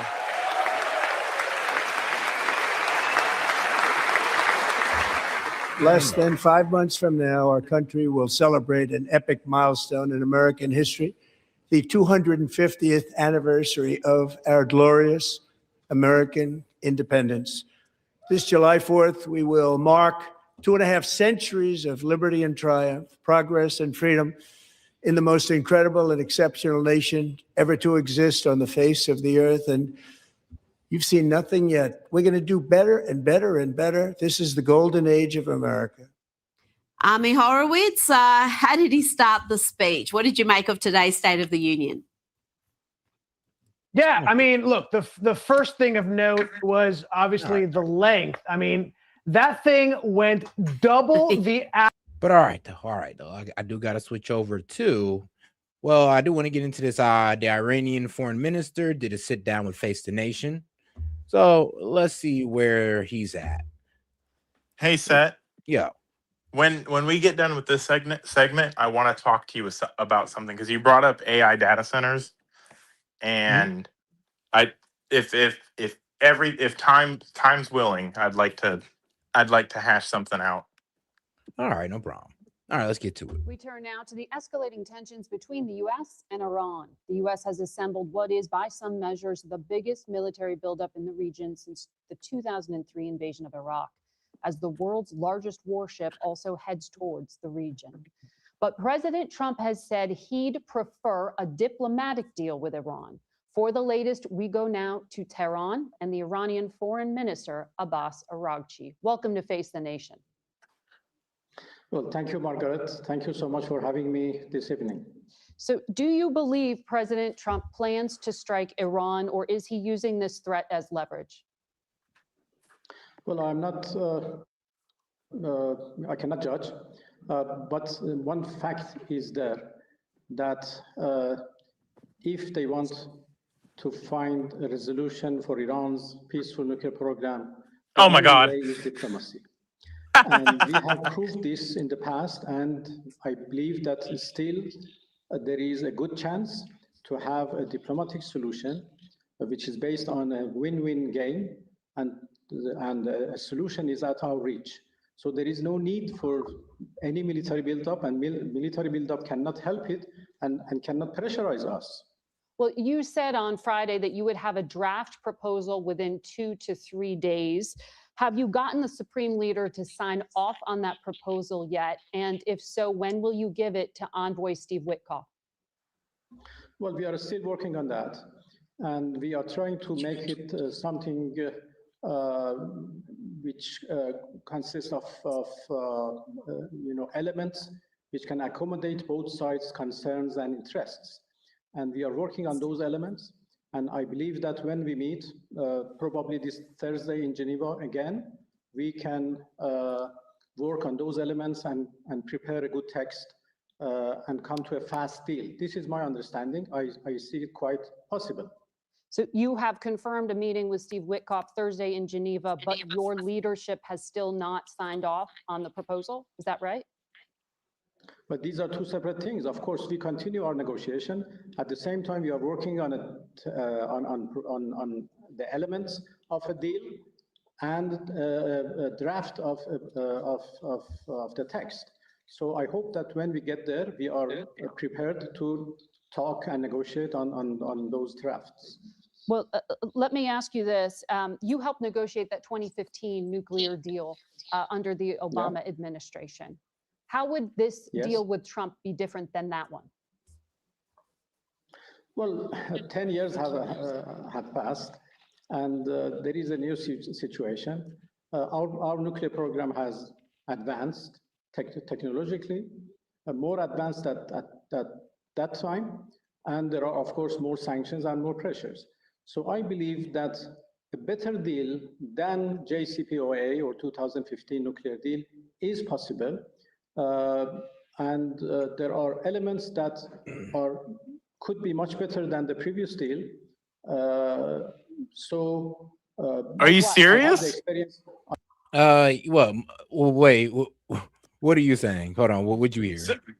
So I'm hearing him say, yeah, we got that deal where we got pallets of cash that was returned to us, that was sanctioned, that the U.S. just gave us back, and we got to advance our nuclear deal. You know, we said we wouldn't, we did it anyway. And I think there's more room now to get a better deal. Yeah. No. He's actually speaking truth right now, because as time went on, I mean, Iran has further stock up their stockpile. So, and they agreed not to do that. No, not whoa. They agreed not to fill their stockpile of enriched uranium. Not that they've been building up their stockpile of ballistic missiles and hypersonic missiles. We're talking about the nuclear program, Set. So if that's what I'm saying. We're not talking about missiles. We're not talking about missiles. We're not talking about missiles. It's no longer about the nuclear program, Monty. It's about their missiles now, and that's what they're talking about. Listen to what he just said. Our nuclear program has gotten more technologically advanced. Yeah, but he doesn't claim to be making weapons, though. He's still saying that it's for peaceful purposes. And we've already debunked that 1,000 times. Actually, no, we haven't. There's been no plans. Peaceful we have no purposes proof that they've been building a nuclear weapon. The fact that he has 60%, he had 60% enriched uranium, shows it's not peaceful purposes. No, it could be used for deterrent. That's not an automatic determiner. I'll give you this more likely, but it's not an automatic deterrent. I mean, my bad, but it is a deterrent. A deterrent is not a peaceful purpose. Set. I get that, but here's the thing: there's still another reason to why they have the enriched uranium. We do not know if they are going towards a nuclear bomb or not. The bottom line is we told them don't do that. They broke the terms of the deal and did it anyway. And now they broke the terms of the deal. They only did that under Obama's deal. And if we got out of Obama's deal, it said that they could do that. Hey, when did we get out of Obama's deal, Set? Under Trump, right? Right. Yeah. When? No. I'm trying to demonstrate something to you. When did we get out of that deal? What was it? 2000? Was it as soon as he came in 2016, 17? No, it was 2019. All right, and they were still advancing their nuclear program outside of the deal, which they were not allowed to do according to the deal. That's why they got all those pallets of cash, because Obama said, oh, everything's going to be good now. They got an economy. They can build up an economy. Their economy didn't get built up. Their water shortage didn't get any better. Whoa, hold on now. Remember, their economy didn't get built up. We enforce sanctions back on them again. No, we didn't force sanctions. Yeah, we back did on. actually. We lifted the sanctions on them. The 2015 deal lifted the sanctions and gave them sanctioned money back. But then we put the sanctions back on them as soon as Trump breaks that up. After 3 years of them not doing anything with it, but enriching more uranium and putting money into their more technological, he just said it, our shit's gotten more technologically advanced because they weren't fucking listening to the deal to begin with. In the deal, it did say that if we got out of it, we weren't abiding by our side of it, they can go ahead and proliferate their uranium. We didn't get out of it until 2019. That's 4 years of them not abiding by it. And then we ripped it up. Now, did we have it? Well, actually, remember, we didn't rip it up because it wasn't a Biden. But well, actually, no. Trump ripped it up because he just didn't like the deal. We didn't rip it up because he wasn't abiding by it. Actually, Trump was getting a lot of pressure from the Republican Party to rip up that deal from the neocons. Yes, because he wasn't abiding by it, and everybody's like, "Oh, he is abiding." He literally just told you he wasn't. We proliferated our shit. Advancement of their nuclear system doesn't mean that it doesn't automatically mean weapons. Set. It could mean a more efficient way to use their nuclear power. A deterrent is a weapon. A deterrent is a weapon. Not in every case. No, it's not a kinetic weapon. It is a weapon. But it is still a weapon. You're using it as leverage to try to force your will on other people. It's a terroristic tactic. It does not. I mean, hold on. So you tell. All right, hold on. I mean, everybody has deterrents. Everybody has deterrents now. Everybody has okay. What deterrence does say fucking Japan have? Bro, come on now. You know Japan is under us. You name an enemy of us like Russia, nukes, China, nukes, North Korea, nukes. That doesn't. So what? They don't. Not everybody gets to be a nuclear superpower, and we get to. And then other countries have deterrents like what was it? I'm trying to remember what the country, but they have missiles, so that could also be seen as. And they also don't have non-proliferation treaties with the United States that gave them sanctioned money back in for them to not do the thing that they did. And everybody said, "Oh, they're not doing that." What are you assuming that they did? You're assuming that because he just said they did. They just said that he did not say that. Oh, well, we've advanced our nuclear weapon program. Go run it back. They have always maintained that their shit is peaceful. I'm not saying that he came outright and said it. What I'm saying is the parts of the deal were that they do not further their nuclear program. They furthered their nuclear program, and it's more mainly the main part of the deal was to not go towards a bomb, to not ever go towards a bomb. And by definition, them acknowledging that they have 60% enriched uranium, there's a big jump between the 2 and 3 that is required for research and science and reactor purposes, and the 60% that is going towards a bomb. Oh no, we get that. Now, bro, I hear you. That's what you're saying. That's what I'm it's saying. Still a deterrent. But no, I get you. No, it's going towards a bomb. We don't know that. We don't know. Set. It can't be a deterrent if it's not going towards a bomb. It cannot be a deterrent if you're not going towards a bomb. Because they can just give it away. It can be a deterrent for them just to going straight in. Look, it's a deterrent because it keeps the United States from just outright going in on them. Like, to be honest, no, it doesn't. It does. If you sit here, because they might fast track to one. But I'm be real with you. Now that they have enriched uranium to give away, that's why like it's a deterrent, because that's they can like give getting it a away. gun. That's like getting a gun with no bullets in it and saying, "Oh, I got this gun here, but it's not for dangerous purposes. It's just a deterrent, but it has no bullets in it." That doesn't stop me from attacking it's you. like, If I know there's look, bro, I got the gun here. If you guys agree not to come on my yard and attack me, I'll go ahead and let you have a gun. That's pretty much what we're saying to them. Or what they're trying to work out with us is if we don't come in and attack them, we try to work out some type of peaceful deal with them. They'll go ahead and let go of the enriched uranium. But when you go and point that gun at people, then you get treated as if you're trying to use the gun as a weapon. Well, who would they? Well, come on now. They didn't put no nuclear weapon toward nobody. Bro, Missiles for sure. Bro, Did you not see the fucking stupid AI video that they played of them fucking sending hypersonic missiles towards U.S. fucking Yeah, I aircraft seen that. carriers? Yeah, I seen That's that. pointing the gun. That's making threats. Bro, we make threats all day. It's like, all right, No, fine. we don't. Yes, What- we do. What video did we send Iran of us fucking going and turning them into a fucking parking We lot? don't need to send a video. We just need to pull the fuck up in their region. Why is that, Seth? Why is that? Oh man, because we like to show force. Peace through Because strength, we don't right? have to flex our muscles. We just have to show up and people fucking get in line. Yeah, that's true. That's true. Look, I'll say this. The only thing that Iran is honestly doing is trying to create doubt within our military power, or trying to create doubt that we can, They're take them trying out to within a couple of they're strikes. trying to run their mouth, and they should be overthrown. That's the bottom line to it. They Man, do they not should be. they should do be. not they do not fucking play nice. They are advancing towards a nuclear weapon, as they have said they are, because I don't agree, again, but okay. so when the program's at one point in 2015 and you have a deal that says you won't advance your program, and now you're coming on CNN and saying, oh, our shit's more technologically advanced now, meaning that you just admitted that you were advancing your program against the deal We're not and in a now deal though. we were for the first 4 years of the deal. Yeah, but they He did said this it's been outside the deal. No, they didn't. They said over the last 10 years, we have gotten a more advanced program. Not over the last 6 years, not over the last 7 years. He said over the last 10 years, we have gotten a more advanced program. So we are in a better position to negotiate, which means they were going to undermine the deal as soon as they fucking signed it. They just used that deal to get money in bad faith, like we said they did. He has now just admitted it. I do think it's a little bit more complex than that, but all right, let's It's get back to it. on its face. It's not. All right.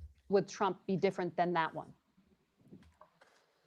Well, 10 years have passed, and there is a new situation. Our nuclear program has advanced technologically. Technologically, More advanced at that time, and there are, of course, more sanctions and more pressures. So I believe that a better deal than JCPOA or 2015 nuclear deal is possible. And there are elements that could be much better than the previous deal. Like what? I have the experience. I have the experience of that deal, as you said. I negotiated that deal. We went into so many details, but I think right now there is no need for that much details. We can agree on basic things, and we can make sure that Iran's nuclear program is peaceful and would remain peaceful forever. And at the same time, more sanctions would be lifted. Well, just very quickly, you're Hold talking on. about Now nuclear. pause. Okay, so they're leverage. Pause. Okay, I get the game here. I get it. Okay. Yes. And they said they wouldn't do that. So that's supposed to be, when you make a deal, it's not supposed to be, oh yeah, go and fucking act in bad faith of the deal so that later on you can go negotiate a better honestly, deal. They're kind of giving us a bit of our own medicine, to be honest with you. They're kind of like, in a way, moving the goalposts. In a way, they're like, well, now that things are looking a little bit more in our favor, maybe we can get some of these sanctions off. And now now we're telling you that we advanced our nuclear enrichment program. So now we're pretty much, I guess what, advancing their technology to make this rich uranium. And if you want it gone, you got to take off some sanctions. But we just show up and fucking blow you off the face of the fucking earth. We don't negotiate with fucking people that do that. I mean, we have, but we'll see. We're not going to. This has Israel and Mossad written all over it. Do you think we're going to negotiate with them, Set? Negotiate with them? We could. I think we can. We can. It'd actually be better for us to negotiate with them. Why would it be better for us to negotiate with Iran?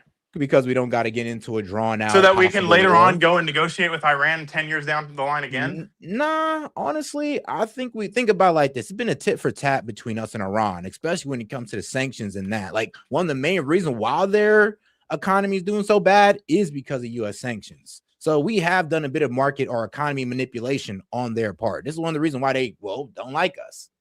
Hey, so Seth, if we was to kind of take off some of that, I'm be real with you. Sanctions. There's a way we can actually work towards peace with them.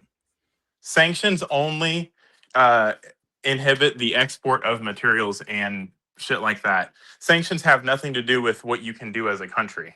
Bro, their dollar? Yeah, it does. It definitely does Their hurt dollar only matters their when they trade with other people. Their money only matters when they trade with outside their borders. They can absolutely trade within their borders. Monty. It is really hard to operate in this world economy without the use of the dollar. So it does hurt them like a lot. But they don't operate in the world economy. They've been under They sanctions do. for the past What 30 you mean years. they don't? They've been under sanction for the past 30 years, and Bro, they're now a they part of still trade BRICS. with China. They still out there with Russia. Bro, even India. So you're somewhat proving messes my with them. point for me. They trade. They're not fucking blocked off like you say they are. They're just blocked off No, so no, that we don't give them money. Hold on, I thought you said that they were blocked off from the world economy. My bad. I misheard you then. But, So I said they're blocked off from our dollar, and they're even if they Okay. were blocked off from the world economy, there's ways that they can make money and fucking be prosperous if they weren't spending all of their fucking talent on trying to make a fucking bomb. And funding Hamas, and funding Hezbollah, and funding the Houthis. They're not making a bomb. They're making missiles for sure, but a bomb, a nuclear bomb, nah. They're making missiles with nothing to put on top of them. Gotcha. I mean, I don't know about that. Come They on, proved S.E.T. bro. In Israel, they proved that they got stuff at the top of their missiles. I don't know. That 12-day war, they proved that they missiles work. No, those were kinetic strikes. No, they use hypersonic missiles to blow right past Israel's. They did not Iron Dome. use. They did not. Okay, Yes, they did not use hypersonic missiles. Do you know what a hypersonic missile is? Set. Yes, They did not use Monty. hypersonic. Yes, they don't did use exist. hypersonic missiles. They did, bro. Hypersonic- Are you serious, bro? Hypersonic They have missiles. two types of hypersonic missiles. They have what they call hypersonic, and they're technically hypersonic missiles. But hypersonic missiles are only relevant when you're going intercontinentally. It's a missile Bro, that what do you flies mean? under Bro, the- all right, we're talking about them attacking Israel, not us. Right. It was So able to a hit Israel with their hypersonic missiles. hypersonic missiles again are fucking the next generation of ballistic missiles, as in they don't go into low Earth orbit. They just go fast and low to the ground. And the only advantage that a hypersonic missile has is that you can't see it coming if you're a continent or two away. So a hypersonic missile just going fast is not what obliterated fucking they were out of fucking Patriot missiles. Yeah, to because they stop lose there missiles. because Iran used all their ballistics and then sent hypersonics right through. I mean, they could have done the same thing with hypersonics and then sent ballistics through. Once the Patriot batteries are fucking empty, they're empty. The Patriot system was like, honestly, it'd have been a waste. It's best to drain the Patriot system with the ballistics and then send the hypersonic missiles right through. Because you have more ballistics, yes. Yeah, and they But won't. And think about the hypersonic missiles went right through the Iron Dome multiple because times. it was the Iron Dome is made up of Patriot batteries. When they're out of ammo, they can't shoot anything. The Iron Dome they is were not able literally. to catch the ballistic missiles, but they weren't able to catch the hypersonic missiles. That's the If you problem notice, about the hypersonic missiles. No, you're wrong. I'm telling you, they were shooting. Bro, ballistic I'm not. missiles. I seen it. Bro, It's you all saw. on- There Bro, were it's also all ballistic reported. missiles that made it through. Does that mean the system failed, or they were out of ammo to shoot them down? Bro, rarely any ballistic missiles made it through. It was mainly hypersonic missiles that made it through because the Patriot system or the Iron Dome actually did its job with the ballistic missiles because they're not going as fast. They ran. Okay, in order for the Patriot to shoot something down, it has to have a fucking kinetic device and it's an expendable round. You shoot it up into the air and it meets it. When they ran out of those, they just started hitting them with ballistics, and then they hit them with hypersonics. We had to go reposition our ships in the area and could not provide enough coverage, so they were hitting the fucking area that we couldn't provide coverage with ballistics and as well as hypersonics.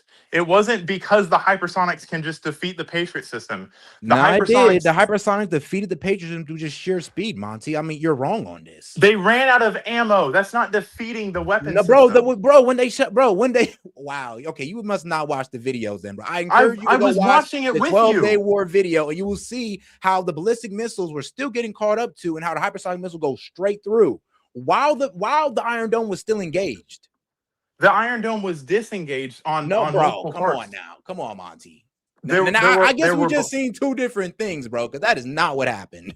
the ballistic missiles were making their way through after they ran, because that was one of the things that they were saying like 6 days Bro, in. they were They're shooting like, we can only hypersonic missiles through there while the Iron Dome was busy with the ballistic missiles. It was like the perfect strategy so when it came to the Iron Dome.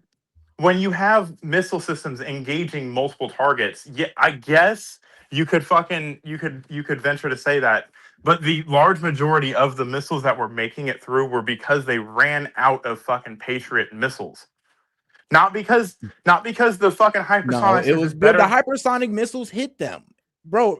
While the Patriot system, well, not Patriot, but the Iron Dome was engaged. That So the what Iron you're Dome and the saying is Patriot missiles are the like, same bro, thing. you're not really making sense because you're trying to say The that it was Iron Dome disengaged, and the Patriot, but the hypersonic missiles hit while it was engaged, while it was steady defending against ballistic missiles. Because it's fucking tied up. When it's tied up with multiple things and then you send another one through, it's going to make it through. That you could do that same thing with over fucking But the barraging them with hypersonic ballistic. missiles were different because it was reacting faster than the system can allow. That's just the truth about it. The hypersonic missiles was a huge edge for Iran during that 12-day war. And so let's say you're right about that. Why, if they're willing to use hypersonic missiles on near peers, why are they allowed? Why should we allow them to do it? Let's put that one to bed. Why should they allow to do it? Yeah, why should they be allowed to develop missile systems if they've shown that they're going to use that advantage the first chance they get to attack Israel? Well, hold on now, bro. Israel attacked them first, and that's when they attacked them. So Israel's the one who started that war. Let's not forget. Iran was just chilling. Iran sponsoring fucking the Houthis for the fucking last 15 years that they've been sponsoring them. So Isn't are you them saying attacking that Israel? Okay, so you're saying that so you don't really care that Israel pretty much started that. You're just gonna go back to something that don't really have anything to do with it. So the fucking terrorist groups have nothing to do with Iran, even though they're No, the completely funded 12-day by Iran. war. No, the 12-day war started because Israel struck Iran's nuclear center first. They struck Iran first, and Iran retaliated. That's what started. Why the did they 12-day strike war. Iran's nuclear facilities?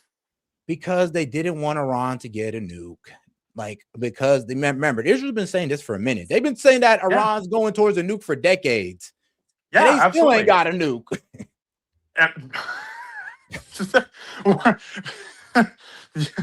Jesus Christ. So when someone says, hey, if you fucking go for a nuke, I'm going to attack you. I.e., if you reach for your gun, I'm going to shoot you. And you reach for your gun, that is not them starting the war. That's Iran losing a war. Hold on. So you're pretty much saying that Israel can just attack whoever on No, whatever I'm not basis saying- they want. Because no, you're really trying to sit here and say that, like trying to sit here and act like Iran's the aggressor. And trust me, this is not me really defending the Ayatollah, but Iran was not the aggressor in this situation. Iran is the aggressor when they continue to fucking antagonize and threaten their fucking enemies and then posture like they're going to mount an operation. That's called a pre. Is Go Iran ahead. hold on? Does Iran have the right to defend themselves? Iran didn't defend itself. It did. That's exactly what it did. It defended itself. Oh my God.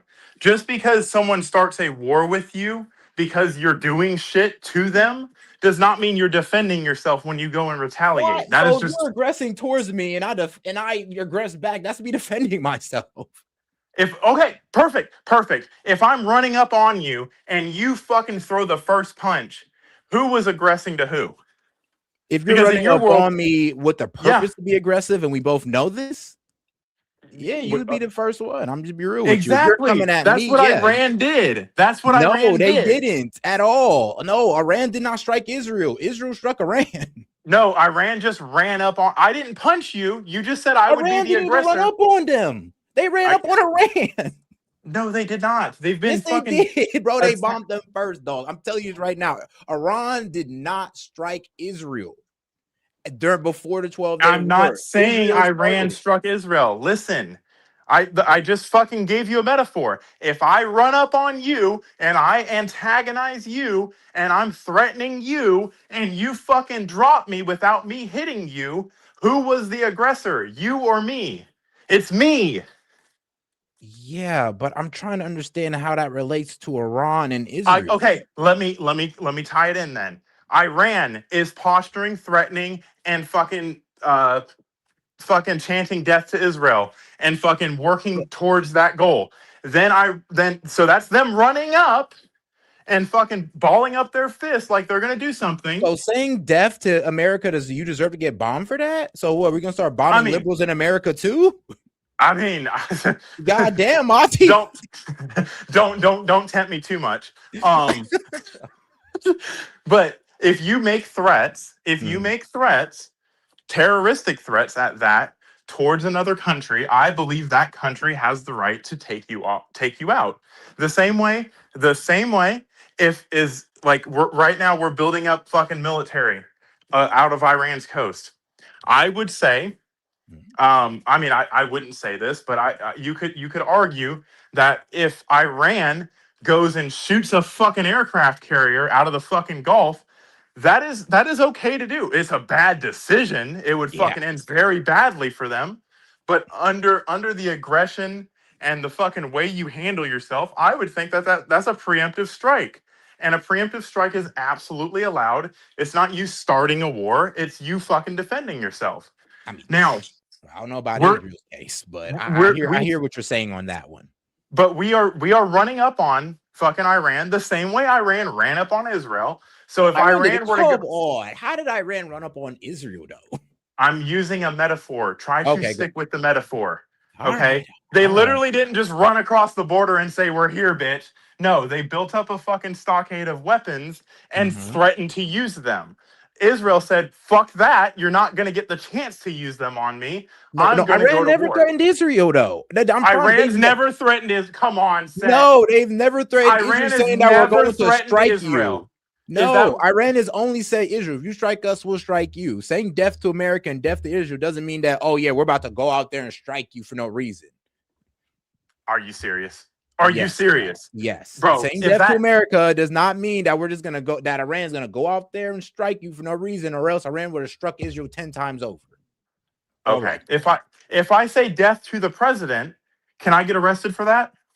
Monty, you can say death to the president. I'm not. For the record, to America. It doesn't mean you're actually going to go out there and try to hurt civilians or try to overthrow America. Are you? If you say death to the president, does that mean you're actually going to go out there and kill the president? So here, you have to understand. You might just be saying that because you want him dead. You have to understand the context of the situation. When I say death to the president, and I have a rifle capable of fucking taking a shot at the president and fucking booby traps and all that fun stuff that I've been buying up, the FBI is going to knock on my door and arrest me. Then by your logic, we shouldn't be taking their death to America seriously, because even Iran has admitted that they can't reach us on the homeland. So what? So they I mean, by your logic, we shouldn't even take it serious. But they have attacked our neighboring bases. They have attacked Israel. They have fucking used terroristic organization and proxies to further their message abroad. It is a religious war. It's not a state. It's a religious ideology that does not mesh with Israel, and they want to make sure that fucking Israel's wiped off the map. So when they say that, I don't know, Israel want to make sure Iran's wiped off the map. They absolutely. I mean, they both. Thing about like this, these two have been at each other's necks for a minute now, and it's basically just been picking sides. To be quite honest, we're picking sides. We're picking we sides let with one our get allies. away with whatever. We let one get away with breaking ceasefires, recklessly attacking, unprovoked, all that. And Why do you say unprovoked? We blame Iran? Like, why do you? I don't like the Ayatollah, but I'm just saying, it's like, do you hear the way you're talking? They didn't really do anything. They didn't do anything. They didn't do anything. So roadside bombs, Israel. Roadside bombs that come out of Iran that are built by Iranians. Bro, how long ago that was? Like, bro, I'm sorry, but how long ago? Let's talk about current. Let's talk about what's going on. This is current. That's not current. Iran did not set up no roadside bombs. Oh my god! Hamas so they did. Hamas is funded by Iran, dude. Bruh, I'm be real with you. But hold on. So Israel can do all their proxies and all that good stuff. Do you understand that both of them are engaged in proxy? That both of them send proxies against each other? So it's okay when one side do it, but the other side can't. So it's like you're choosing sides, and that's fine. I'm choosing the side of the people. I'm choosing the side of the people that aren't saying death to Iran. I'm choosing the side of the They people. do say that, bro. Mike Huckabee just said it'd be okay if Israel took all of the Middle East. Israel has At said that this they want to point, take the Middle East. They at have this broken point, constant ceasefire in the bro, Middle East with other countries. If you anybody's the literally aggressor in the Middle East, it's you're Israel. picking and choosing. You're picking and choosing points in Okay. history. You're picking and choosing points in history. Oh, Stop okay. doing that. That's Look what you at were it. doing with the roadside bombs. Oh my God. No, that I'm talking about something that's building up. You said we've been going back and forth for years. So I pointed out how Iran has done that, how Iran has shown that they don't fucking want us fucking breathing the same air as them, and they're No, willing bro, to no, kill no, no. They Americans. want us to get out of their business.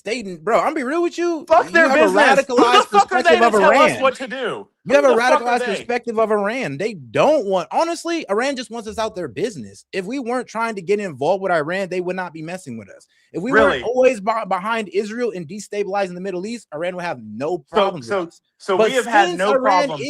is getting in the way of us and Israel taking over the Middle East, they are our biggest enemy. I'm glad you said that. So you think before Israel existed that we've had no problems with Muslims?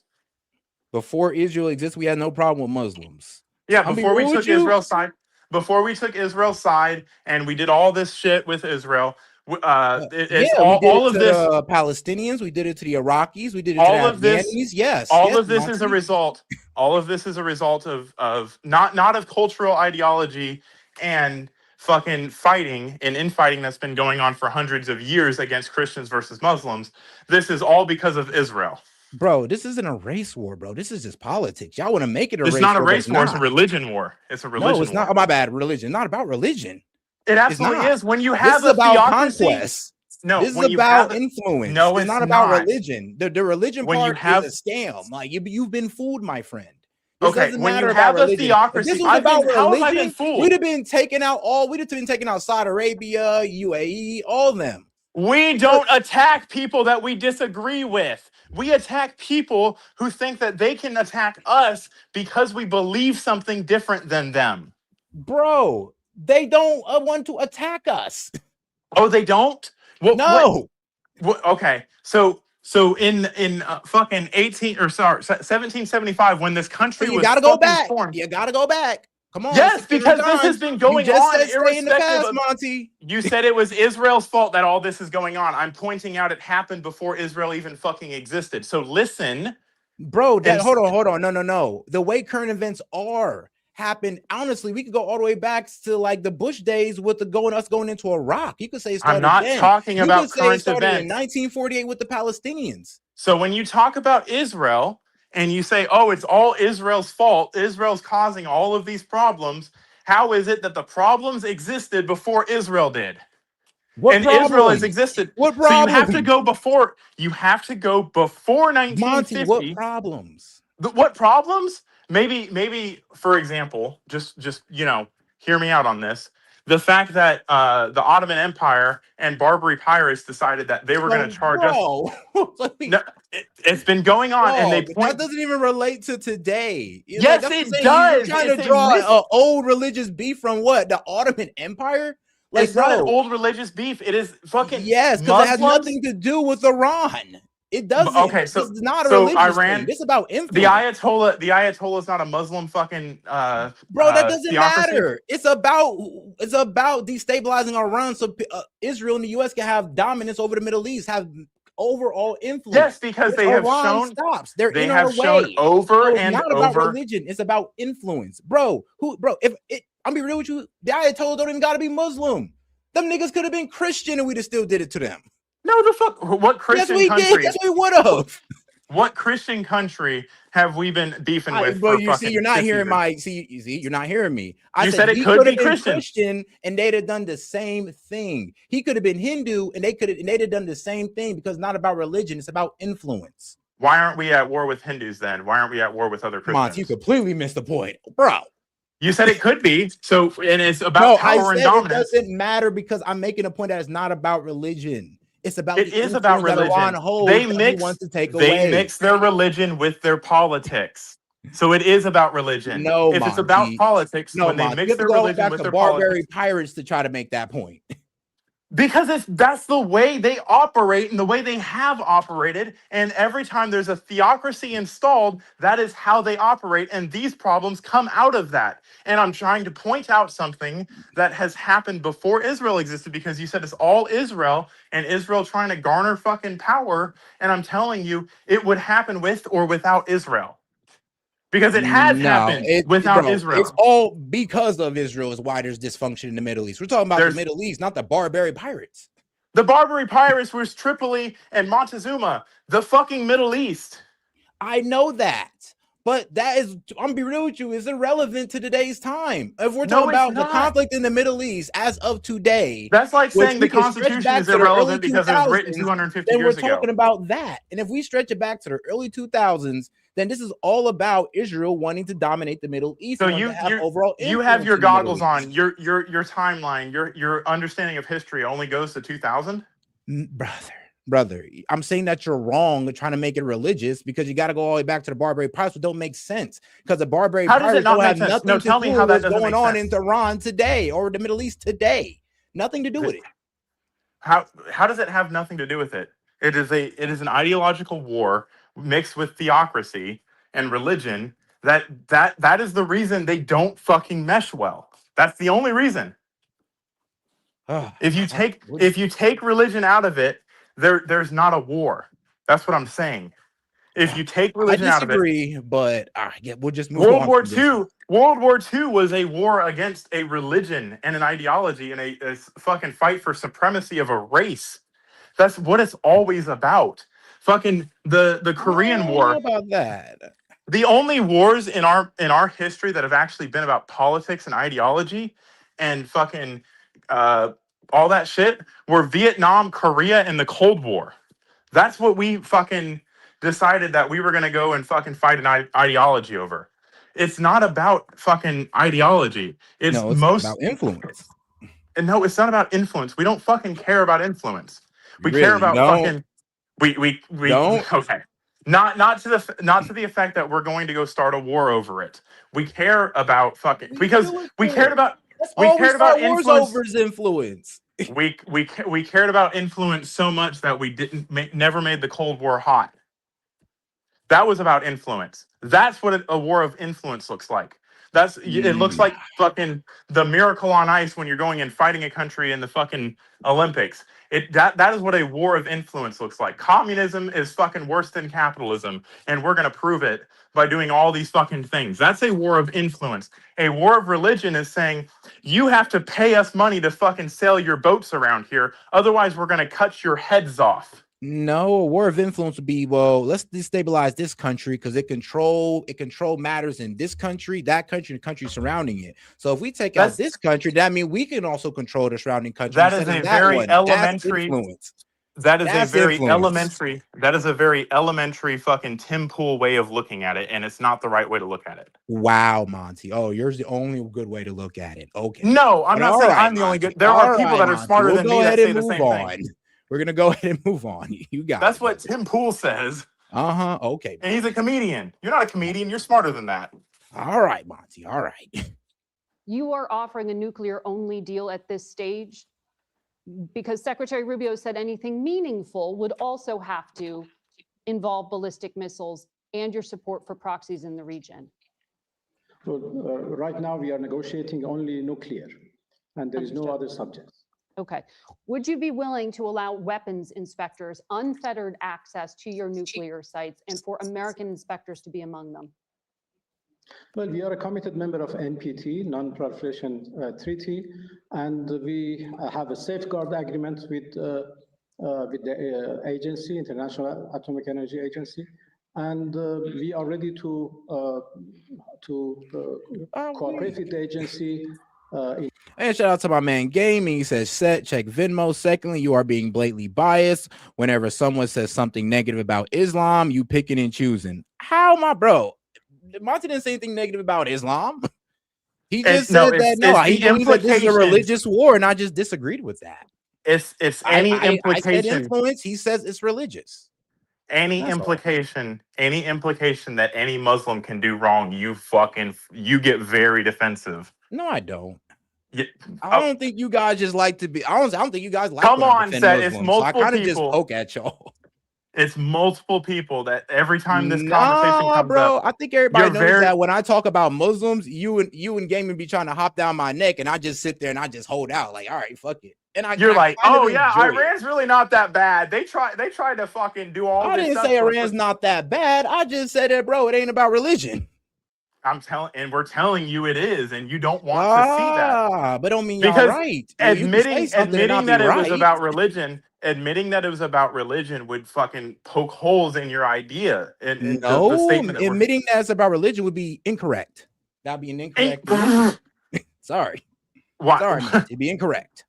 Why? But shout out to my man Gaming though, because he sent 20 on Venmo, which is basically 40. So that is a baller alert. Shout out to my man Gaming. It's everybody. Everybody says it, Set. It's no, okay. Monty, that's just you. That's just you. No, it's not just me. That's just you in gaming, brother. I'm telling you, It's not just you just in me in gaming. gaming. Trust me. It's Usually gaming. people be If asking I me were, what's y'all problem, and I'll just be like, bro, I don't know. When I bring if up I Muslims, were it's like to they get want up me to here, crucify them. if I were to get up here and talk shit about Israel, you would be all up in arms to hate on the Jews. Stop No, it. I wouldn't be. Why? Wait, hold on. What are you saying, dude? I don't hate Jews. I'm not saying you hate I'm just Jews. calling out history, and I don't think y'all like it.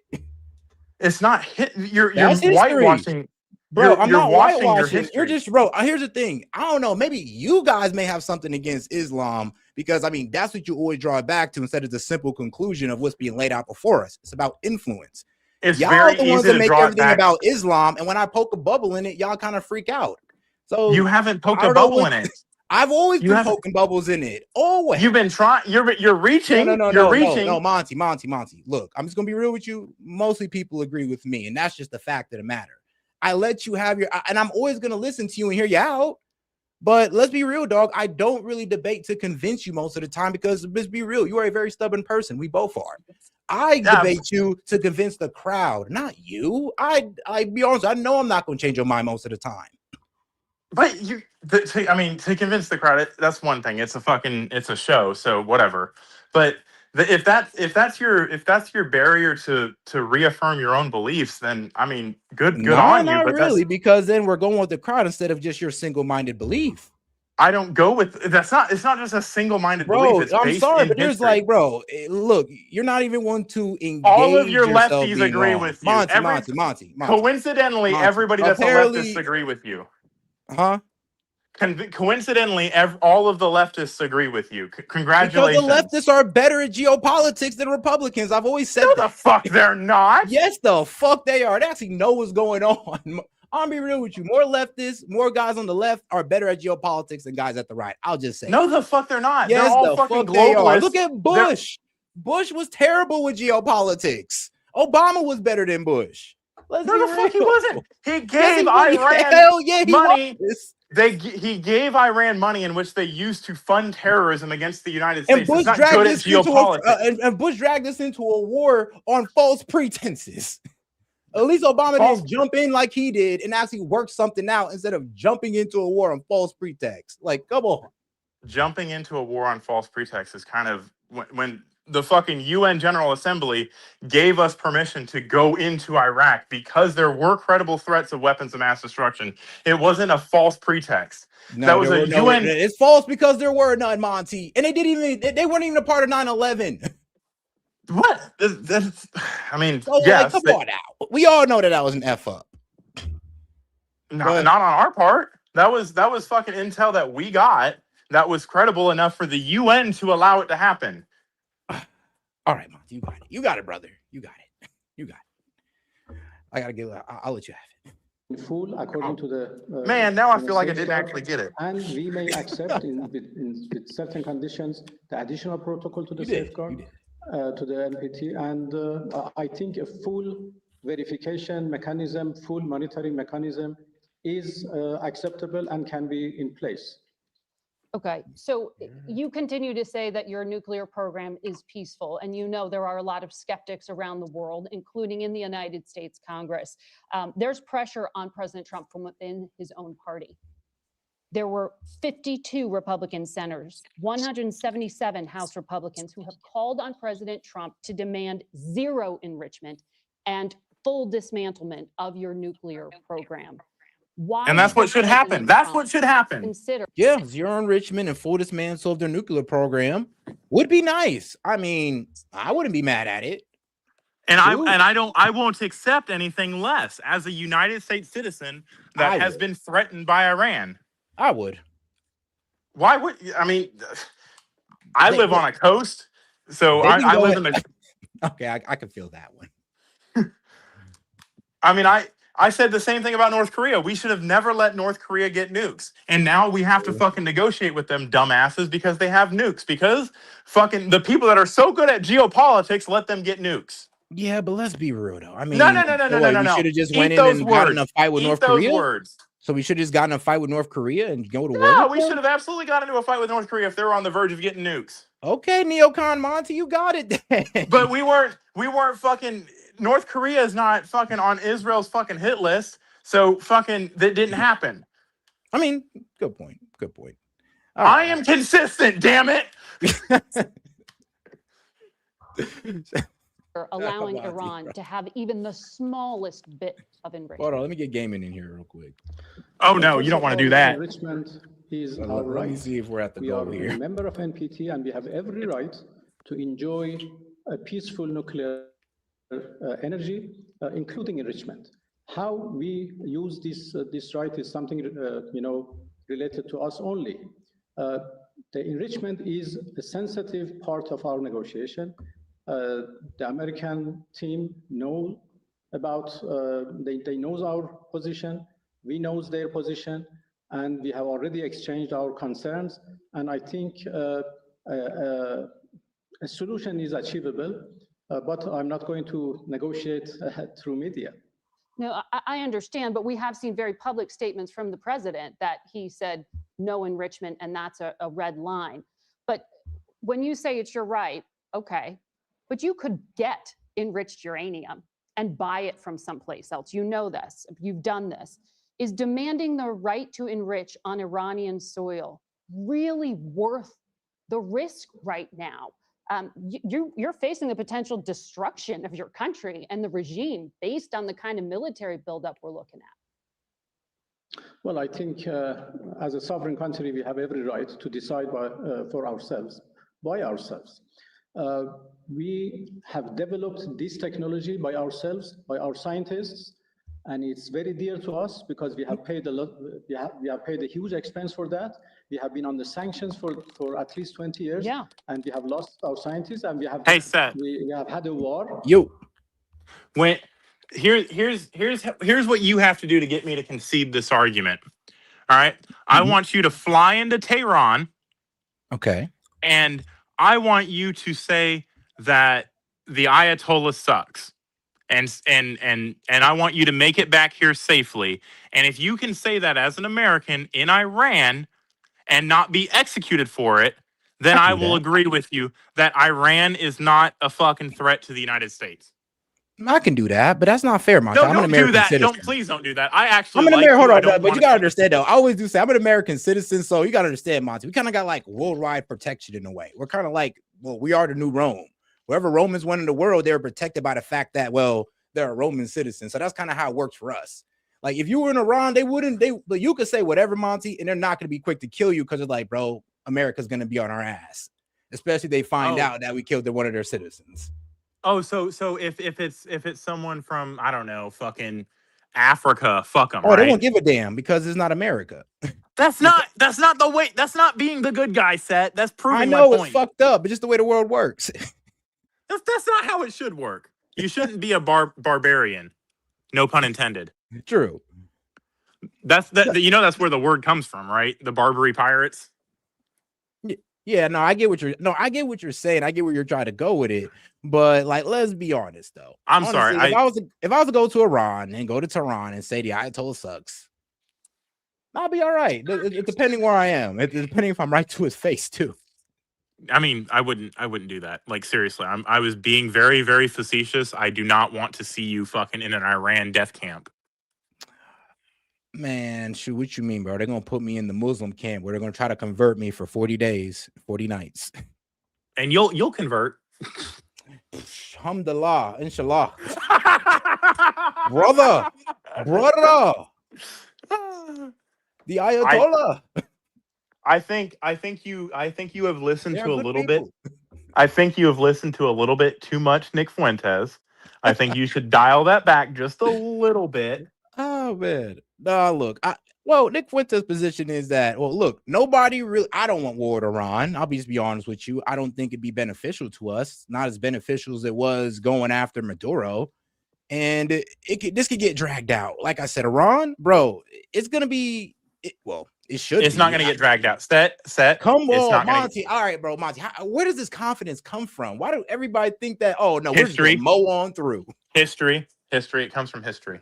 History, bro. History does not. I don't know if that works out for us, Monty. If that was the case, then we'd have bro. It'd have been It's a okay nice to little be stroll through Afghanistan if that was the case, and Iraq and Libya. It's okay. It's okay to be pessimistic and you want to remain humble, but I'm telling you, history. Just ask anybody that was in the Navy in the 1980s how Iran fucking with us goes over. No, I get that. But and then you think that last July when we bombed you don't them, think we're gonna take no damage? We're just that cold. Did we take any damage when we fucking bombed them? No, you're right. You're right. But that was but they showed restraint though. They was like, look, man, they didn't show restraint. They were neutered and they were embarrassed on the world stage and they knew it. They couldn't do anything but say, you know what? I'm going to shoot a missile at Qatar. I know. They told us about it. They said, yeah, we're going to shoot this missile to save face. You're right. They were saving face. But that's the thing, though, because Iran does not want it with the U.S. Iran does not want it. They want it with Israel. That's where the confidence comes from, Set. That's where the confidence comes from. Yeah, but let's be real though. Iran, that means that they weren't willing to get in a drug out war with Israel and US at the same damn time. They were willing to back off and be like, all right. You think the United States has a problem, but Israel and the United States, that would be too much for them. No, bro, no. What I'm saying is that they're smart enough to understand that when America strikes, it's best they back the fuck off. If we so we need to strike and they can back the fuck off. So we should go strike, and they should go back the fuck off. But here's the thing, though. Iran's telling us that they're saying that they're no longer going to show that restraint. That if we attack them again, they've been saying that for 40 years, Set. Monty, and they've been saying they're going to build a nuke for years as well. But here we are. They've been saying that they're showing incredible restraint, but the second America does anything, we're going to fucking feel the fury of the great Iran, blah, blah, blah, blah, blah, blah, blah, blah. We've struck them like 3 times, and they haven't done shit. Well, let's be real, dog. We should go finish the fucking job. Stop kicking the can down the road and finish the job. Man, all right, dog. But I'm not with it because I don't think it's going to go as easy as we think it is. Like you didn't think Maduro was going to go as easy as you thought we did either. Yeah, that's true. I'll give you that one. I didn't really think the last bombing was going to go as easy as it did either. What, the last bombing with Trump? No, honestly, let's be real. I didn't think that's what Trump was going to do. He bombed before I didn't either. Honestly, I didn't either. He said, we're done. I was like, oh, we're done? Oh, shit, if that's all we're doing, then thank God. I thought we were about to go full-on assault on all their nuclear facilities, but we just hit Fordo. I was like, all right. So we're not going to get into a protracted ground war. The days of that, I honestly think are a fucking... It's going to take a world war before we start putting boots on the ground. Let's be real, though. We did catch Maduro kind of off guard. We caught that man off guard. Yeah, because we were posturing at Iran, and then all of a sudden the fucking Delta Force came in and said, I mean, we can do the same thing. I have faith that our military is fucking on it, and we are going to run operations. We're not going to fucking get into a protracted war. That's why. So President Trump, in all of his fucking whatever, campaign that we're not going to fucking put boots on the ground and go get into another fucking 20-year war. The reason he can say it with such confidence is because it wouldn't even make sense to get into war. We can achieve our goals without getting into war now. We're that good. God damn it, man. I don't know why. I know I'm right. Confidence is you. I'm right, though. You know what? I want you to be right. So F it. No, fuck it. Why not? whatever, Monty, you're right. Just in the hope that it does go like that. Because soldiers get hurt, I don't. That's why I honestly don't want them to be getting into this.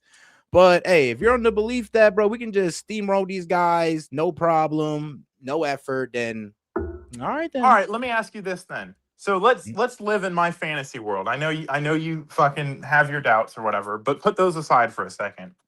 If we could just fucking go in and swoop the fucking Ayatollah. Hold on. You get the hella defensive no matter the proof. Gaming. Bro, you have misquoted the Quran so many times, and I've proven you wrong about the quotes in the Quran, and you never tell me I'm right. Hold on. So it's like I get held defensive. No, I don't. You're acting like I be kicking y'all off stage, like, oh, how dare you talk about Muhammad? You're not a liberal. You're not a liberal. I actually think about it. If I actually care that much about Islam, why do I let y'all talk crazy about it? No. We're not saying you're a liberal. We're saying no. He's saying you get hella defensive no matter the proof about Muslims. And I'm just like, bro, I've proven you wrong about the belief of Muslims many times, and you still sit there with the same belief about Muslims. No matter the proof. I'm just saying, no matter the proof. We're talking about extremists, and you like to lump us in and say that we're talking about all Muslims. We're talking about extremists that mix their theocracy with their ideology. You be talking about extremists. Some of these guys be talking about Muslims altogether.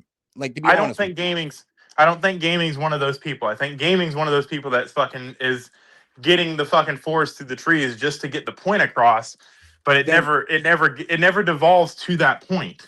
It's always Muslims this, Muslims that. So it sounds like we're painting Muslims in a broad stroke. We're not talking about Muslims. We're talking about extremist ideologues that fucking gain power and gain influence. So you're kind of right when you say it's all about influence, but it's influence dominated by their religion and the misconstrue and the fucking twisting and fucking using it to gain power. That is what we're talking about. And when we talk about Muslims and when we talk about threats to America and the Muslim threat to America, we're not talking about every Muslim that's fucking living and breathing is a threat to America and we need to go fucking wipe them off the face of the earth. No, we're talking about people that think that they are better than us because they are Muslim and we should fucking convert or die. I mean, and we are everybody hate those Muslims. Yes, and those are the ones. Those are the ones gaming hates too. when you hear us, from now on, when you hear me talk about Muslims in a negative connotation, you should assume that those are the Muslims that I'm talking about. Yeah, just do it because it's always going to be the case. It's always that one. The only time I know when people are not really think about it like this, when they make it about their religion, do you think they're just talking about a select group of Muslims? No, they're talking about all of them when you talk about their religion. But if we're talking about extremist groups, like Hezbollah, Hamas, Houthis, then sure, we could talk bad about them all day, and we could talk about them whatever way you want. And that's what we're doing. When we sit there and we try to bastardize an entire religion, that's where. So those are two different conversations. Those are two different conversations. I can bash Muslims as a Christian and say that their fucking their religion is fucking flawed, but I can also say that everybody has a right to believe whatever they fucking want to believe. Now, when I talk about Muslims in the sense of terrorism and fucking geopolitics and extremisms, I'm talking about a different group of people. Yeah. A subsect of that thing. I disagree with it's like a Democrat versus a radical leftist. I disagree with a Democrat, but I don't think the Democrats are a threat to the United States. I disagree with fucking leftists, and I also think that radical leftist Antifa fucks are a threat to the United States. You see the difference? Yeah, of course.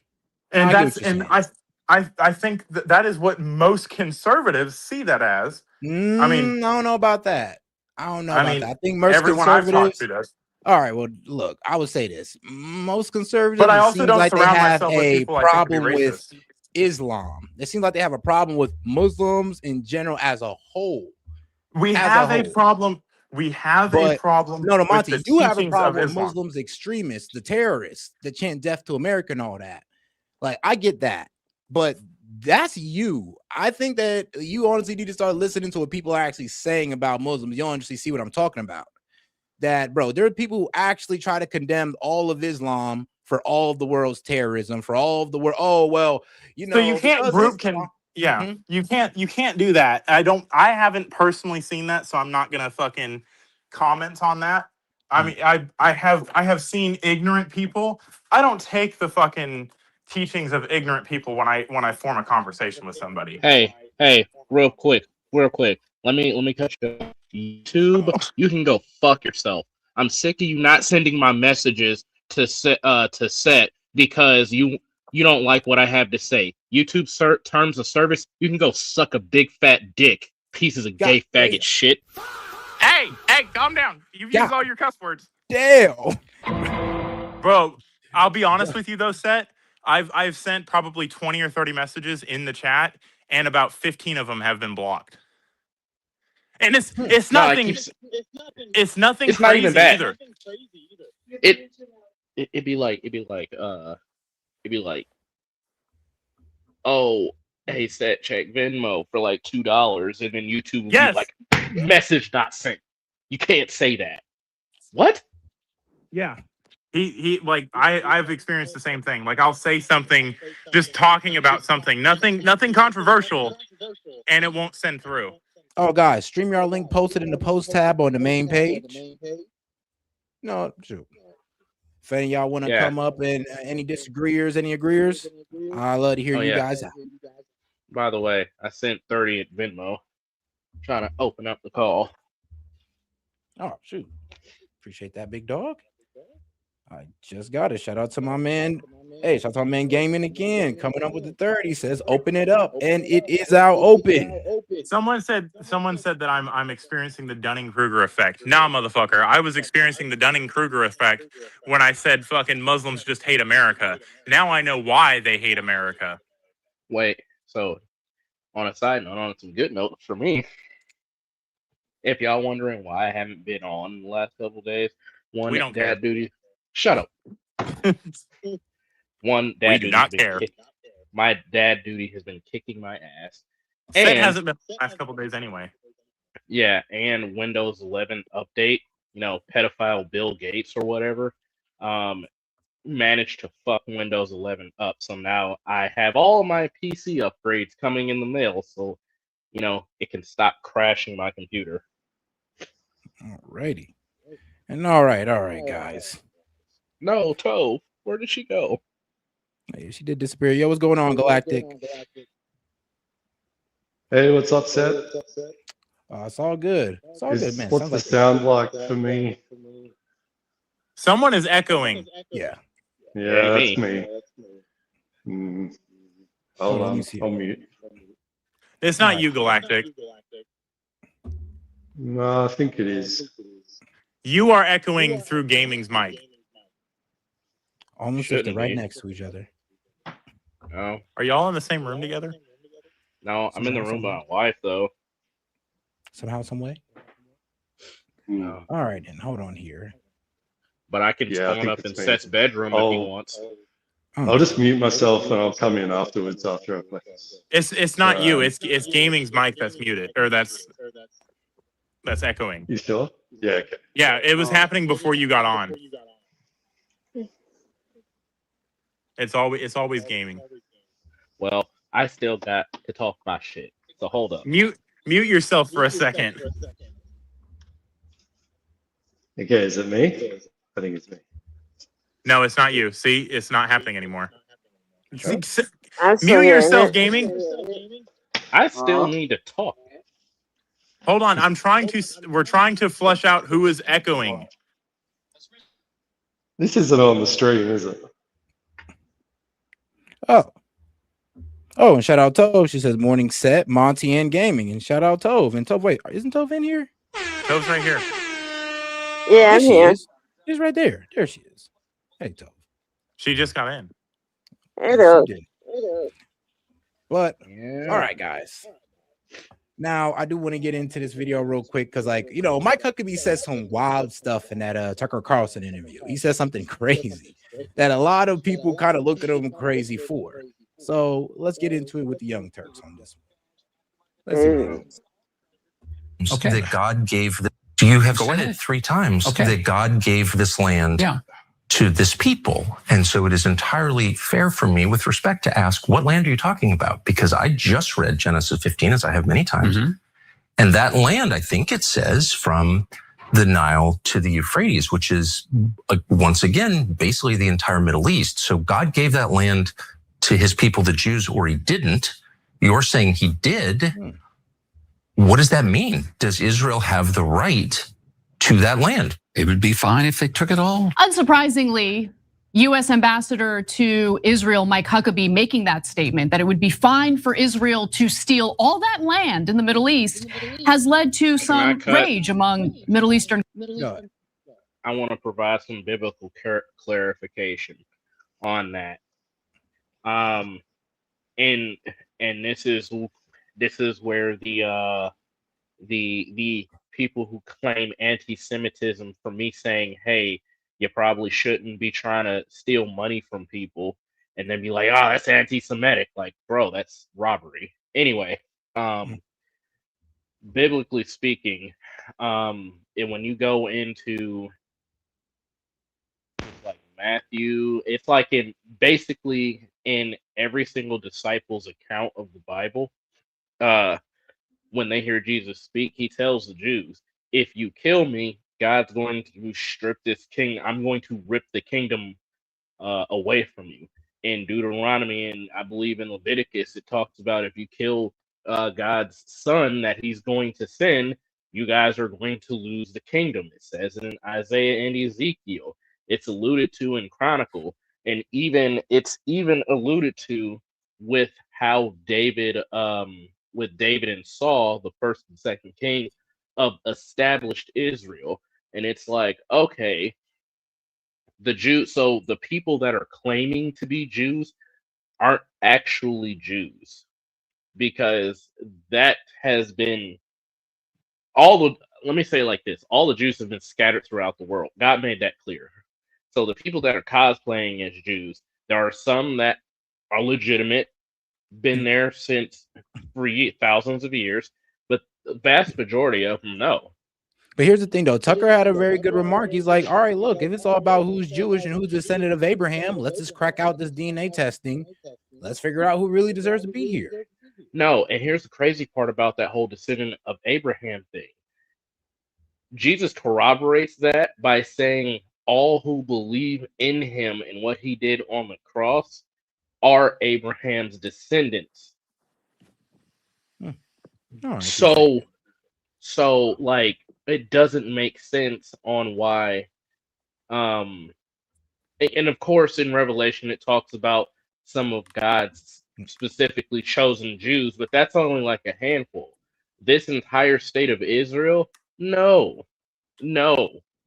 And secondly, and I want to go out here and say this to anybody that may be listening that disagrees with what I have to say or agrees with what I have to say. Let's just blanket this real quick. Let's say God did choose modern day Israel, even though tons of biblical scholars will tell you these aren't the people. Let's say that these are God's chosen people. You know why Tyre fell in the Bible? You know why the other surrounding kingdoms that supported Israel back then fell in the Bible? It's because they didn't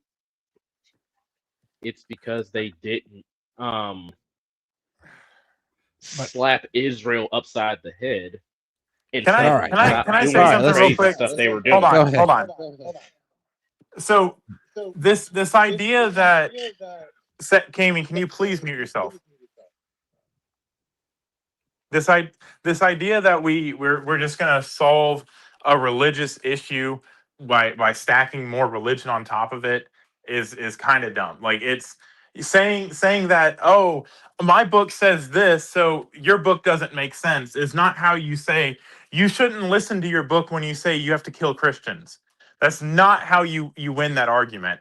Just confusing and muddying up the water more to try to convert people to Christianity, because that's what's going on right now. Is you're trying to point out the hypocrisy of the Quran, as opposed to the Talmud as opposed to the Bible, or not the Talmud. True, be consistent. That is how we got to this problem, is by fucking, your book's not right, I'm gonna fight you over it. The radical Islamic extremists are doing that. Stop doing that. Hold The on, reason- wait, Monty. Bro just said they book allows them to take the Middle East, and I'm be real with you, Israel's been kind of acting on that.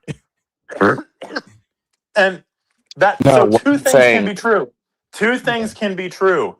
Israel can be acting out of turn, and fucking Iran can be acting out of turn, and the entire Middle East can be acting out of turn. That's why the joke is peace in the Middle East, because it's never going to fucking happen. But what country So- has No, expanded their borders recently? No, what I'm saying is that is, I don't know where you got that from, Monty. What I'm saying is, let's say that everything that the Jews were saying is true, and we're supposed to agree with Israel. That doesn't mean we have to support every stupid idea that Israel has, and that's what I was getting at, and I was providing biblical evidence for it. Yeah, stop. Because biblical it evidence. is the Biblical evidence is not evidence. It's evidence of a book that people don't agree with. It's not evidence. It requires I'm faith. using It requires faith to believe Monty. the Bible, because Stop we have and no listen. proof of it. Stop and listen. Stop and listen. Because this is a theological discussion about the existence of Israel. Because if you go back and you listen to Tucker's question to the guy, he basically made the ascertainment that yes, God did give Israel essentially the whole Middle East. And I was saying, let's say that is true. The reason why Israel kept getting in trouble with God and these other surrounding countries kept getting in trouble is because they kept supporting Israel doing dumb stuff and never saying, you need to chill out. Right. So I mean, but that's whatever. I'm not trying to get into a whole theological debate. I'm trying to remove theological thinking from ideological thinking. Let's remove the theological thinking. Okay, we still don't need to support every stupid idea that Israel does. And that's what I'm trying to say is fucking remove the Bible from it, because you're losing people when you say, "Oh, the Bible says this." No one cares. No one cares. I'm responding to it. Listen, I'm responding to it because that is the way that it was brought up in this interview. So you can't really tell me I'm hopping out of context when that is, in fact, the context. All right, hold on, guys. It doesn't matter. This is Tucker Carlson, who just got fucking detained by the fucking Israel, by the fucking Mossad. Yeah, that's true. But all right, though, let's get back to it. And then we're going to go ahead and move on to our guy, Alex Jones, on PBD. Countries that certainly knew about the Greater Israel Project, but for whatever reason, pretend like they didn't know about it. So before I give you the backlash and how Huckabee has responded to it, Cenk, your 2 cents. Yeah, look, guys, this is one of those stories that shows you who's actually in charge of our government, because this guy's pretending to be our ambassador.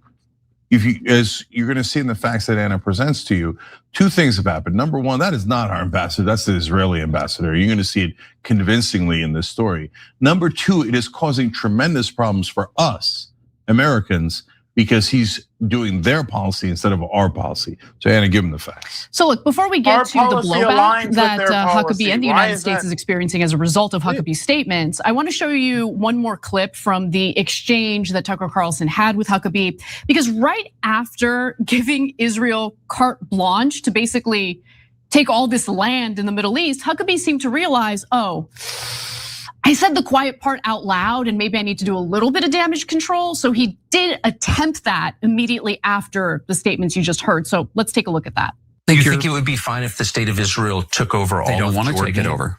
They're not asking to take it over. But you're saying that the reason that Israel is legitimate, has this inherent right to exist, is because, in part because God gave it to his people. And I am going to the same Bible that you're referring to and noticing that that is a huge piece of land So if God gave them that land, then they have a right to take it now by your definition, unless I'm missing something completely. Well, I think you're missing something because they're not asking to go back to take all of that, but they are asking to at least take the land that they now occupy, they now live in, they now own legitimately, and it is a safe haven for them. But may I ask though, as because you're explaining what Christian Zionism is and your theological beliefs. And you think you just said it would be fine with you if the state of Israel took all of Jordan, all of Syria, all of Lebanon. That's really not exactly what I'm trying to say. I'm asking, Tucker. is that what you said? I thought that's what you just said. It was somewhat of a hyperbolic statement in that, if that's what you feel like that we're talking about, but it isn't. Real quick. I know Monty doesn't want to hear this, but the Bible is not just a book of faith. It actually has historical relevance, and you can trace every kingdom back that's mentioned to the Bible back to its origins. With that being said, yes, people were right. I did go back and read it. Gaza is mentioned in the Bible as a standalone country at least 5 other times. So yes, historically, Gaza and Israel were like next to each other. But not. On 2 occasions in that clip, you heard Mike Huckabee say they're not asking to take over that land. No, they're not asking. They're just doing it. They're doing it using our money. They're doing it using our soldiers who fight their wars in these Middle Eastern countries to essentially turn these Middle Eastern countries into failed states so they can take over. That's what's been happening in Syria. I mean, the US has been arming Al-Qaeda terrorists in Syria so Israel can have its way with that country.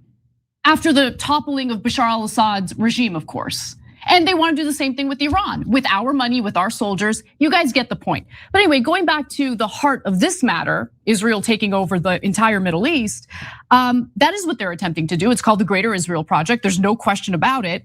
And despite Huckabee's attempt to run cover for Israel, the damage of his comments has been done for whatever that means, right? Because you have all these various countries joining forces to put out a statement, a strongly worded letter, which they released on Sunday. And those nations include Egypt, Saudi Arabia, Jordan, Bahrain, UAE, Qatar, Indonesia, Pakistan, Turkey, Syria, Kuwait, Lebanon, Oman, the Palestinian Authority, and several Arab governing bodies. Now, obviously, that's not fully a list of different countries. The Palestinian Authority is a governing body. But nonetheless, really, you guys didn't know what Israel's game has been for decades? You're gonna pretend like you're surprised by this? This has been the whole game. So let's see, Jordan, you were helping Israel during the 12-day war.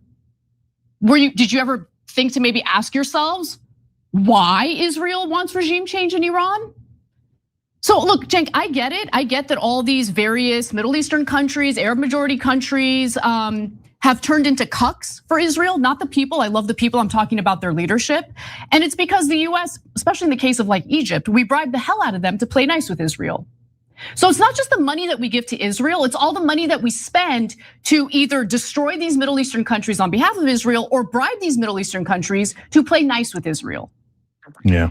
So there's 2 sets of countries within. So why is it that the UAE and Saudi Arabia and Qatar and all these other countries don't have a problem with Israel?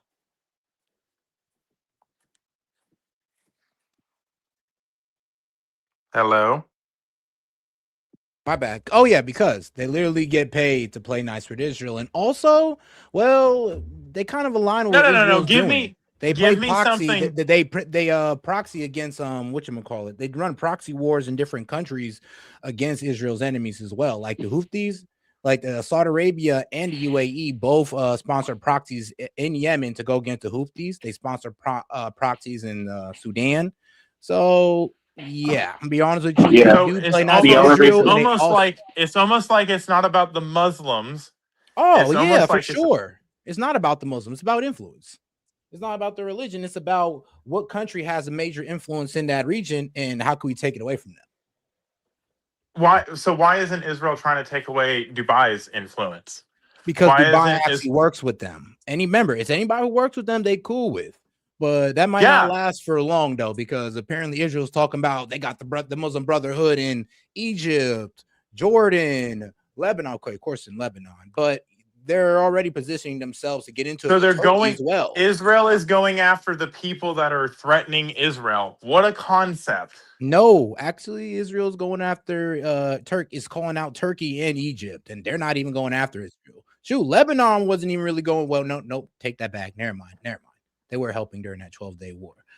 But as far as Turkey and Egypt is concerned, I mean, Israel's been talking about going at them because Mike Huckabee said it himself. He said we're in a 7-front war, and he named Egypt, he named Jordan, he named Turkey, saying that they have Muslim Brotherhood in them. We might have to deal with them. And I'm just like, whoa, you're on a 7-front war with people who've been co-signing what you guys been doing for a while now.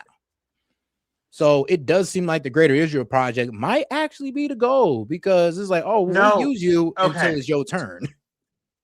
No. So what you misunderstood about that is going against fucking a group of people is not the same thing as going against a nation. You can have people, i.e. the Muslim Brotherhood, operating and trying to overthrow the fucking government in Egypt or in Turkey, for example. And you can still be fighting a war with the Muslim Brotherhood, irrespective of the fucking actual country of Egypt or Turkey. That's what the 7-front. That's what the whole 7-front war is. Not they're just using Turkey until fucking Turkey's next. I mean, we'll see, Monty. We'll see.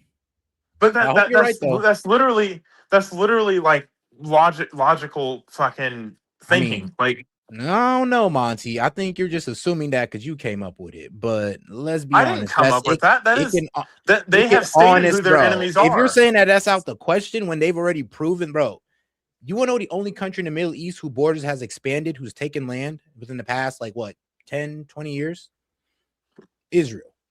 Israel's taken parts of Syria. They've taken parts of Lebanon, and they've taken parts of Jordan, and they're continuously to annex the West Bank. And they're about to take Gaza as well. So I'm just bro, they're an area that's been in constant. So an area that's been in constant turmoil for 3,000 years. We're surprised that it's still in constant turmoil. Monty, if there's just one state popping off and everybody just going all right, well, I guess we got to stay out the way of this state, or we're just getting crushed by the U.S., or we just work with this state and we work well with the U.S. I'm sorry, Monty, but it's not about there being turmoil in the Middle East. Israel's, I'm real with you, this whole Israel conflict, or I would say the Israeli warmongering influence in the Middle East have been going on pretty much since, I would say, you could probably track it back to the Iranian Revolution, honestly. But exactly. So Israel's the new kid on the block. So everybody's gonna fucking hate on the fucking Jews. But they've been doing this. Not hating. I mean, let's be real. If they're attacking people going on unprovoked, it kind of is what it is. Like they attacked Egypt unprovoked. Yeah, they attacked Egypt unprovoked. They just attacked them, trying to take their shit.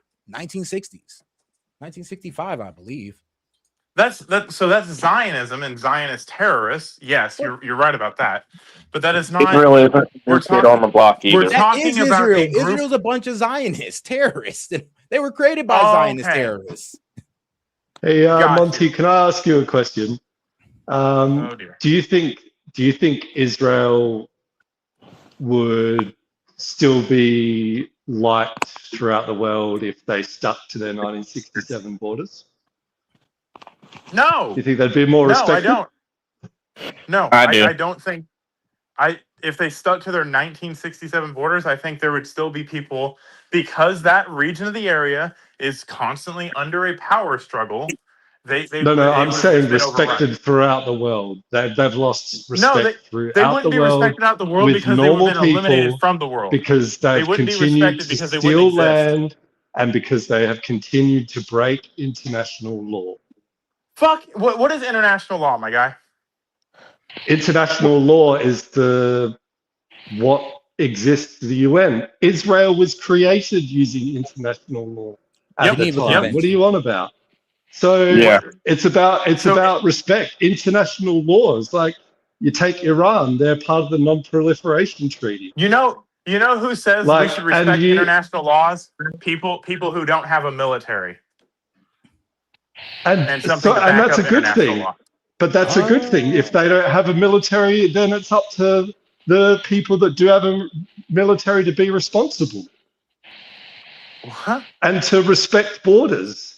International borders are put in place, and Iraq didn't exist, you know, until after the First World War. Jordan didn't exist.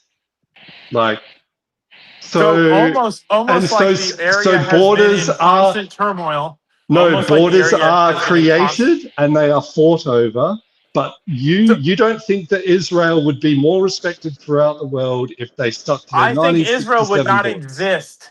I think they would not exist. So the answer is no, they would not be more respected. They just wouldn't exist. Where's the where's the evidence that they wouldn't exist? The fact that every time it's a cool idea to hate on Israel, a couple more million of fucking Jews die. I mean, hold on. No evidence of that. I don't really buy into that one, but every time it's a good idea to hate on Jews. That is hilarious. Wow. Okay. Yeah. When? When? Apart from World War II, when? Fucking literally all throughout fucking history, Israelites and fucking Jews have been targeted. We're not talking Israelites about are no longer a history. thing. Yeah, we're not talking about ancient history here. We're talking Israelites about are no modern longer history. a thing. All right, but hold on here. Now, let's just admit this though, because I honestly do kind of agree with Galactic on this one. If they would have kept their 1967 borders, well, then exist. let's be real. No, they would exist still. They could retreat to those borders. Let's be they honest. could retreat Actually, to those there wouldn't be borders this beef tomorrow. with Hamas. Honestly, if they'd have kept their 1967 borders, they probably wouldn't even have beef with Hamas. They wouldn't have beef with Houthis, they wouldn't have beef with Iran. All of this is because Israel has expanded their borders. So because someone starts a war with them and loses, and they No, conquer their land, somehow they started the war back Oh then. my No, god! And they've continued to take land. Like they recently, like That's what a happens couple when of you weeks. lose a war. That's Oh what my happens. god! Can you be quiet for a The moment? West Bank didn't Can you lose be a war. They're just taking it. Can you be quiet for a moment? Like only like last week, they allowed 22,000 more rights to build land within the West Bank. Like they are seeing their opportunity and they are taking it, and the international community, for some fucking reason, has lost all will to speak up against it. And yeah, it is against the law. It's against the international law. I don't recognize international law from people who can't defend international law. Sorry. Wow. What? No, Monty, that's a slippery slope, and you know that. Yeah, that's savvy. And here's I don't the guy recognize international law unless you have a Sky Dorito. Look, I'm saying it like this. The problem with like Israel is that they're breaking international law loud with the West Bank. Everybody has condemned it as they're breaking international law by taking the West Bank. Now, Monty, you're right. I mean, they can't. Do the Lebanese have a right to live in peace? It's all good, I guess. Everybody has a right to live in peace, but the UN doesn't afford that right to you. God does. Well, my God, that is pathetic. You are pathetic, Monty. That's crazy how you want to use the Bible when it suits you, bro. Like you told me just earlier. No. Keep it consistent. Keep it consistent, like you told me. If it doesn't involve the Bible, keep it out of it. You told me that earlier. It does keep it involve the consistent. Bible. We're talking. All right, then don't reference God in your argument. So then you're a religious zealot, then. Great. I'm a religious zealot Good because luck. I think people should be able to live in peace. Well, Monty's not. No, because you think that people can break international law based on religion.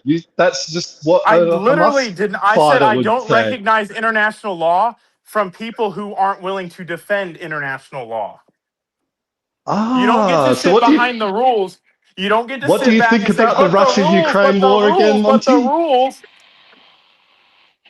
What do you think about the Russia-Ukraine war again? People only talk about international law when they lose wars. It's not about losing wars. It's about enforcing borders. You love strong There are no borders. borders. There are no There legitimate are borders. They've all been borders. fought over. That's why they're called the occupied territories, my friend. Because they're Okay, occupied. And there's the every fourth bit of Geneva. world, every There's the bit of this fourth world is Geneva occupied. Convention. There's the fourth Every Geneva bit of this Convention world is that occupied except that. states that an occupying force cannot transfer its civilian population into its occupied area. Why were the Geneva Conventions made? They were made after the Second World War, after the massacre of the Jews. Oh my God. And then here you are, just saying international law means nothing. It does. It means nothing unless you're willing to defend it, and people aren't willing to defend it. Well, So it means I'm willing nothing. to defend it. And like, so Egypt was willing to defend it. Maybe So Saudi Arabia, how many the Australian UAE. forces are in Gaza right now? How many Australian forces are in Gaza right now? Oh my God, you know that we're an ally of the US and we also have like a mad Israel. Man, it's almost like you're not willing to defend the international law you want to cry behind. What are you on about? You're just pathetic sometimes, man. Like, no, I'm not. Oh. I'm pointing out your hypocrisy. You love, okay, so you defend international law through diplomacy. You don't defend it through war. You defend it at the UN by recognizing Palestine in the UN. That's done nothing. That the UN that's done nothing but allow this shit to go on for however long. What authority does the UN have? They have the authority to put UN peacekeepers in if they wanted to, but who are the lo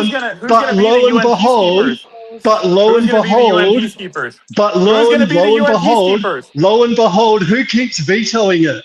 The USA. The USA, with their veto power in the Security Council, don't so it's allow almost like international law anything means against absolutely Israel. nothing unless you have the military to defend it. No.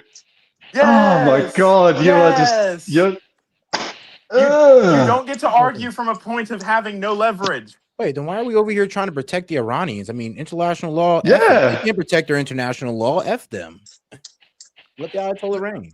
This is why I said that's a slippery slope, because if we decided to throw out an international law, the United States could just go around glassing whatever country they see fit. It would basically turn into the Cold War 2.0. And then we could say Iran has done nothing wrong. That's right. And China can go ahead and take Taiwan. Bruh. Japan, no, actually, and this is no, wait. Big dogs do take land. Wait. Yeah. Actually, you're wrong. Whoever just said China can take Taiwan, I think you meant Japan can go ahead and bitch slap all of East Asia around again, because we all know that Japan is just itching for a reason. Yeah, I know, but I'm saying about China. I'm saying that China has a claim to Taiwan, right? You're acting very ill-informed about fucking the capabilities of China and the capabilities of fucking Japan. You don't understand things, but you think you want to because you want to be virtuous. You want to act virtuous with no might behind your bark. It's not about capability. It's just about the intent. They could intend to take Taiwan and have a crack. And so you think by your standards, they wouldn't around be fucking kumbaya. Oh my God. Monty, you gotta let him finish, bro. Yeah. You gotta hear his argument out. I don't have to. No, he's terrible. He talks everybody all the time. It's pathetic. But make an argument that makes sense, not just fucking international Well, let him law flesh that it we're not out. willing to defend. And I can honestly say, wait, hold up. And I can honestly say I have seen Australia. In fact, when I was deployed to the Middle East, there were Australians aiding the U.S. in keeping the shipping lanes open. And when the 7-day war happened between Israel and Iran, you know who was over there with the U.S.? Australian forces. I can't give you the specific numbers because those are under lock and key, but I can tell you as a person who was over there, there were Australian and British and American forces. You're missing my point. It's going way No, I'm answering a specific question. It didn't go over my head. Stop doing that. You're being way too fucking literal. Okay, before, let's say like 15, 20 years ago, why do you think the world lived in a peaceful times for one of the longest 15, periods 20 in years modern ago, you think the history. world lived in a peaceful time? I'm saying before that, between the world, to be fair, the statement that the world has been in a period of peace, at least for the majority of it, since World War II. Really? You sure So about that? Iran and Pakistan. Hold on. Iran and Pakistan weren't a thing. Fucking Cambodia and Thailand weren't a thing. Russia and Ukraine weren't a thing. Fucking the Donbass wasn't a thing. Fucking the Cold War wasn't a thing. Korea wasn't a thing. Fucking Vietnam wasn't a fucking thing. We've been living in peace. Are you fucking dumb? Have you fucking opened a history book? We've been at war. We've been at war with each other, just not on a global scale all at once since the United Nations. Nothing has fucking fixed Exactly. anything. There you go. You proved my point. Since the That the United United Nations. Nations doesn't fucking mean anything and has no authority and can't actually enforce international law? Yes, that's my point. And hasn't done anything to prevent wars? That's my point. Yeah. All right, then. We're going to go That ahead the and call only reason anything gets done is because we fucking do it? Or you Or veto we it. get blocked from doing things that would actually benefit the fucking world. That's my point. And that's Who's what you're waged the missing. most wars, Monty? Who's waged the most wars? I think Yeah, that who's been? throughout history, I believe that would be China. We're not talking about history. Just talking the modern. Oh, we don't modern fuck times. history, right? Yeah, We don't we need to learn can't about really do history or that, anything. bro. You gotta We be just make consistent. comments out of our No, ass in our last come on. The fucking context lifetime. of this conversation, you know what? No, the context is about history. No, I'm History is talking about anything modern before I was history. alive. Again. But you want to ignore all of history as if it means nothing in the grand scheme of things when you sit back and say international law like it fucking works for anything. It doesn't. I'm giving you examples of history in fucking recent history where it hasn't worked. Just because your fucking short-term memory can't go past fucking Dory and fucking Finding Nemo doesn't mean that I'm wrong. Personal attacks don't benefit an argument. I don't fucking care. Well, I do, and I'm about fucking sick of you poorly representing yourself because you keep taking personal digs at people. Stop that shit. Fucking stop. I mean, I've been called fucking every name in the book since I've been up here, but no one fucking stops to fucking defend me, so I have to defend Not myself. by me. I do. You said I'm a fucking idiot. You said I don't fucking know shit. That is a personal attack. So I'm gonna say you have a fucking Dory brain and can't fucking remember history as it suits you fucking past 20 years ago. So how about this? You stop taking.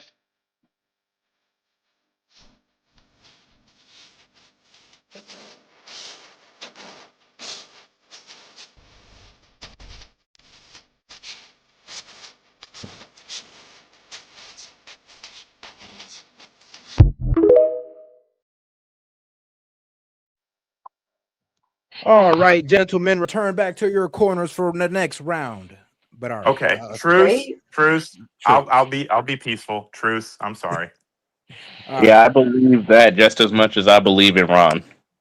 Does that mean you're the UN? Does that mean you're the UN, Set? Is the UN finally bringing peace?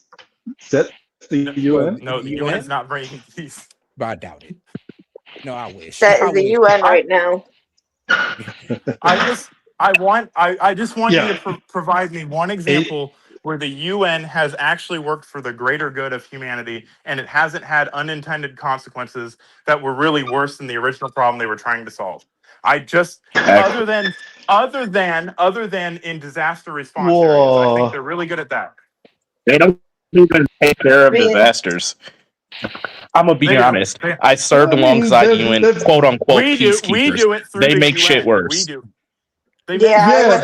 Yes, the UN peace. U.S. military. Disaster relief and hold on, guys. Gaming, you sound like a robot. You have to restate what you just said. I said the UN on its own outside. Give me a second. I gotta leave. All right. Okay. All right. The UN does not solve problems. The UN's just another form of fucking government that fucks everything up. That's my point. I mean, I can't. So when you Okay, so if UN peacekeepers were to go in and enforce the borders, maybe new borders for Israel and Palestine, would you be against that? No, I would not. Okay, so I think you're misunderstanding what I'm trying to say. Okay, I am not against Israel and fucking Palestine getting fucking mostly Israel getting fucking polted out of the fucking conversation and just fucking told to sit back and fucking being forced to sit back. However, the UN is not a country. The UN does not have troops under its command that they can do what the fuck they want. They're not a fucking entity that can do that. They can say, So what are "Oh, we're UN going to send in." peacekeeping forces then? UN peacekeeping forces are augmented forces from other countries, mainly the United States or fucking regional allies, that fucking go in and say, "We're here to make sure that this doesn't happen, but we're absolutely not going to use any force." And they fucking pussy out, and they have no strategic command. They have no fucking operating strength behind them. They don't do the job that they're intended to do. But in concept, the UN is a wonderful thing. It's a wonderful fucking concept that we could all get along and fucking listen to each other and hear each other out.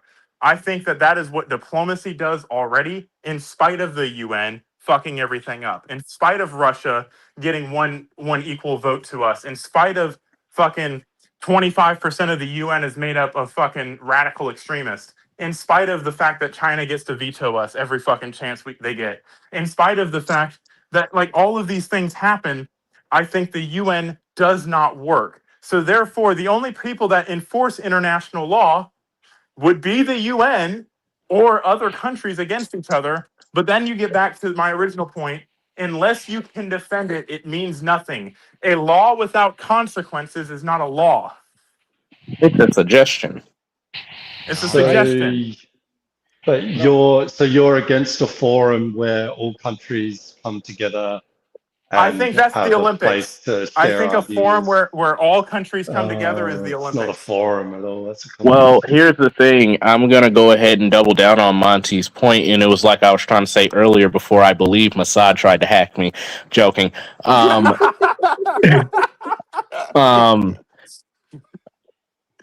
The UN, apart from the United States, is an absolute crap show. We don't even have to go. Let's go back in 2023 when UN peacekeepers was sent to Africa to try to calm civil war tensions.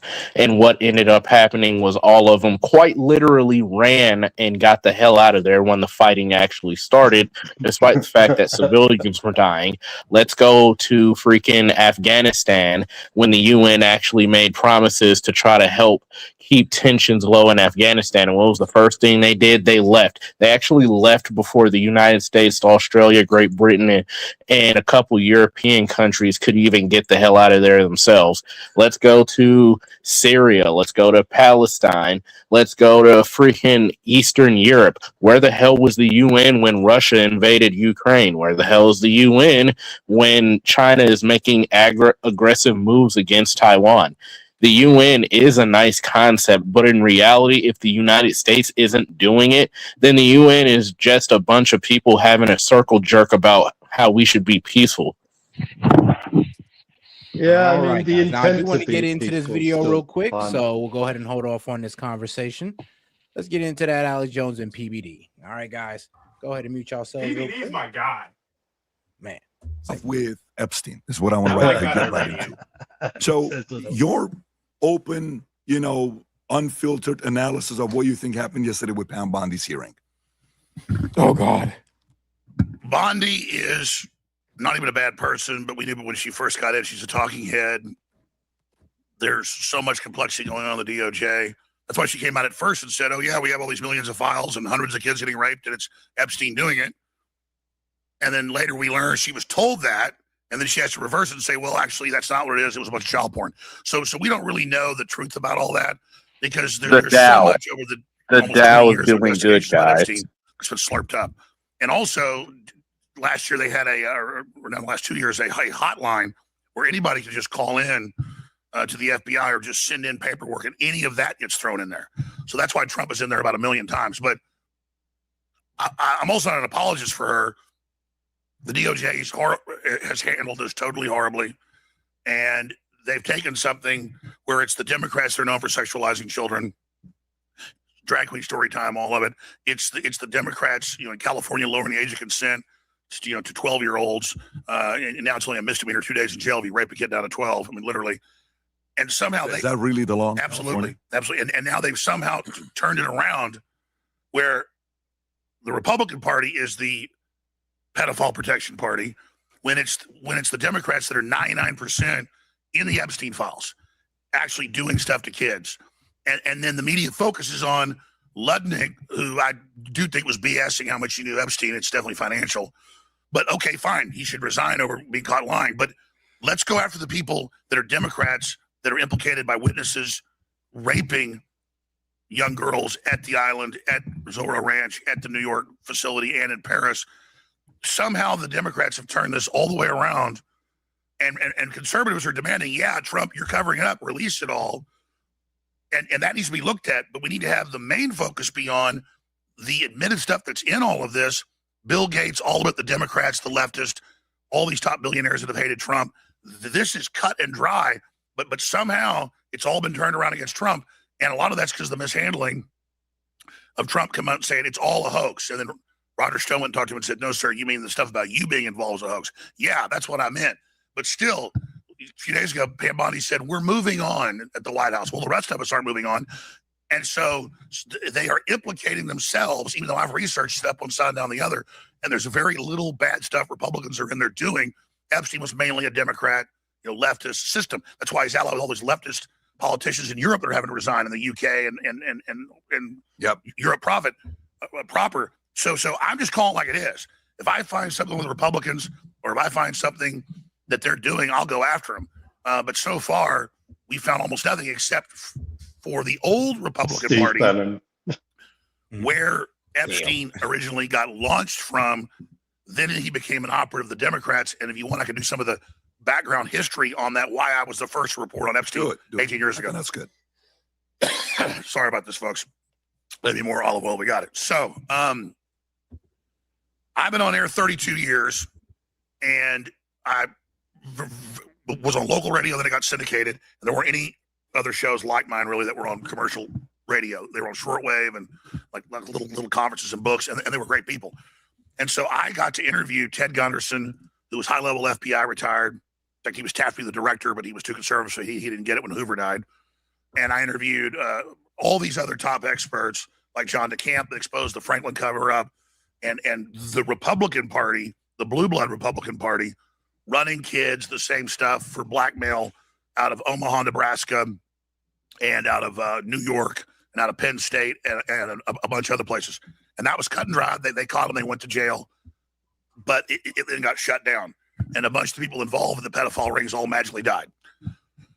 So I knew John DeCamp, interviewed him many times, Ted Gunderson many times. And so they told me all of this. Kathy O'Brien, which has now been totally vindicated, she had been an MK Ultra mind control program that was attached to this. And a lot of that's been declassified. And so I knew about all this and heard about all this from them. And so I understood that. Then it also came out in 1990, 1989, all front page Washington Times. I've seen you cover it. Underage call boys, midnight visits White House. And so you have to understand that George Herbert Walker Bush had been the CIA director, youngest ever. Never been in the CIA, they said when they put him in there in the 70s. Not true. He was basically researched, it was even in the documents, running the JFK assassination operation as the man on the ground in 1963. So that was his little reward. But later He's the head of the CIA, and then he's the head of the country. And he brings in Wes Wexler, and he is a Victoria's Secret, all of that. He is the handler of Epstein, who also works with Bill Barr, who had been the CIA liaison in Iran-Contra. Even at his young age, he ran Iran-Contra for George Herbert Walker Bush in a compartmentalized program under Reagan that Reagan didn't know about, and was a big scandal over that. So then Barr gets promoted to be Attorney General, and then he's brought back by Trump later. So he's thank you. He's been Attorney General twice, and now Mike Benz exposed a bunch of this that wasn't part of the Epstein files, but knowing what to look for now in the millions and millions of public files. It was Bill Barr, George Herbert Walker Bush, the Les Wexner, and all of them in the early 90s that set up a CIA airline like Air America 2.0 or Evergreen Transportation in Ohio. They used for the first funding of that the Somali conflict, and they bring in the first 30,000 Somalis into Ohio. Okay, and this is what year? This is 1991. Okay, and this is all public. And a lot of this research, I had a lot of this research, but then I've watched like 10 hours of Mike Benz, just every 6-hour, 4-hour programs, just this document, that document, totally mapping it. So you have the CIA with Bill Barr bringing in Epstein to be basically the front man for the airline. So he's already, by 1991, he is already the head of the cutout for major CIA operations. Now, why'd they pick him? Bill Barr's father was like number 5 in OSS in World War II. Then he was like number 3 in CIA. This is all public. Then he runs an all-girls school in New York that Epstein is hired at like 26 years old to come in and, boy, suddenly becomes like the deputy principal over these girls. Donald Barr then writes a book called Space Relations. Strangest book. About humans working with aliens to kidnap children in sex slavery on a faraway planet. So, very nice person. The point is that they are it's Bill Barr, known CIA, his dad, known CIA, Herbert Walker Bush, known CIA. They use the cutout first money, claiming it's for Somali refugees, and they get a couple $2 billion to set up hundreds of aircraft, some of them, like passenger jets. They set all this up, and they're using it for money laundering, drug trafficking. It wasn't just Mena, Arkansas, and the Clintons over here working with the CIA and the Bushes. That's all come out. It was also over here in Ohio. And so that's how important Epstein was all the way through, that he was so trusted that he was put in charge. Now, I didn't know this till the Bannon interview came out that was not released by Bannon, but was in the Epstein files, the 2-hour interview from 2017 or 18. It is disturbing to realize that a lot of what was going on with Epstein, well, when it comes to Lex Wexner, was definitely going through Ohio and Columbus. Like, even the Columbus police was implicated in the Epstein files, and it got pretty strange. I mean, they was even talking about the there's this like city on the outskirts. It's like one of them little farm cities, and there's a rumor that there's farms out there that literally takes in kids to have them work on the farm, and it's like child trafficking for labor and other stuff. Yeah, I heard about that too. And Miriam, that are implicated in the Epstein files. Yeah, I think they probably used Ohio is like one of the last places you'd think something like that would happen, and that's probably why they used it. It makes sense though. The only reason it makes sense is because like we're a huge transportation, like we're huge on logistics. So if you want to transport anything from drugs, people, I mean, regular product is gonna go through Ohio, and it's easier to do through Ohio. I mean, well, that's why I'll tell you one thing. That's why Epstein owned one of those transportation companies or those trucking companies that move in Ohio throughout the east side of the United States. They found that I think it was like about 15-20 years ago in my hometown, there's a storage facility, and it's right off of US 24, which goes from Indiana to Pennsylvania. It's a straight shot. When they got into that storage unit, huh? You guys talking about Marion, Ohio? No, I'm talking about, well, S.E.T was currently, I'm talking about Northwest Ohio, a small town in Northwest Ohio where I grew up. When they got a tip about a storage unit in our hometown, and they opened it up, and it was one of the large storage units. I think it was like 10 by 8 or 10 by 10 or something like that. It was huge, and inside it was filled from floor to ceiling with cocaine, ecstasy, acid, heroin, and this was about 15-20 years ago. But all right, All right, back to the video though. What does that have to do with the Epstein files? I'm confused. Well, No, I'm it's all saying the good. transportation. Yeah, Ohio no, it's is all good. used for a lot of that. Yep. But all right, though, let's get back to it. Okay, so nothing to do. Okay.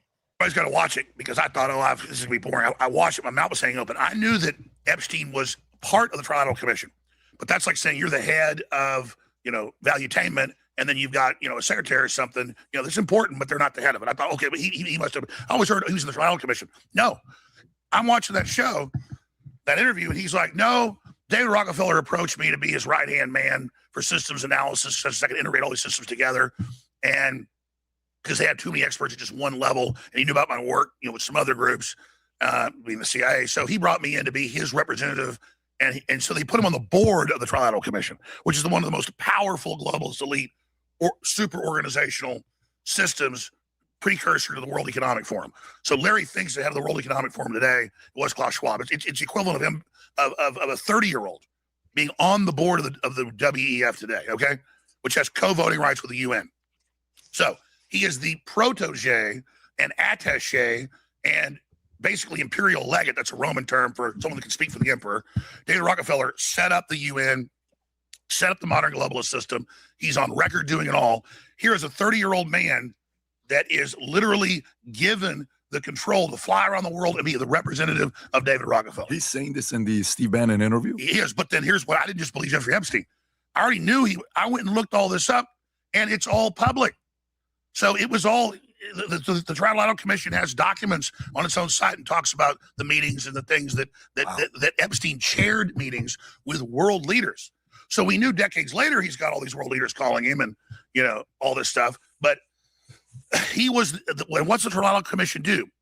It's all the leaders, the intelligence agencies, the big corporations, the governments and academia, all together, just the leadership.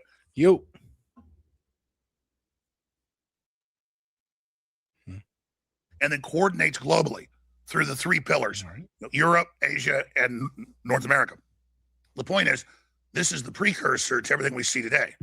And so now you know what the Epstein thing is really all about. Now, obviously, through the underage stuff and the pedophilia that he was brought in, clearly, when he went to that girls' school and the rest of it, that's just the gateway drug with these people from my studying of them and what Ted Gunderson and all of them told me. And they explained that, no, they really do, like to torture kids and drain off their blood and have the endorphins, not just the adrenaline. And so I knew all this MO. And so that's how I was able to explain to people.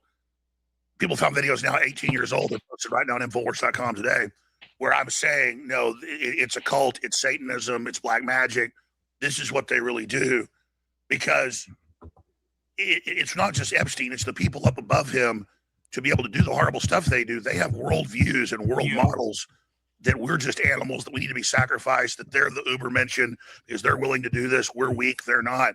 And so you have to understand, this is a standardized system. Before they called it mind control, before they called it intelligence agencies, before they called it that, they called it secret societies. And really all secret societies have been, some have been good, some have been bad, some have been a mix. But the bad ones, the dark ones as they call it, the occult ones, the hidden ones, they have always used torture and drugs and sex and what you'd call mind control, trauma-based mind control.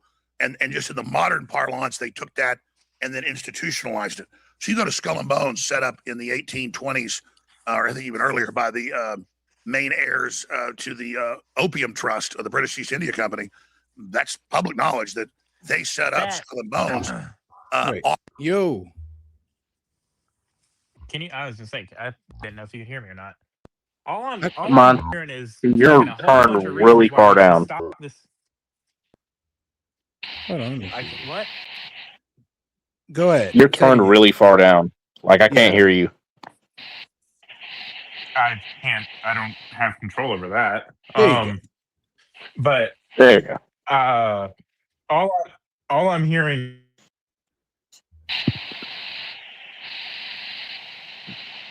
Kind of backing. Did we just lose him? Yeah, I think so. But all right, back to the video. Off of the Druidic and Germanic Druidic teachings, and we have this because the daughter of one of the members, when he was dying of cancer, gave it to his daughter, who was the head of Department of Education then under Reagan, Charlotte Isby, who I interviewed many times, her father was on it. They gave the information to Anthony Sutton, the Senate archivist, and who I knew very well, talked to many times. And so they were able to release it. So what they do at Skull and Bones is this is the elites of the elites. Is they pick them, they get in it, and then they basically by increment explain to them you're going to become possessed by a god. They don't call it a demon. And then all the Skull and Bones leadership comes in the last few days, and they've been for days sleeping naked in coffins, trying to channel these entities. They're bathing in feces, in huge vats, urine. And this is even in the movie The Good Shepherd with Matt Damon, produced by Robert De Niro. And it's in there. And it's all, that's what they do.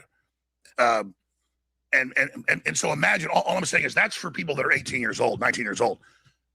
These are just like MS-13 wants you to not just kill somebody now, they want you to sacrifice some carbon pentagram in them. And they want you to do it to a kid.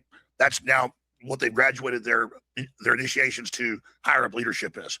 And so again, it's the same thing where it's a rite of passage. You got to do horrible things to prove yourself. And that's what this all is. And so that's how I was able to tell everybody that it's far worse than 14-year-old girls. They've just focused on them because here's the thing. I'm not against these women. They are victims. They were under Stockholm Syndrome. But Elon Musk is right. Here's the big secret. Let everybody when you're growing up tell you what the FBI is putting bulletins. Ice cream truck pulls up. There's a kid in the back. I got a puppy. Come see the toy. They use kids to other kids.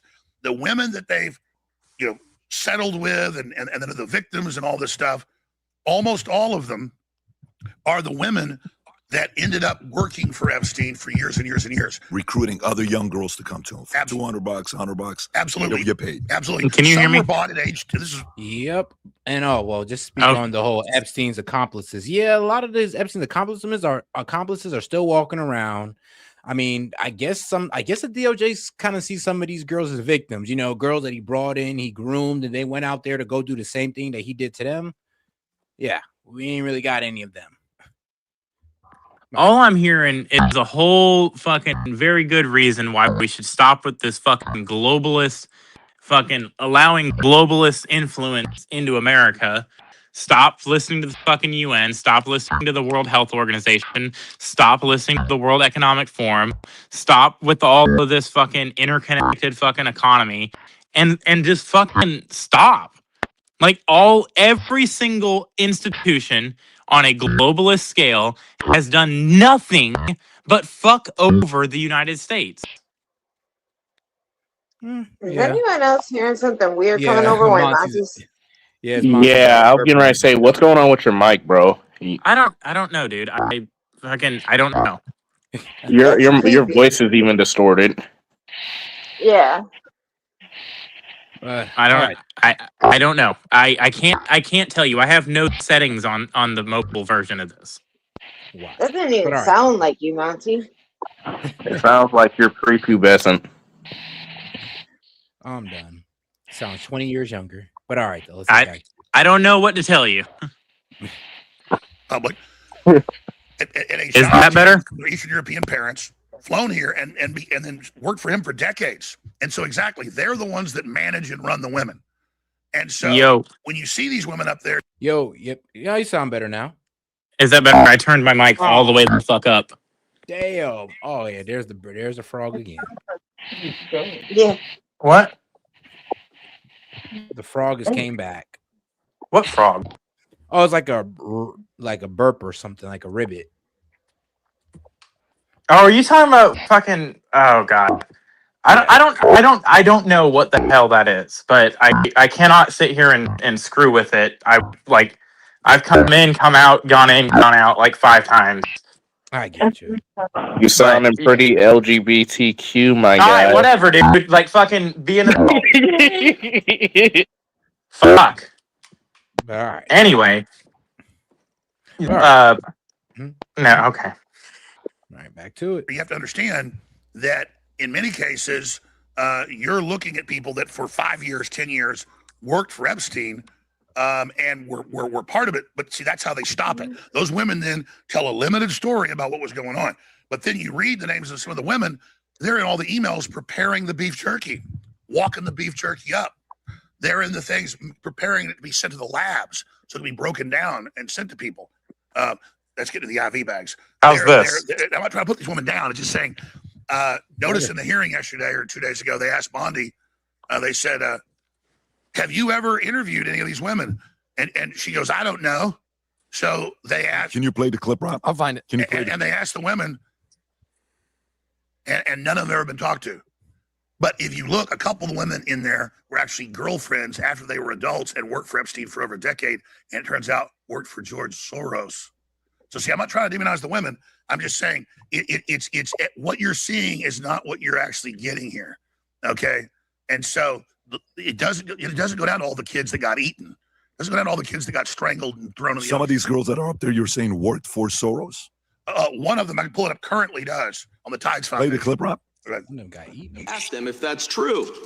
Now, would the survivors and victims who are here please stand up one more time? Just by show of hands, how many of you or your loved ones actually have met with the Department of Justice and provided testimony and estimate and evidence? Pause it real quick. Yo.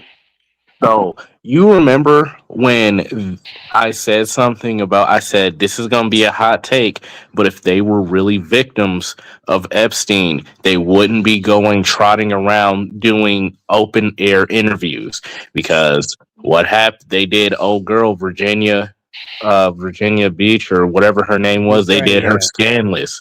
They knocked her off quick, fast, and in a hurry. But these survivors, they just go into Congress. They're going on news cycles. They're telling their story. It's like, sure, they might be victims, but at the same time, if they're really victims like they say they are, they would have hushed them up. I don't think that they were involved as deep as Virginia Dufresne, because Virginia Dufresne, remember, she was meeting like Epstein's accomplices, like people that he was like, really close with. Like she was in the thick of it with Epstein. These girls, they might have just got, sold that one time, graped that one time, and that's it. And then a lot of these girls, like the time that they were involved with Epstein, some of them are actually above age, like, so AKA it wasn't a case of pedophilia, but it was a case of prostitution. So that's the only reason I think that they're not dead or they're not getting targeted, is because they weren't as deep as Virginia Dufresne was with Epstein. Remember, she's the one that gave the picture of what was it, her and Prince Andrews together. None of them were close enough to get that off. All I gotta say is y'all are fucking assholes in the fucking chat, acting like I'm the only motherfucker up here that ever has mic problems. Gaming. Don't be salty. Brutal. Fucking get your shit together, then you can talk about a frog. You're the only one who ever hears the mic echoing like, oh my god, gaming, can you use your mic? Everybody else hears it. Literally, Galactic heard it. Also, S.E.T, with you, I'm coming for you, Mister. I don't know how to turn my. I don't know how to turn my fucking. I don't know how to turn mute off when I want to talk for 20 minutes.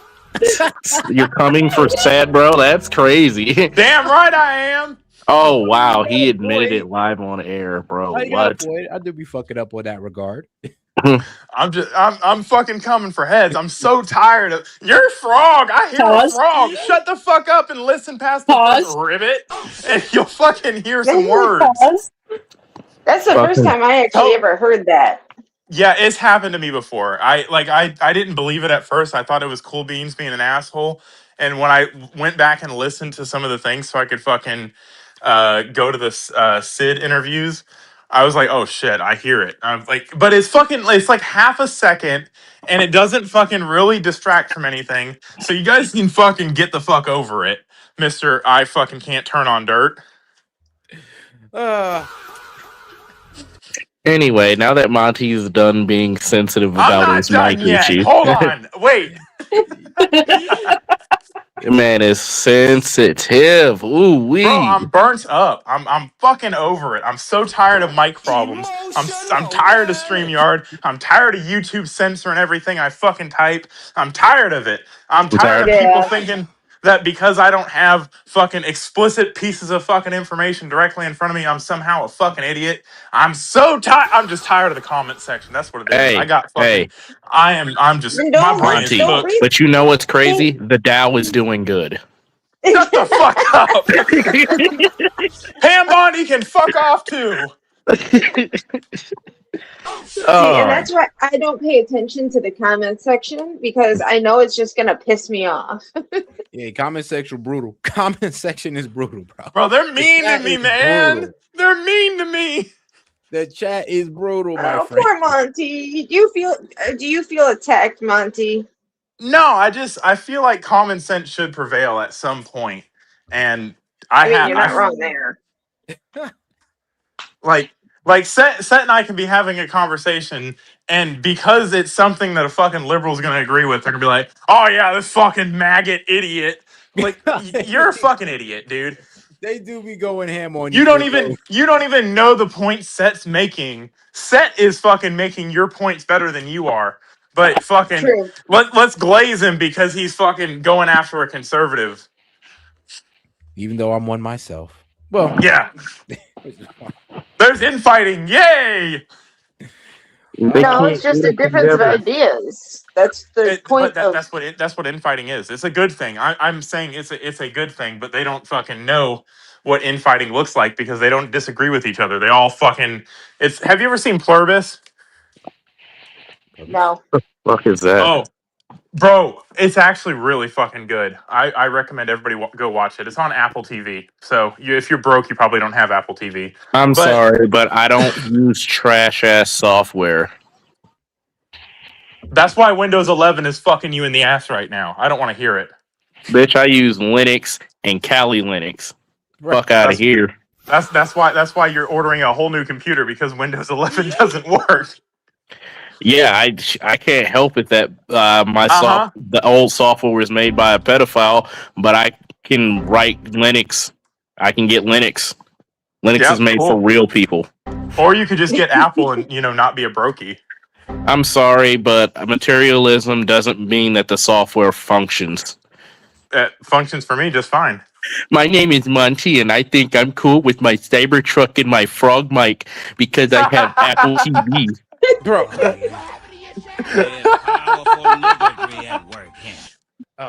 Bro, I am cool. My Cybertruck is cool. It's cooler than. What do you drive? A fucking Ford Taurus?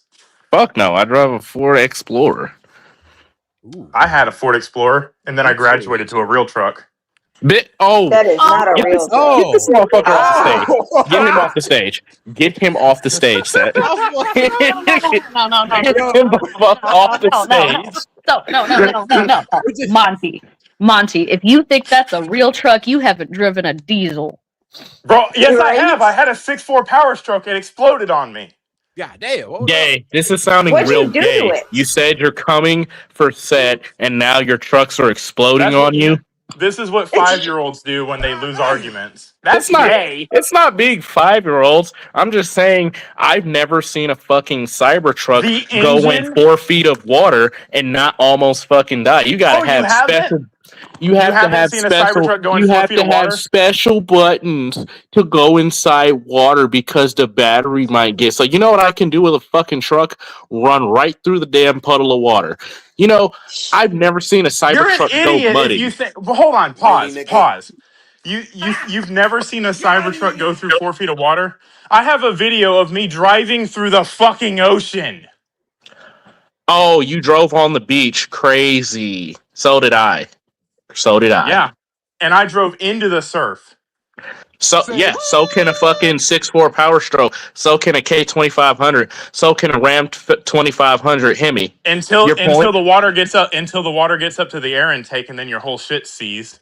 You know what's crazy is most air intakes come with a modification that you can actually put on there.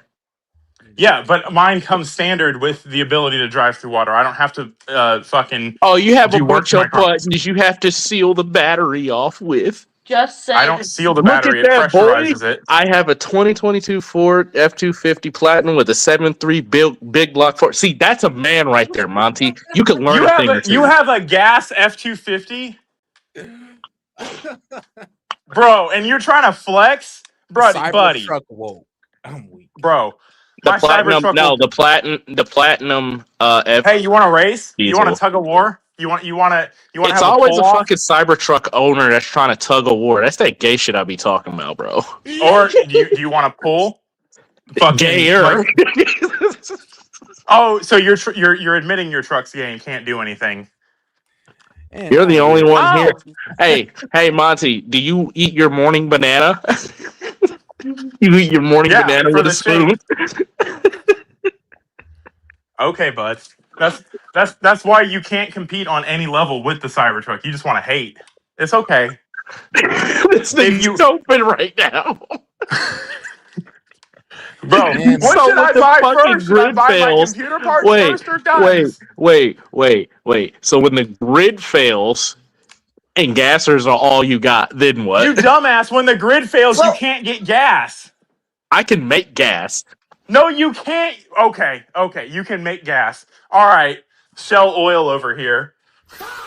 You know I what's can make crazy electricity. is they only ban moonshine making because most combustion engines can run off of fucking moonshine. It's basically ethanol, something your gay Cybertruck having ass wouldn't know about. Hey, buddy, guess what? I can fucking throw a solar panel out and fucking charge my shit. Oh Can you my do that? god.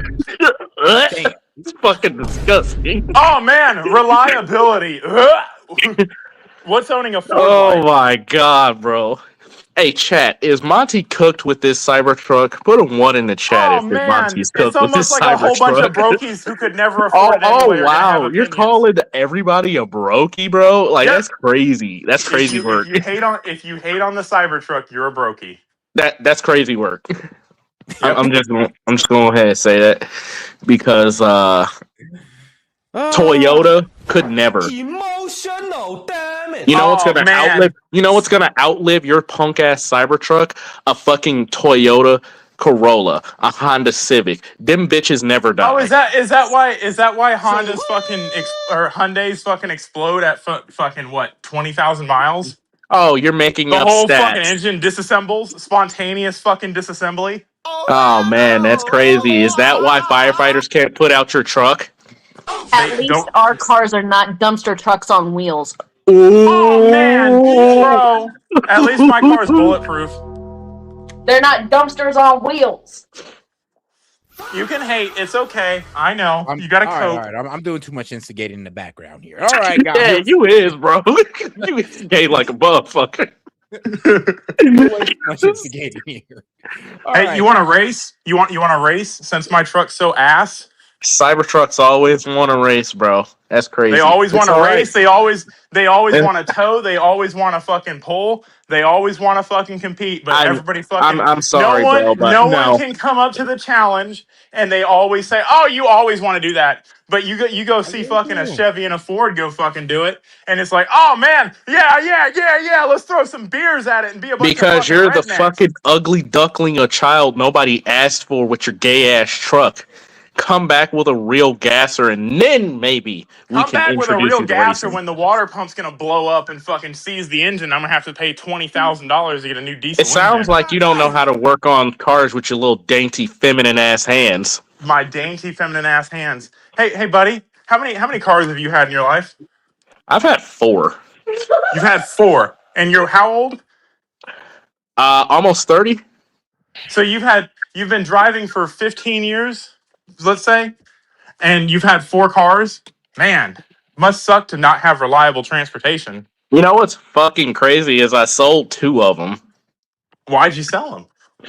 Because I fixed the engine and I ended up flipping it. Oh, you ended up flipping it. So you had to fix something that was broken on your fucking beloved gas cars for it to be worth anything. You are really a big fucking hater. Okay, I'm not the one that came after your car. Oh, I'm This Monty with my nigga's sensitive, Cybertruck. bro. It's all about he's sensitive about his Cybertruck. Yeah, I'm sensitive about my Cybertruck because it fucking works. Yeah, You know what? it works. I You know what get else up it in the does? morning. It makes I you get up in the gayer. morning and I You don't have said to you're worry about coming for fucking set. preheating my You car. said your engines are exploding on you. You're bragging about fucking doing all this weird faggot shit, and then on top of it, you think that Mac is better than any other software, and your only justification for it is you guys are broke. You wouldn't understand, you consumerist piece of shit. No, my point is that you have fucking Windows 11 that's fucking crashing out per you. I don't know that because I wouldn't fucking have to experience it because I use a Mac. My fucking A Cybertruck fucking has. software with a bunch of back doors, more back doors than a standard whorehouse. You talking about Windows? Yeah. No, Apple. Oh, FBI does have backdoors installed in the fucking Apple. It's not a secure software, and I've personally worked on neither it. is Windows. Neither is Linux. Actually, Linux is open source, and you can customize it to exactly your security needs. I know that for a fact. That's why I'm going to it. In terms of Windows 11, they just now sold out to FBI, which is why I'm They fully just now migrating sold out over. to it. That's why every government computer runs Windows. It's not like they know anything about Windows or anything. I don't know. Maybe it's because Windows used to have privatized encryption before they sold it to the FBI in February. And petty levels have reached. It's over 9,000. All right, buddy. You gonna stop instigating? If you can't afford it, just say so. It's okay. I don't want it. I can afford it. I don't want it. That's You can afford it. You can afford it, but you have to debate on whether you should buy PC parts or a gun. Yeah. You know what? I'm gonna say Trash ass Mac software isn't that expensive. I'm gonna stay above the belt and not go low.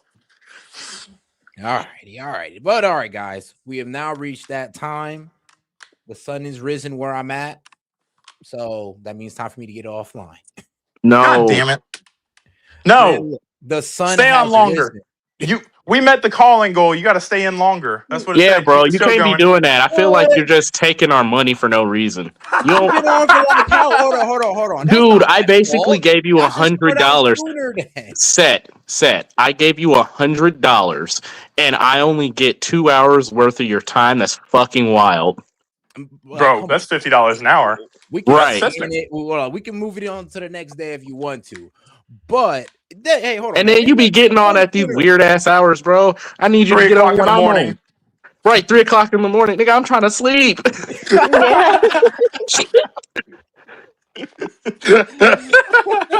Seth's doing the best he can, y'all. Leave Seth alone. Yeah, you know how I found out that you was on live? Stay up. You know what's crazy? The only reason why I knew Set was live is because I had to take a piss this morning and I got a notification. I was like, this motherfucker's on.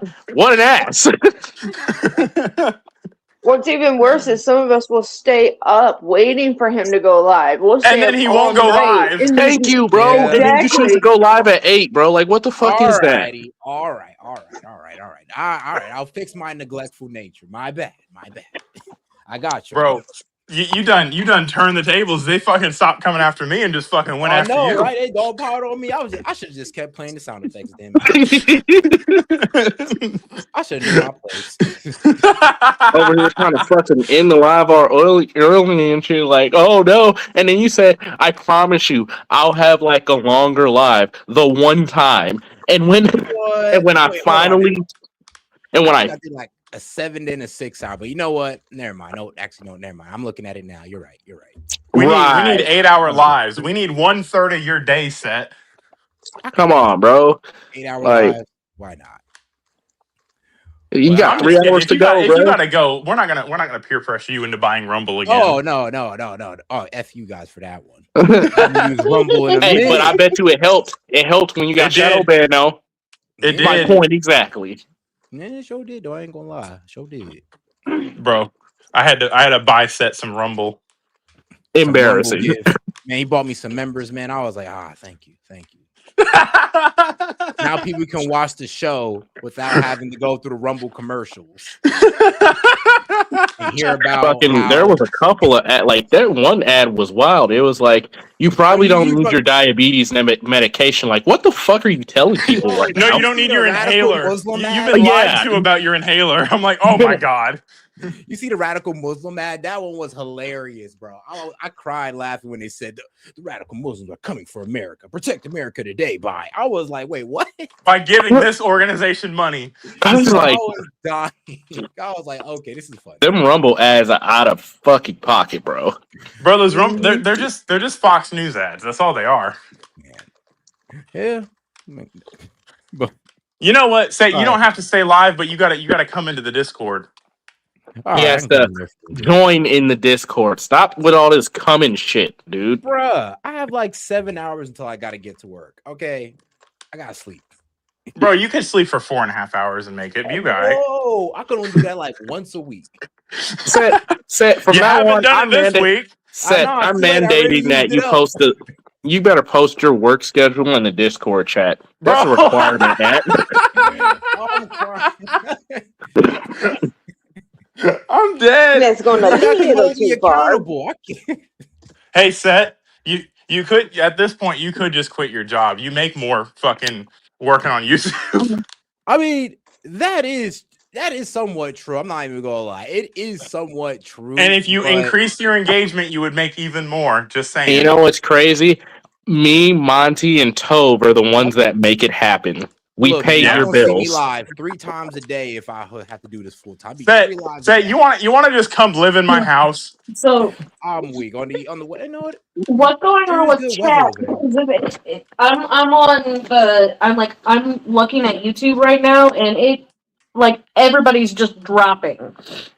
It's because we're talking about dumb shit. Yeah. Yeah.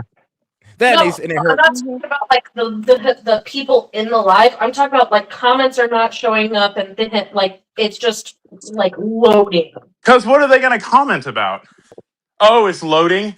Yeah. Is your internet? Did you not pay mine's your be doing internet the bill? same thing. No. Oh wow. Okay, we're going low now. Actually, we're at a hotel because we're actually On a vacation, something you could never. Buddy, I just went to Las Vegas and went to the fucking dome, raced around in a fucking car, fucking flew around in an airplane. I don't want to fucking hear Hey, it. you took the helicopter ride too? No, I fucking flew the airplane. Hey, nice. Ace Combat Pilots, baby. Las Vegas. I just took the Speed helicopter Vegas. ride. I drove me a Ferrari 48 Challenge Evo, rented a Rolls Royce. I did and a the Ferrari. same thing when I was sleeping too. Bitch, I got pictures of it. What are you talking about? I didn't take screenshots in my brain. Oh my gosh, he flew an airplane while he was stroking Elon's shaft. Oh, shut the fuck up. I wasn't even in Vegas for Elon, you dum-dum. Elon Actually, is no, I'm Elon sorry. is his I baby like Panda. daddy. I'm not going to call Panda a dum-dum. I take it back. I'm sorry. You know what? Elon's his baby daddy. Damn right. Fucking Elon makes some good shit. Also, actually, you know what? I'm gonna let Set go. We can continue this discourse in the Discord. I'm serious, Set. You can start posting your fucking work schedule, bro. Oh yeah, guys, I do have an announcement to make. So we do have a new sponsor. You're pregnant? Whoa. He got somebody pregnant. Damn it, Set. I done told you, pull the fuck out. Use a condom. But no, he don't want to listen. He just going in. He's fucking Somalian women raw. 3 decades of fantastic pullout game. Don't curse me now. Okay. Boy, going in these Somalian women raw. He's like, they gotta get it legal some way or another. Oh my god. Well, you know what's crazy? One of my exes were Somalians. I'm not. Oh, that's where all the Muslim love comes from. Oh yeah. I spent some time with the culture. What can I say? I'm just fucking with you. Let me stop before I get you shadow banned again. Set like dummy. YouTube doesn't know how to take a joke. Yeah, they keep not sending my fucking comments. I think YouTube gets sensitive whenever I say check Venmo, and they're like, "This motherfucker's not sending money through us." Right? They can't get they 30. Bro, they're seriously Set. I don't know what it is. I would highly encourage everybody just go over to Rumble. It is cheaper.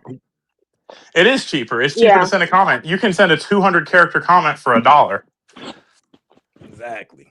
So I don't get mad at people for going to Rumble. Anyway, so S.E.T's announcement is that he's having a kid. He's gonna be a daddy. Oh, now I remember. The announcement is that Kalshi will now be a sponsor of the podcast or the show. Oh, Kalshi. Yeah. No way. Yep. Oh man, you made it. Next is honey.